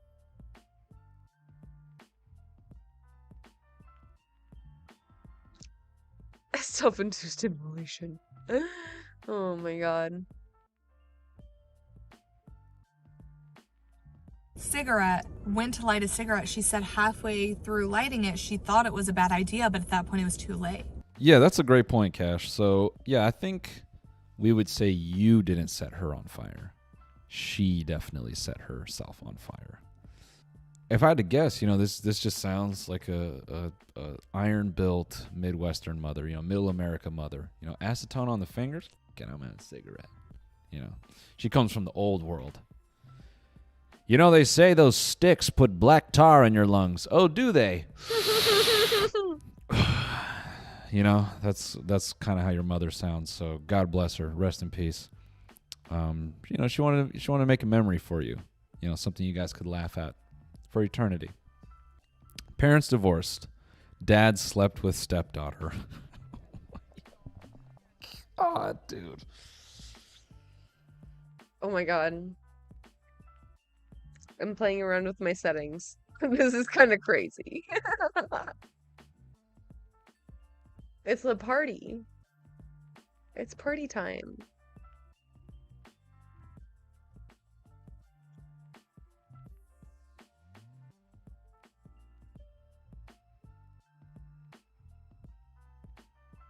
There's so many settings on this light. There's so many colors. Some of them move. It's crazy. I don't really like how any of them look, though. None of them look great.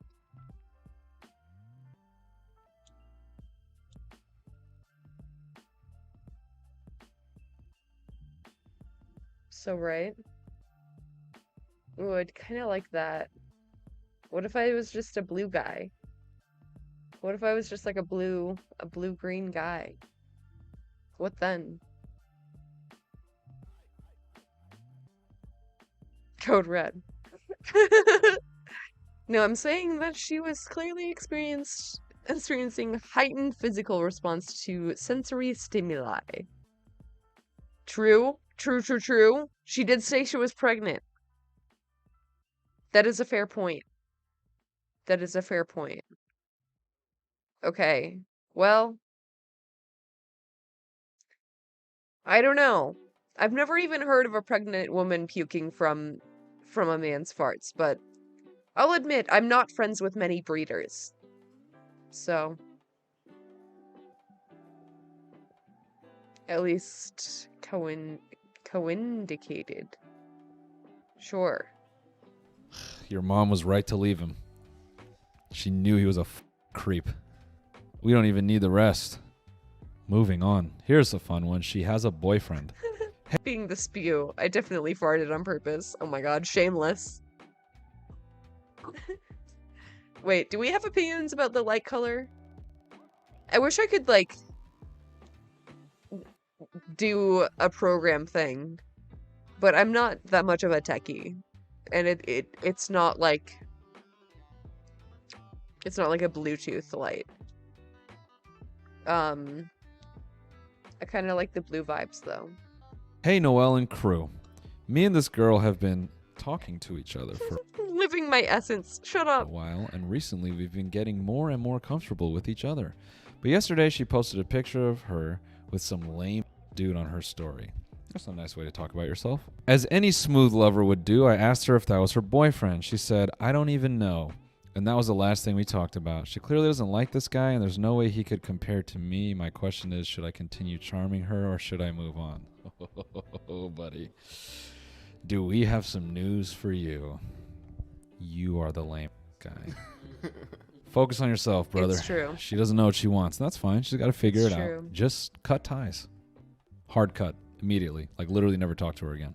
Ghost. Oh no, See chat ya. wasn't on screen. Then do the classic. Go meet someone and post pictures with someone that looks like her. That's the classic way to get back. And if you feel wronged in any relationship, leave and get with someone who looks just like that person. Yeah, that always goes great. Honestly, I'm not against like a rebound. I think that can work for some people. Nah, man, just move on. It doesn't seem like she knows what she wants, and that's okay. Let her figure it out. You're finding out that you want someone who cares about you, right? Addicted to theft, smiley face. Well, we have your first and last name. Smiley face. Reported. I'm a kleptomaniac. Smiley face. Anyways, everybody, thanks for tuning in. We'll see you very soon with another series of $5 therapy. Until then, we'll see you next time. Goodbye. I didn't come here to play, nah, I came with a plan. I'm the star inside my circle, I'm the pentagram. Whoa, making sense. Wait, I hope they didn't actually report that person. I don't know. Kleptomania is a mental disorder, like, people need treatment for that, not to go to jail. Sacrifices just to get the lamb. Oh, I'm trying to see how fast that hurricane go. Eyes burning, no sleep, hustle is OD. Greetings, guys, gals, non-binary pals, and welcome back to another video. Recently, I was on Twitter and I saw some people talking about the recent phenomena that is beige moms. And it piqued my interest a little bit because I have a lot to say about this, because Are you guys on TikTok? I'm like not really. I don't spend a lot of time there. I try not to anyway. Unless you steal from Walmart, notters. Yeah. We subsidize their employee wages. Literally. True, true, true, true. One day, but not today. Yeah. Yeah. I personally know someone who's a beige mom, or I don't personally know them, they're a mutual friend, and I see them on Instagram and such, and they are a beige mom, and I've always had a lot to say about it, and now it seems to be, you know, more of a trend, and more people are talking about it, and more people are like showing it off on social media, and it's always kind of like rattled me wrong, you know? So I have stuff to say about it. I wanted to sit down, I wanted to talk about it because I've seen some conversations about it online at the moment, and I want to be a part of that conversation. I am a bit late. I started seeing this conversation like a month ago, but I'm never on time for anything, so why would I start now? I went through TikTok for way too long the other day, like way too long I was there, and I've saved some of the best beige nurseries that I could find, and I want to talk about them with you. We're gonna look at them, we're gonna rate them, we're gonna have a little bit of a discussion, and then yeah, let me know your thoughts on beige moms and colors in. Yeah, I feel like this was started by Kim K and her god-awful beige mansion. The comments. Before we do get into it though, I would like to take a moment to say thank you to today's patron of the day, Tim. I appreciate all of your support so much. Thank you so much for joining, and I hope that you enjoy this video. And if you would like to become a patron, you can go to patreon.com/savvycat or click the top link in the description. If you want to hear more about it, stick around till the end and I will tell you more about it. All right, let's get into some beige, color-free, aesthetically pleasing nurseries, shall we? We have 11 weeks until baby girl gets here, so it's time to do some nursery updates. Our glider was getting delivered today, so we needed to get the rug down. I am so obsessed with this rug from Lulu in Georgia. Pause. Already, I hate the rug. I hate it. I hate it. It's an ugly color. I don't like the rug. You're off to a bad start. Then our glider came and it's so beautiful and comfortable. I also hate the color of the wall. I hate dark walls. When I was a kid and I loved wallcraft. Yeah. Yeah. black when I was like 7. I had my first like little like I like black and skulls thing. I was like, I want my bedroom to be black because I like the color black. My mom was like, no, you can't have a dark room because it makes your room feel small. And I was like, okay, well that seems silly, but whatever. But like, you know, as I've grown up and as an adult, I understand and realize that that is very true. If you have a dark colored room, it feels much smaller and it's dark, you know? Like a baby shouldn't have a dark room.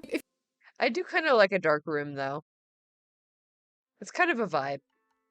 I kind of have a dark room. I don't know.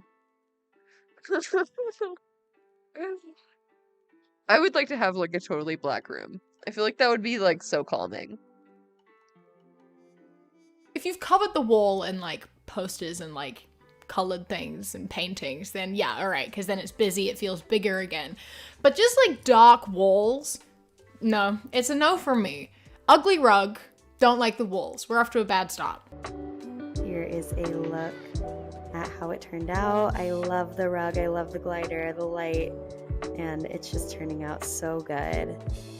It's boring, it's dark, and it's ugly. Even for an... It is very boring. I'm not gonna lie to you, it's pretty boring. I do like that light a lot though. I do feel like it's probably too bright, but love the glider, the light, and it's just turning out so good. Slay Queen, yes. It's boring, it's dark, and it's ugly. Gothic baby? Even for an... Gothic baby aesthetic? Oh my god. Oh my god. An adult room. Does the gothic baby aesthetic include anti-vax? Because there weren't vaccines during the gothic era. Oh. I hate minimalism. I am an anti-minimalist. I am one of those people who I just don't get it, especially when it's dark colors. No. Pass. And then she did an update of like the finished results.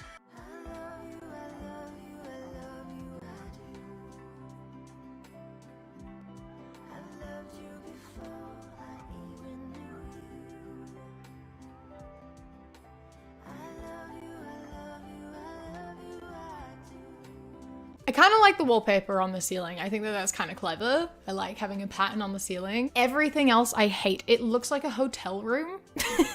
It looks like a hotel room. And it's a nursery for an infant child, for a baby. Why? I hate how there's a lack of color even for like an adult. There's no stuff. There's no color. There's no personality. There's nothing there. It's just dull and it's boring and it's not at all stimulating for a baby. They go into it being like it's like a relaxing, like, you know, natural vibe. Do you know how calm nature is? Nature is like the least calm thing ever. Natural nature is just so, it's wild. It's full of stuff and colors and movement and surprises. Nature is the most stimulating thing. Nature isn't just a patch of grass in the sun. Anyway, so this is kind of like the basis of what they all look like. Some of them are worse than others. There's one that I'm saving that is like my least favorite thing in the entire world, and we'll get to them in just a moment, but I do want to look at another couple first. So you smile at everything I say. You got some soft lips and some pearly white. I wanna touch them in the dead of night. God. So this one says like, I'll never regret taking the basics and turning it into the nursery of my dreams. And then it's all brown and white. And again, it shouldn't be the nursery of your dreams. It should be for your baby. The nursery is not for you. It is for your child. Stop forcing your aesthetic onto an infant child. Children need colors. They need it for development. They need shapes. They need texture. They need color. They need that. And like you have this thing of like, I want it to be natural and calming. Green, blue, yellow, orange, colors are natural. They are in nature. If you want to have like white walls or a beige wall or whatever, that's fine. But have like flowers, like bright colored flowers and like other textures and things in the room. The thing is that like is baffling to me is that these people go for beige rather than white, because like white, I think, is better than beige because it's light. You know, there's light in that. And if you want to go for an aesthetic, I don't know. They're both terrible. They're both awful. White and beige, both boring. Be real with you. A wardrobe. Oh my god. Oh my god. tick or whatever. That gives me so much anxiety. Everything. Eggshell or cream?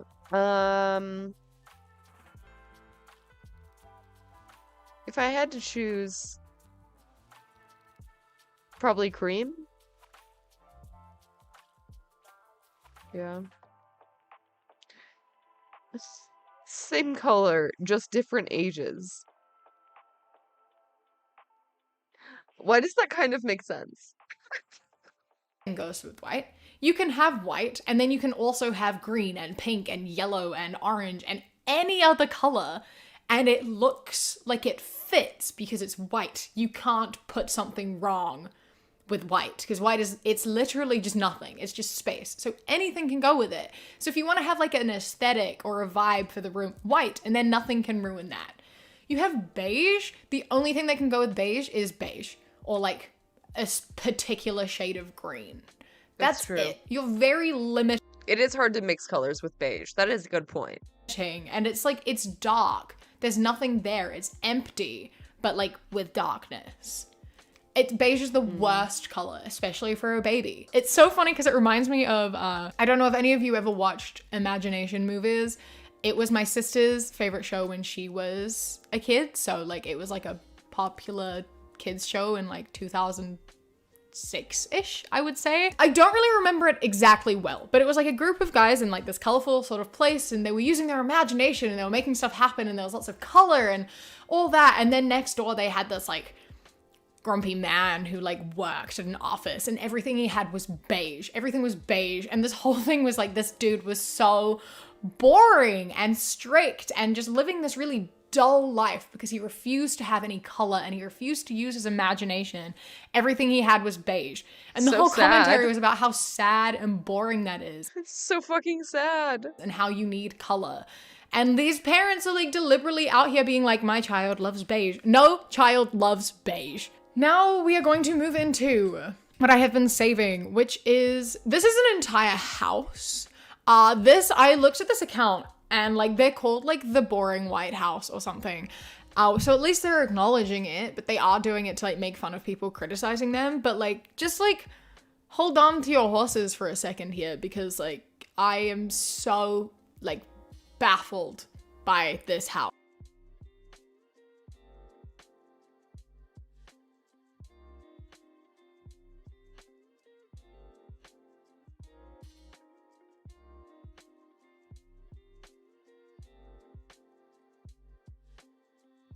Dude, this is terrible. This is terrible. It's disgusting. It's so sterile. That's a bathroom, right? One so far. In terms of like there's nothing there. It's just white walls and then like some like wood, and all of the toys are like white or wood. And I know I just said a moment ago that white is better than beige, but it's only better than beige when it has stuff. It doesn't work if there's nothing. Then it is kind of worse, because then it is just empty and there's nothing to like ground you. This is horrific. I would hate to be in this room. As a child, I always said that my least favorite color was white. My least favorite thing in the entire world would be to be in like a white room, because it's just expansive. I have followed a couple of parents who did like the Montessori method of raising a baby, which seemed to be like honestly kind of dope. And I remember from their videos, like babies don't even differentiate colors until they're like, what is it, like 6 months, I think. It's not for a while. Like, they can only see black and white. So it literally doesn't even matter what color their bedroom is for, like, the first year. Stupid baby. Stupid dumbass baby. Yeah. Nothingness. You can't see where it starts, you can't see where it ends. And a lot of people say that about black. Most people I talk to say it about black, you know, like darkness. But I prefer the darkness, like being in an all black, darker space, because then it could be bigger. You know, there could be things there. I'm not necessarily alone in like pure darkness. And I know to some people that is like scarier. The fact that it's dark and you can't see means like, oh my God, I'm not alone. But I find much more comfort in the idea that, like, you know, if it's fully black and it's fully dark, there might be someone else there. I'm not necessarily alone. I could be closer to something or someone than I think that I am. There could be things that I love all around me that I just cannot see in that moment. Whereas if it is entirely white, just empty space, I can see in every direction that there is nothing there. There is no one there. There is nothing I love, nothing to keep me company, nothing to make me happy, nothing. And I can't pretend that there is, because I can see that there isn't. When it's all black and it's all dark, I can pretend that there are things there. You know what I mean? And so like something like this, I would have... There is something to be said about having really good sleep hygiene. Like, my bedroom is pretty much only for sleeping. Like, I don't really watch TV in there. I don't really do anything except sleep there. And that's very nice. And in that case, it doesn't really matter what color it is at all. It could be any color. If you're just sleeping, the lights are off, it's the same color. Despised as a child. I would have been miserable all the time. It makes me so unhappy, even as an adult. Just like white walls and nothing and no color makes me genuinely like so sad. And like it invokes like a fear in me. I hate it. I like despise it. And I feel so bad for any child that is subjected to like having no color and just white. Because that would be so overwhelming going into the world and like realizing that color exists outside of the home. You know, it's like you read during like COVID times with like COVID babies, when they first saw people without masks, they were like, holy shit, what the fuck? Learning starts in the home and you have to have. Oh my god. COVID babies? Wait, are there videos of that? Because I have not heard of that. Did COVID babies freak out when they saw people without masks? Because I feel like they probably saw that at home and it's fine. I don't know if it's like that weird.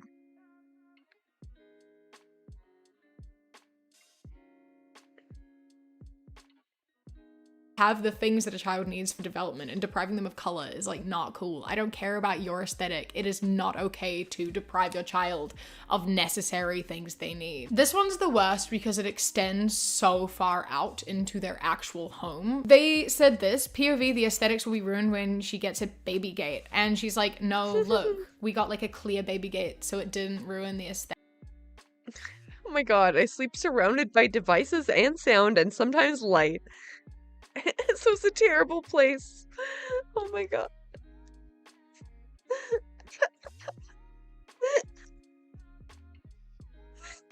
Oh my god.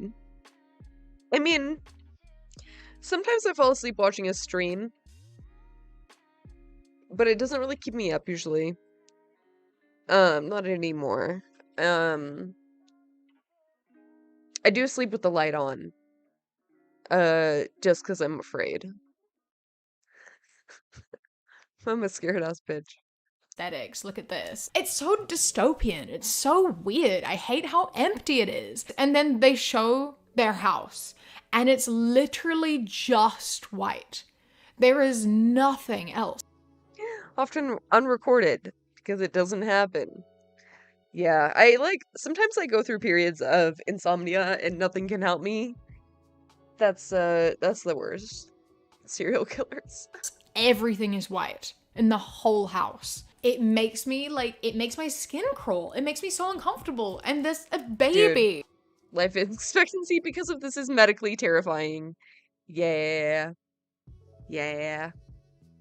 I feel that. There is a baby in this house that like literally has no color at all. And it takes away so much freedom of this child too, because like, what are you gonna child abuse do if they want to bring home something colorful? What are you gonna do if they want to put like a pink poster on their wall? Are you gonna let them? Are you gonna not let them? Are Definitely they allowed not. to bring color into their house? I'm guessing no. Because like, if you're this strict and overbearing about the aesthetic of your house, I'm really worried about how strict you're going to be towards your child, you know? Like, I don't want to step in and make assumptions, but it's kind of worrying that like... No way, no pink. Hi, Maury, welcome in. You're willing to sacrifice the like development of your child to maintain an aesthetic of your house. My favorite thing of this one though is oh, I hate this house. I hate this house so much. It makes me so upset. I didn't save the video. That's so annoying. But their dog matches their aesthetic as well, and I found that quite amusing. Even the dog is like a white beigey dog. After scrolling for a long time, I saw someone talking about beige nurseries and beige moms, and they say some stuff that I really don't agree with. So we're gonna listen to what they have to say, and then I'm going to tell you why everything they say is wrong. The comments on that video are disgusting. Everyone calling it like a sad beige aesthetic. No colors for a sad kid. That kid's gonna grow up with the worst line. It's a baby nursery, not the kid's room. Okay, I'm gonna take a second here to ask a question. What do you mean it's a nursery, not the kid's room? A nursery is the kid's room. Most houses have one room for a child. The nursery is where they sleep. And it's also where they play and do everything else. The nursery is the kid's room. What do you mean it's the nursery, not the kid's room? Are you trying to separate like a nursery and a playroom? Regardless, a nursery is where a child sleeps. A lot of people have like nurseries or their bedroom, and then they'll play either in their room or in the lounge. Most houses have one room for the baby. So already, what? which, let's be honest, is mainly for the moms, the mother's sanity. And I can say for this postpartum and with my OCD and stuff, sometimes you just need a room in your house where everything is just matching and it feels zen. Is that not what you're... Okay, yeah, make it your room. Make it your room. What the fuck? Letting babies sleep in their own room anyway. I mean, yeah, but sometimes parents don't have like a choice, you know? And it can also be like a certain parenting style or whatever. Your bedroom is for? What's your room for then? What do you mean? Let's face it, the nursery's for moms. You need a place that's organized and has a nice aesthetic and is that... What is your bedroom? That's what your room is for. Your baby's room is your baby. Oh my god, Keepers, have they speculated on which paint shade the mother and child might be most similar to in skin tone? Bro, what the fuck? Your head right, yeah. Collect yourself. Space. Your room is your space. You have the rest of the house to do whatever the fuck you want. You can have a beige, organized, white, nice, tidy house if you want to. Your baby's room should be for your baby. That is their room. That is their space. They deserve a space for themselves too. I mean, the baby might care. I don't know. I don't want to speak for babies. Maybe they care. Maybe we don't know, like, what they perceive color as. But like, I don't know.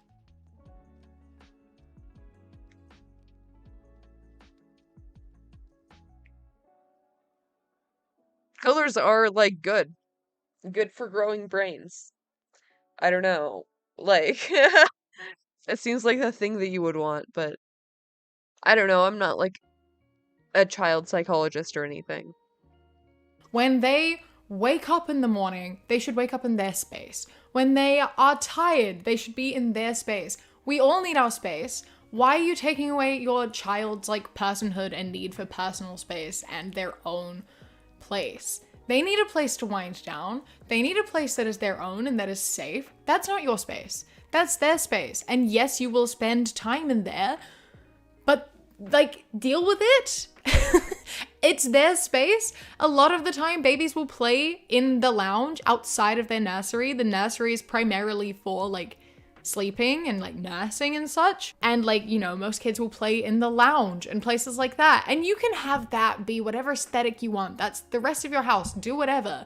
But, like, let them have colorful toys and things that they take out and play with in there, and then put them back in their bedroom where they can see them and they know that they exist. It's their space. It is not for you. Oh my god. That is, like, an insane thing to say. We preach about mothers' mental health all the time, and then when we see a mom, in a way, taking care of her mental health, setting up a nursery that is maybe beige, y'all on here attacking. But we're sitting here praising the shit out of all the moms who can't even get out of the bed in the morning, can't have a shower. We make jokes about how we can't do these things and we're so fucking greasy and lazy. And then when there is a mom showing, oh hey, I have things kind of organized, everything looks nice, it's matching, everyone's on their throat like, it's fake, worst life ever. I'm like, I've seen way too many mom shamers on the poor end of the income spectrum. It's like, jealousy isn't cute, bitch. Your child does have to come first, and sometimes that does mean sacrificing pieces of your mental health. That is a decision that you made when you chose to have children. I'm sorry, and it sucks, and you shouldn't be, you know, depressed and struggling mentally. Whoa, whoa, whoa, whoa, whoa. Back it up there. I don't know. You don't have to sacrifice your mental health for your kids. That's kind of fucked up. You should probably take care of your mental health so that your kids are better off. I think that's the thing. How old do she think babies are? How old do you think babies are? Sometimes, unfortunately not always, but sometimes, babies grow up to be older. They get older.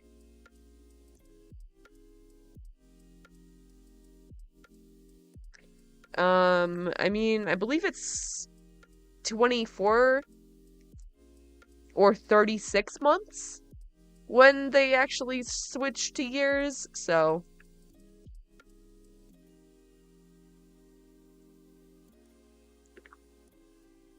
Obviously. However, your child does take precedence, especially when they're an infant and they need more time and attention and affection, you know?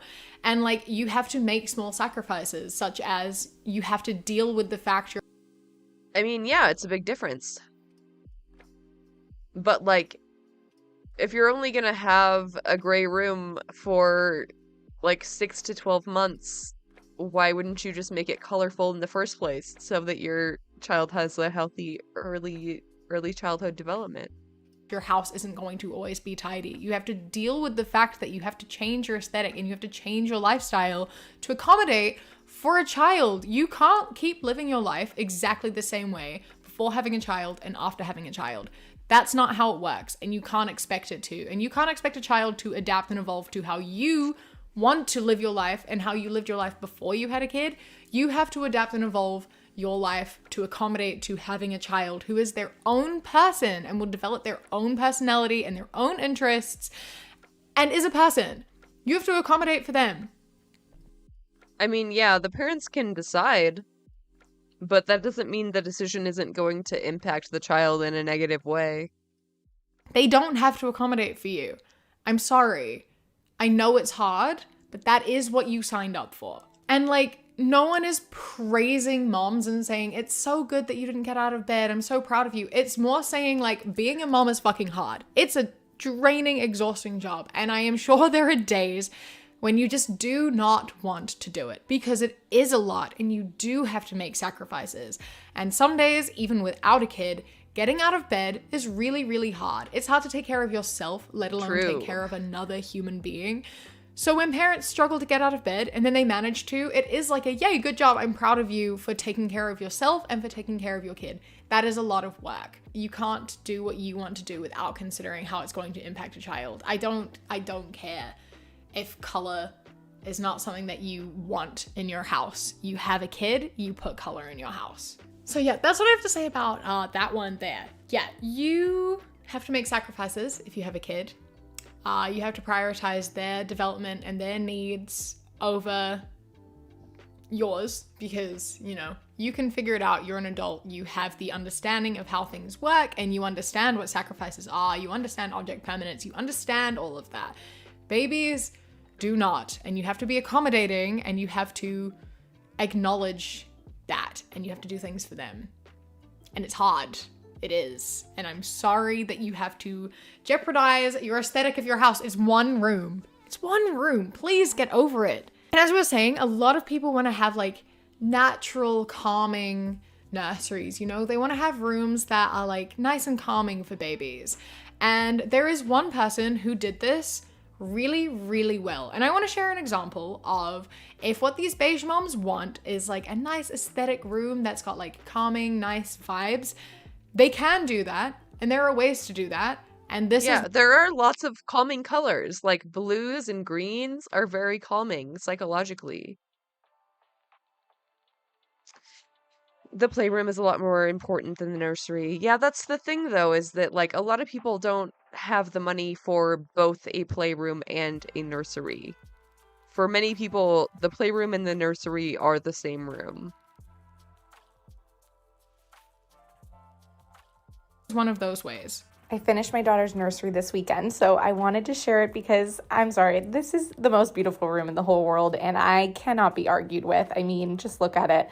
This mural, the bookshelf, I'm in love with every little detail, and obviously I should be because I did it myself, but I can't imagine a more magical place to bring my baby. Look at how cute that is. And that's definitely calming as hell. It's so chill. Home too. I'm just so in love.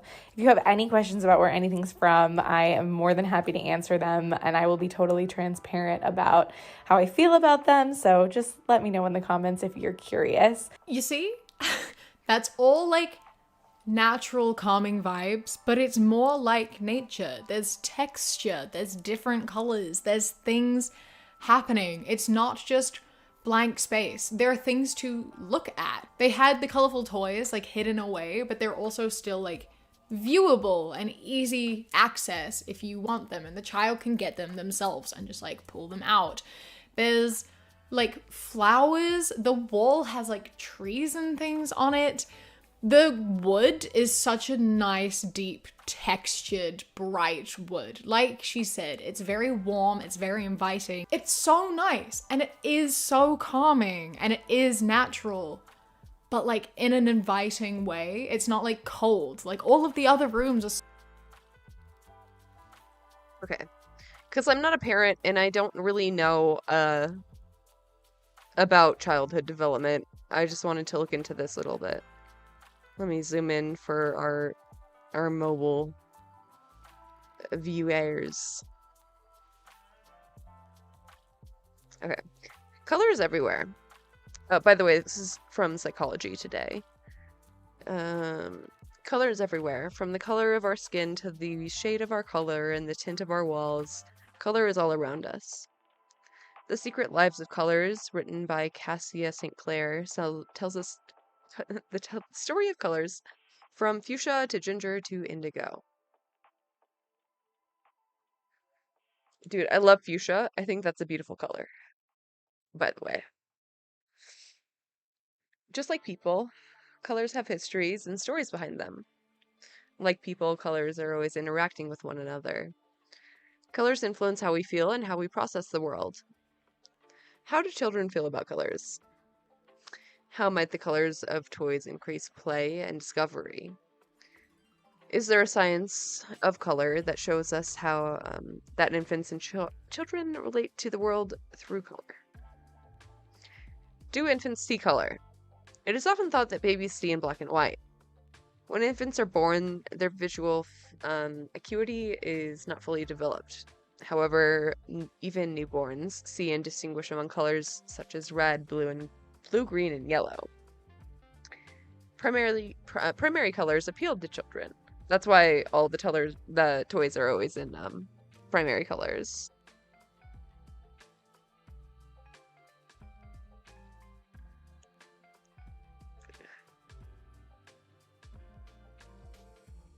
Chromatic primary colors red, green, yellow, and blue are especially appealing to young children. When infants are presented with a full chromatic spectrum, they tend to spend more time looking at red and blue than yellow and green. Interesting. Colors have meanings because of the way that our brains are developed in early development. What are trained in early development? From fire trucks to stop signs, the color red is often associated with danger and threat. The research team, Buchner, Mayer, and Lichtenfield and Schwartz, find the color red increases attention to emotions, according to recent research. Researchers have also discovered that 7-year-olds start to prefer the color blue over red. This may be due to socialization and learning that red is often associated with meanings such as stop, danger, and error. Can we alter early mood through color? Probably. There is some evidence that children feel colors. By 3 years of age, children match the color yellow with happy facial expressions and the color blue with sad facial expressions, according to research published by Developmental Science. I didn't know that. That's interesting. Children have color preferences. According to research, preschoolers' mathematical play and color preferences, a new window into the development of gendered beliefs about math, girls are more likely to prefer games that are the color pink and purple. Boys prefer games that are blue and red. However, girls and boys both spend equal amount of time playing math games. Interesting. This means that just because a girl may like the color pink, she still may become an engineer in the future. Color is everywhere and children notice. These findings have important implications for the toy industry and for designing optimal learning environments.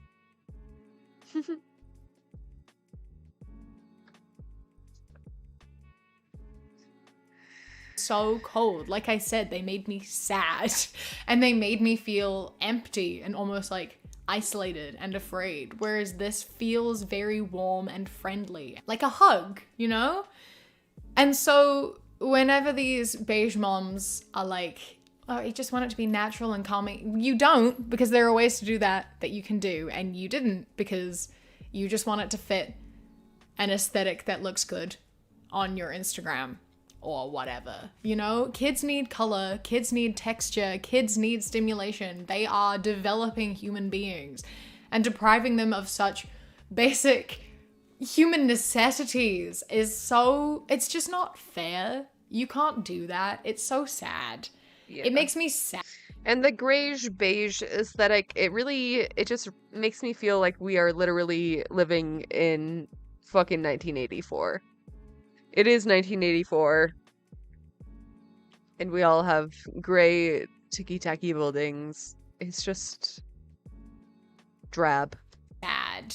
Sacrifices need to be made if you're having kids. If you aren't willing to make sacrifices, please don't have children. That's really all I can say about that. Do True. your house however you want to. I can't control you. I do whatever you want.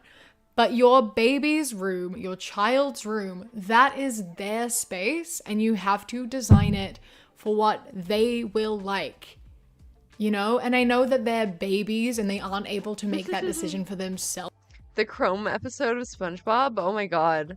Flashbacks, dude. At that moment in time, but you know they don't want beige. You know no kid wants beige. It doesn't have to be like bright colors. It doesn't have to be yellow or purple or anything like that. My parents did my room as like a light blue for the reason of like they wanted it to be like calming but light and natural, and they knew that light blue was a color that was like calming for babies, and it's like the sky, you know? So I had a light blue room, and then I also had like things like Winnie the Pooh or other things like that, you know, like cartoon animals and like soft toys and things that were colored and textured and just brought stimulation to your brain, because as a baby you need that. And like you can't take that away from kids. They'll be so overwhelmed going into the real world. They'll be so overwhelmed when they leave the house, and that's not fair. It's not fair to take that away from kids. Especially when like people go so as far as like, you know, they only dress them in beige. They only let them wear specific things and do specific things. And what happens if they spill juice on the carpet, you know? The number one rule of having kids is don't have white furniture. So like good luck to all of you, because kids are sticky and they're messy. And I really hope that you are accommodating for that, because your kid's they're gonna spill juice on a couch, or they're gonna get their chocolate sticky fingers on something. Yep. You can't deprive them. Kids are so sticky. I hate it. Of things that give them joy because you don't want a messy house, you know? Make sacrifices.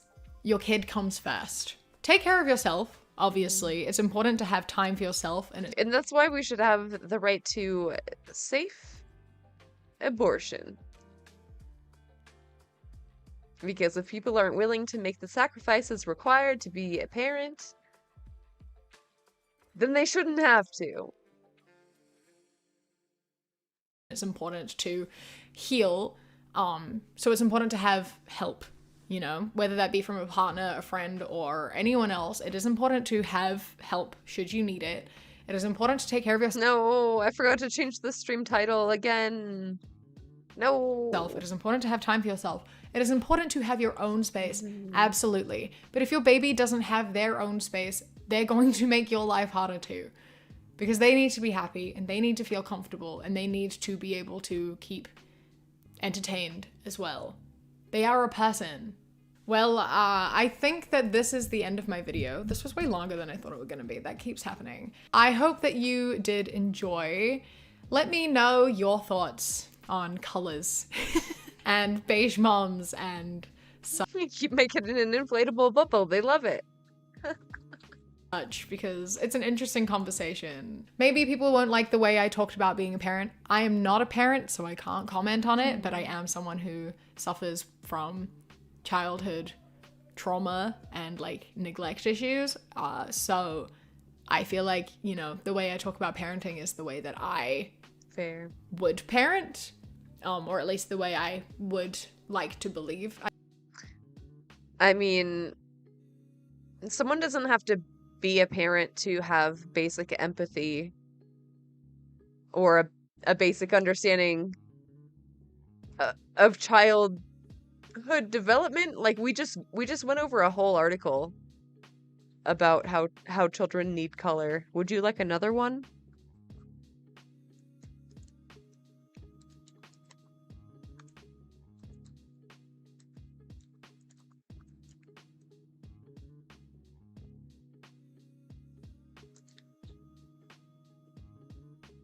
It was a joke. Okay. I could parent. It's the way I think parenting is done right, and a reason why I am, you know, leaning towards not ever being a parent, because I am not certain I would be able to make such big sacrifices, and I don't know if I have the mental and emotional ability to be as emotionally available to my child as I think I would need to be. You know, that's a big part of the conversation of whether I would ever consider having kids or not, is like, am I emotionally available enough? Am I able to give enough to be a parent? I don't know. It's not a decision that I'm considering anytime soon, at least. And that's something that a lot of parents don't take into consideration before they have kids, is you have to, you know, understand how much you have to give. You have to be in an emotionally, like, good place. And you can't take shit out on your kids, and you can't, you know, make decisions for yourself that are going to negatively impact them. That's not okay. I hope you enjoyed the video. Let me know your thoughts. I am interested to hear. A massive thank you to my Sprout and Above patrons whose names are up on the screen right now. And a huge thank you to my Kiwi Cat patrons. Wolf, Toulouse, Bobby, Josh, Mandy, Robbie, Ikazel, Kai, Jessica, Elder. Okay. Don Brittany, what are we doing today? I tell you what we're doing today. We're gonna drink like a mobster. Hey. I was in Chicago recently and found this book. This is the Bible. Ew, how do you do a mobster accent? All right, so here's the deal. Been reading up a lot about Prohibition lately. Hey, that's crazy, by the way. I want to read you this little piece of history. Rules for drinking cocktails like a mobster. Do not talk in a loud tone. Speak easy. Enjoy your drink and enjoy your company, but don't draw attention to yourself or the establishment by being too loud. But isn't that the antithesis of being drunk? You want to just like scream and cry and vomit everywhere? Also, hey guys, it's raining. Flash flood warning in LA. What do you want me to do about it? I got RIP. Yeah, I hope everyone in LA is very safe, because holy shit. my guys on it. You know, take them to the train station. Okay, so I'm gonna make some mobster cocktails today. A lot of these were made during Prohibition and they were absolute specialty delicacies, only affordable by the super rich or the mafia. It's still raining. Oh my god. Your bosses. So we have some genuine Italian liquor. This was like relatively cheap, and that's a lot of liquor. It falls. So it's brandy. I didn't realize that. So let me walk you through the ingredients that we have here today. I have picked out a few of the cocktails that I wanted to try here, and these are the ingredients we got. Tuaca, Kahlua, coffee liqueur, Amaretto, because we're Italiano like me, Tito's.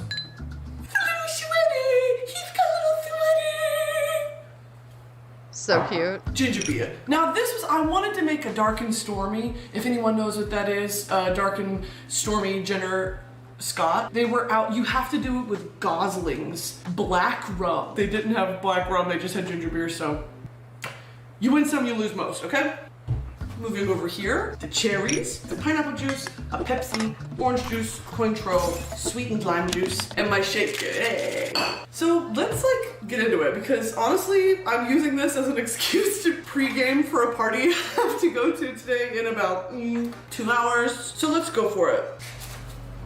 Where's my bookmark? Let's go for something silly and crazy. This one is called The Paralyzer. Wicked. Here's the backdrop for it. The 1994 film Pulp Fiction was a landmark movie. Quentin Tarantino scored an Oscar. Who cares? So here's the recipe for the Paralyzer. Also, I feel the need to say I watch Peaky Blinders, so I know all about this. Broski Nation, we just introduced a new organized crime division. If anyone would like to join my mafia, we're gonna smuggle, okay, we're in the market for something to smuggle. So if anyone has any recommendations on any illicit or illegal goods, definitely hit my line, leave it in the comments below. Paralyzer, 1 ounce vodka, 1 ounce coffee liqueur, 2 ounces milk or cream, scratch that out, 4 ounces of cola, ice, and a cocktail cherry. Cute. Add ice to a highball glass. Just remembered I don't know what a highball glass is. I think it's this. Yeah, I do the dishes. I'm a housewife. Okay, add ice to a highball glass. Okay, look at how gorgeous this mixing spoon is. I want to like put it on a shelf. Let's get into it, team. No more mess. Is that a highball? I forget. I think that's right.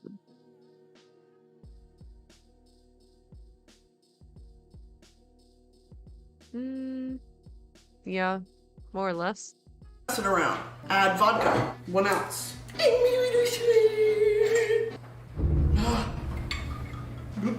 1 ounce. 1 ounce of coffee flavored liqueur. Ooh, yeah. The beginning of this book, there's a whole section about like cocktails are a science. You have got to get the measurements exactly right. It can be too tart or too strong, and that way it's ruined your cocktail experience. I don't give a f. This tastes good, so I put it in the freaking glass, okay? So that's pretty much it. 4 ounces of cola. Hey, idiot, fool, bastard. Can we bring back calling people bastards? Yeah, he's a real bastard, but I'm saying it. It's not like middle-aged white men saying it to each other. I'm calling people a bastard. A Pepsi? Yes. Sure. Don't tell my dad. Yeah, I have a Coke tattoo. I love Coke, but Pepsi, it's a little sweeter. And when I need that little sweet kick, I'm gonna get a little mini Pepsi, okay? Now, of course, we're missing, oh, I can add oat milk. I love Los Angeles. Let's add some of this. What the fuck is this drink? This is gonna give me diarrhea. 1, 2. I don't know about this. Now let's give it a mixy mix. These glasses are so, when you stir, it makes a good, like, noise. A cocktail cherry. I can eat these by the f***ing gallon, bitch. Oh my god. Ew, what's that?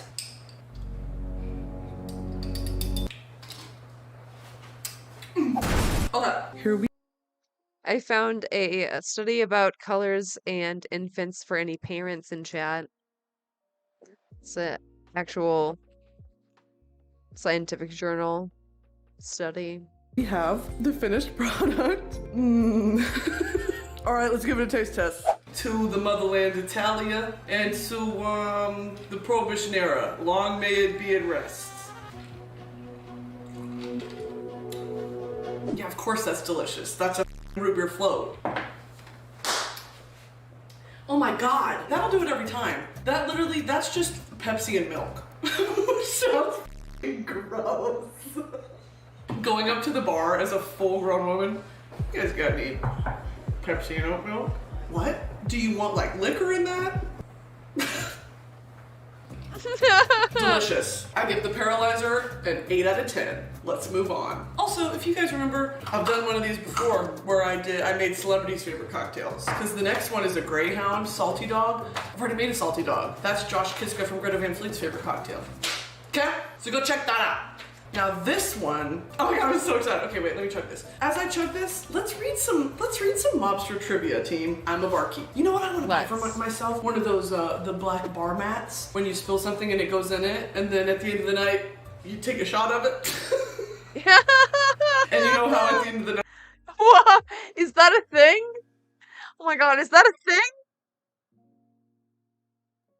Oh my god. Oh my god, Farrell. You drink everything in the bar mat. A smoothie, a cocktail. Okay, 5-second chug. A cocktail. Sometimes I get excited when I do a 5-second chug and I don't chug it. I just put it all in my mouth and it's gross and I can't swallow it. Jesus. Okay, get into this. History lesson. Stanley, put some American Italian music over this. The text of the 18th Amendment reads as follows. The manufacture, sale, or transportation of intoxicating liquors within is hereby prohibited. prohibited. Damn. The Congress and the reading U.S. history. Damn. Wait, that's tea. Oh shit! Oh fuck! That's tea. I could literally sit here. I'm gonna read this tonight. I'm gonna sit by the fire as the rain is pouring with my milk, my Pepsi, with my milk and my vodka.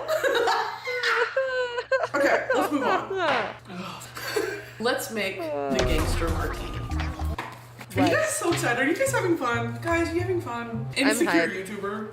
Wait, guys, do you even like me? Gangster martini. 1.5 ounces pineapple juice. 1 ounce twaka. 1 ounce amaretto. 1 ounce vodka and some cocktail cherries. Fill the tin side of a Boston shaker with ice.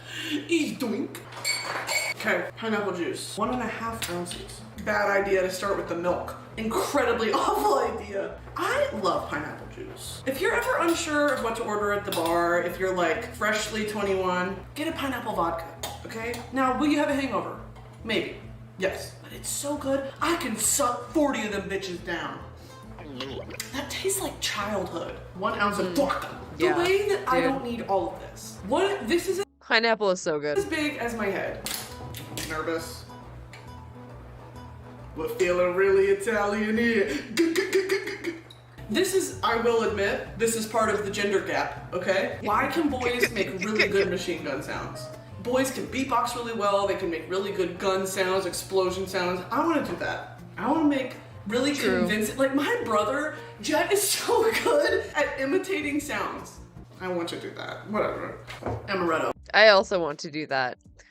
Beatboxing is also very cool. I wish so badly I could beatbox. This is a beautiful bottle. This flower on top. Ooh, that smells good. Ooh, capture the romance of the Italian countryside. Guys, don't mind if I do. 1 ounce of vodka. This is my favorite bottle. She wins. Were there Russian mobsters? This is about to be strong as shit. Okay, shake until the ice sounds different. Oh my god, guys, I just came across a epic Denims W in the timeline. Sorry. Fucking Biden. Literally Biden. Look, I'm a capitalist.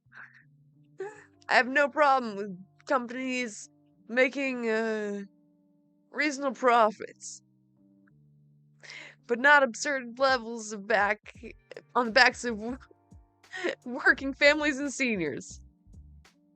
It's about basic fairness. Denims, delete this, bestie. Oh my god, I love Denims so much. I don't like them putting chemicals in the water. Oh god. Oh god. Fucking jump scare, dude. Holy shit, jump scare. I'm sorry. Shake it till the ice Come out of the socialist closet, Jack. Real. starts acting different. Ow! Let's go! Ew, why is it that color? Alright, we got a little foam layer on top. That's kind of cute. Alright, Pretty. cheers. This Pretty. one's going out to feeling like a gangster, make a gangster martini. However, have as many cherries as you like. After all, you're a gangster. Whoever wrote this sucks. Sorry. Wait, do I look like a mob boss? Be honest. No. Oh, that's delicious. No. Wait, that's kind of slingy. Okay, I need a water. It's late. We're gonna chuggerino and chuggerini. It's good, it's just a lot. What a champ. That is a beautiful cocktail. I mean, like, truly wow. And I'll be honest, hey, my gut's starting to hurt. Okay, can you blame me? And I'm the villain? Now is the time where, Stanley, Yes. I'm gonna ask you to put that tweet on the screen. Stop. Suck it up, Brittany. Look, you signed up for this. You're getting paid. Suffer.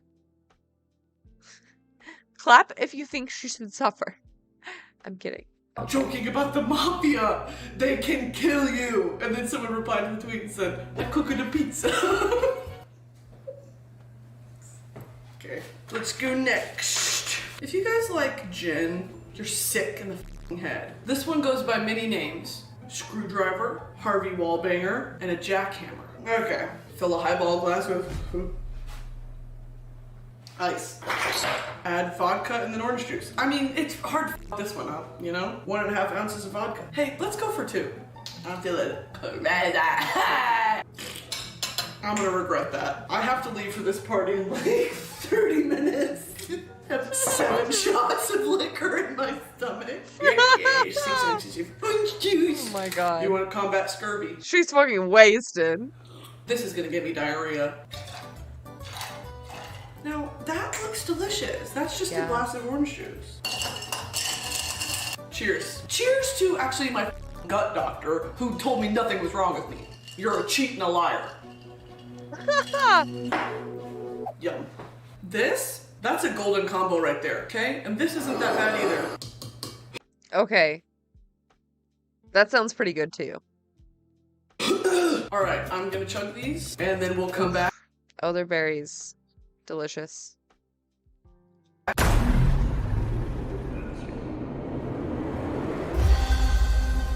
Oh my. Unfortunately, my friend Miss Broski, she had a little date with the fishes.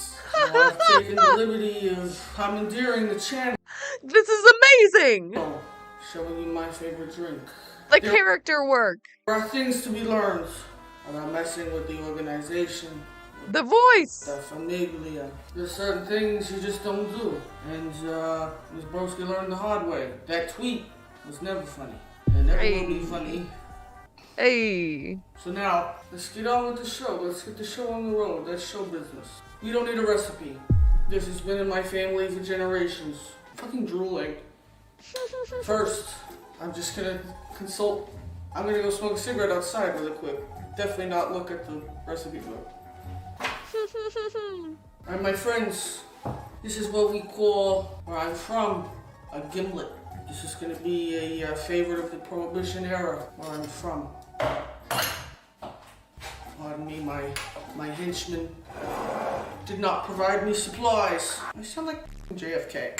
To begin, this age-old classic recipe. 1.5 ounces of the sweetest, best vodka you can find this side of the Mississippi.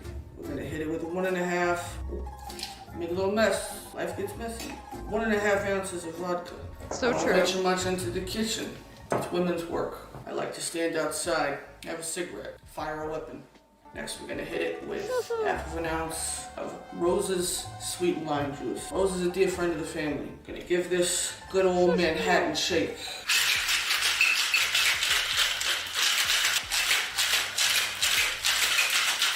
Shaken to perfection. Hold on. Now, once the gimlet is gimlocked to perfection, you're gonna give it a nice swirl, and into the cup we go. Now this, ladies and gentlemen, friends and foes, that's gonna be a gimlet. Cheers to the long prosperity of the Broski clan. Sorry about your leader. Cheers. Cheers. That's delicious. Every time. Lady Broski was a dear friend of ours. It's a shame what happened to her. Now, before I leave you, I would like to impart some lasting words of wisdom. Never, ever forget that tomorrow is a yesterday's today. That is absolutely the most important thing I could have told you right now. God So first, family second, and you take care of what needs to be taken care of. Saludos to you and yours on this beautiful March afternoon. God bless you. Till next time. Found those marshmallows with vodka. God bless. Why do I feel like I start every vlog in the car? Like I could be doing a vlog living as an Amish person for a week and I would still start the vlog in a car. Hey everybody, what's up? If you're new to my channel, my name is Chris Clemens, or if you're one of my Clementines, welcome back to the dysfunction that is. Dude, I feel like audio on Chris's channel is just getting worse and worse. It's so hard for me to listen to bad audio. I can't. I cannot. My channel. We are heading to an airport, but not to go anywhere, but instead picking someone up. Buy my shirt. Buy my shirt. Buy my Buy my hat. Buy it all. Get get your fucking ass up and join my Patreon. That's right, girls, gays, and nays. We are heading to the airport to pick up Andrew Lau, who, if you don't know, is one of my best friends and was my longest standing roommate I've ever had. Up until moving to Delaware, I lived with him pretty much the whole time I lived in LA. Since moving, he has not seen my new place. He was on the East Coast for family stuff, and he was like, what if I just came down and reunion spent the week in Delaware. So guys, spoiler, he is spending the week in Delaware. He's flying into the Baltimore airport, so it's about an hour and 15-minute drive. Oh my god, and I'm so excited, and I figured I'd start the vlog now because we could only get into what? Trouble.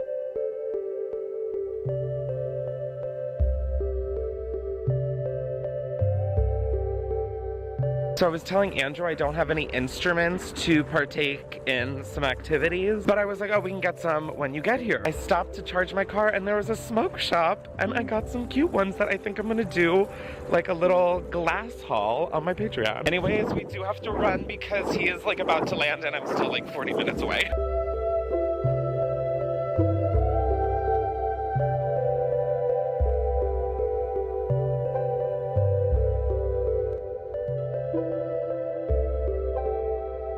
Andy! Welcome to the East Coast. Back again. Here we are. How was your flight? Oh, it's fine. My grandpa's dying. Yeah, I've seen this film Oh, before no. and I did not like the ending. Stay on Friendship Road. Guys, Friendship Road! What the wait, is this Friendship Road? Oh, yeah.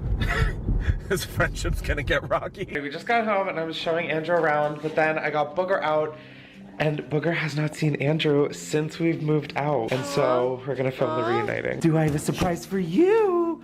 Do I have a surprise for you? Booger, who is it? Booger. Booger. It's Andrew! Oh. Do you remember me? Oh my god, she's going nuts! Did you miss Andy? Did you miss Andy? So cute! So She was like, I was kind of expecting food. It's 11:23 and we're making cookies. We've hacked into the mainframe. Friendship Road, take me home. Like, what is this? Just would like to say I am using my baking shelf. Guys, this some more cookie mix we're about to make. Or not mix, but like, what? Look how good this looks. I'm about to Oh mix my it all God. together is what Jesus Christ, that looks so good. What the fuck? I was trying to emphasize. Is that popcorn? What is that? Is it white chocolate? Thank you. These s'mores cookies that we made, holy guacamole, Holy. Foley. We just Holy. sorry. Never apologize. Marshmallow. We have Yeah, that makes more sense. little cinnamon sprinkle ones in there from whatever we didn't eat because the dough raw is really good. Oh my god. Right How there. artisanal. Okay, marshmallow. More like marsh. Very not mellow because you're over the top, drop dead gorgeous. Oh. So Andrew, what's your first impression of Delaware after your first full day? It kind of smells like cow shit, and it's really boring. There's like nothing here.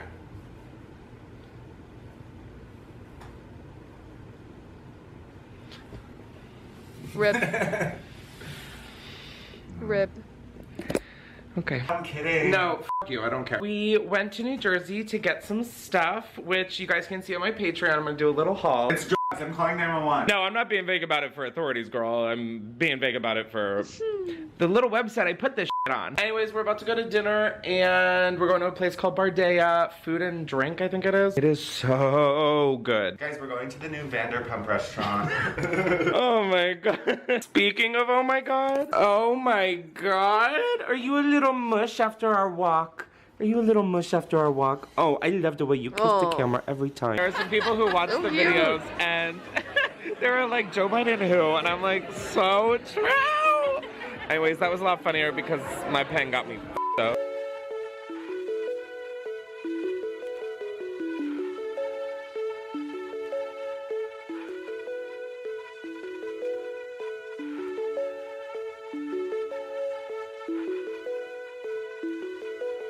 So I'm 34 weeks today. That was seriously one of the best dinners of my life, but also I feel so ill. I ate some gluten tonight, which is always a no-no. Anyways, we're home, showered, and done some other extracurriculars. We're probably gonna go play Fortnite for the rest of the night, so Good night. It is Wednesday, and yes, I am in exactly what I was wearing to dinner last night.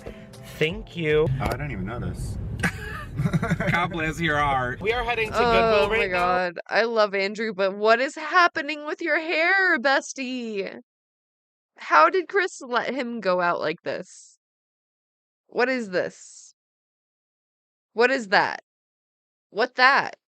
Why do? Because it's been a minute since we've both Goodwilled, let alone Goodwilled. Smoosh my bed. Good night. Thank you for being here. See you later. Together. I don't think there's gonna be anything special in this Goodwill, but we are gonna find out, honey. We're back home because Goodwill was literally trash. They don't make Goodwill like they do in LA. Booker, I know you're freaking out. Look at this savage. What are you doing? But I figured for some content, we'd give Booker a chicken-filled Kong, so... As you can see, this is your favorite thing ever, right? Oh, she's got tricks. Oh. Come on. So excited. Sit. Good girl. Stay. Stay. Hey. Good girl. There you go. Oh my god, Booker. So hype. Oh my god, that was your saliva? Booker, that was your saliva. No. No. I was thinking it was just as a joke, but no, that was really your saliva. I have these new Rick Owens boots. I'm literally out of breath from trying to get them off. This is my first day wearing them, so I'm still trying to break them in, and I literally need Andrew to help pull them off. Pull from the heel. Yeah, there. No. Hold on. Okay. Pull from heel. There we go. Huh? Amazing. Oh my god. Can I try it on? Yeah, you have a smaller foot than I do. You're an 11, I'm a 12. God, I feel like a turtle on its shell. No, no, take that one off. This, do not scalp me for my leg! Booger's in her crate, like, what the is happening right now? Oh my god. It must just poop like Give me the poop. Give me that one off, bitch. It's already scratched! Is it really? No, it's Booger's hair. Are you ready? Hold on, no, I need to hold on to something mounted into the ground. One. No, okay, you're pulling the whole thing. Oh my god. Ow! Oh my god, Andrew! You're gonna pull off my leg! Tell me one. I just need a deep breath. Okay. I'm like doing literal Pilates at the moment. 1, 2, 3. There we go. It's like we're roommates all over. I brought Andrew up to my best friends from high school, Becky and Taylor, and Dory's here. Andrew didn't go to college, and like college for like Becky, Taylor, Dory, and me was such a pivotal time for us. Just making so many insane memories. So in a way, we're gonna haze Andrew, but I mean, we're not gonna do any of the stuff that abuses him as a person because that's insane. We're gonna like cook dinner, play drinking games, and let's party, babes. Hey guys, just dealing the grill. I've never been responsible for a grill, so sorry if it burned down my friend's house. But like, who put me in charge of the grill? How did this happen? Yeah, I'm doing nothing wrong. I'm killing the grilling game. Would you agree? Gordon Ramsay. Thank you. Straight up. Just don't watch this video. Jello shots! Let's go.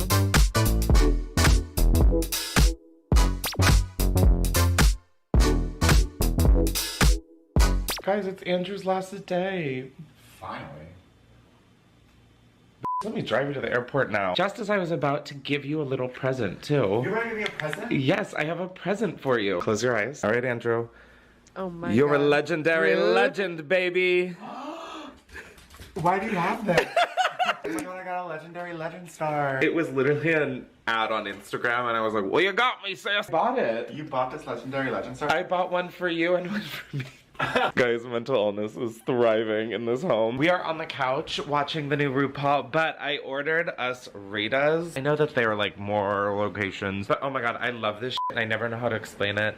So we're gonna get a taste test from Andrew. I got rainbow sprinkles with vanilla custard and mango water ice. I got, I think, chocolate water ice with birthday cake custard. Word. Wow, Miss Rita. Miss Rita really did her thing with this. She took her time. There's 7 girls left. Who are your top 3 this season? Well, obviously, top 3 is easy. Sasha, Anitra, Mistress. Period. 100%. Out of 10, what do you rate it? Like a 6.5.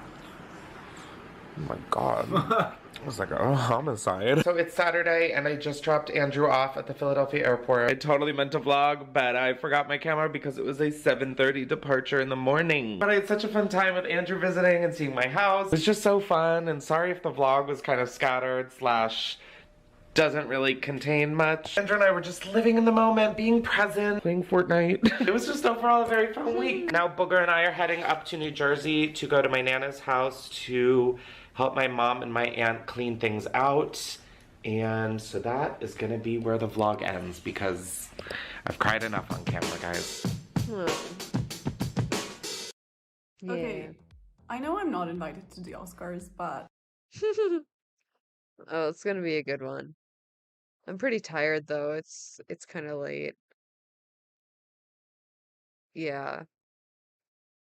I think that's gonna do it for me, honestly.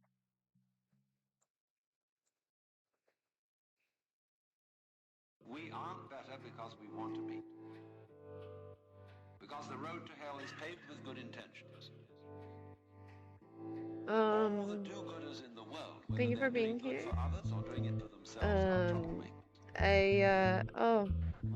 Hi Peganox, thank you for lurking. I appreciate you.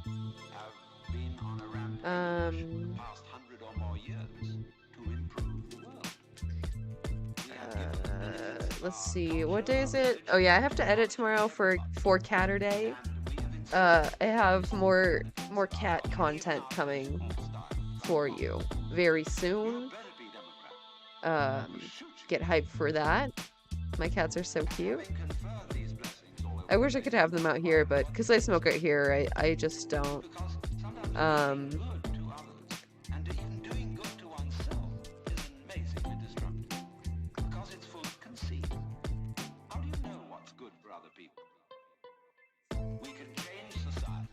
Everyone should follow Peganox. Yes, so I'll be like editing tomorrow. So I'll be on Saturday, and then we can review the cat content together. Yes. So I'll see you then. I hope you all have a lovely night. Take care of yourself, have some water. We're doing the same thing, but under different names. We can look back at those people and see how evil that was, but we can't see it in ourselves. So therefore, beware of virtue. We aren't better because we want to be. Because the road to hell is paved with good intentions. Because all the do-gooders in the world, whether they're doing good for others or doing it for themselves, are troublemakers. Lao Tzu, the Chinese philosopher, said, the highest virtue is not virtue, and therefore really is virtue. But inferior virtue cannot let go of being virtue, and therefore is not virtue. All the do-gooders in the world, whether they're doing good for others or doing it for themselves, are troublemakers. We aren't better because we want to be.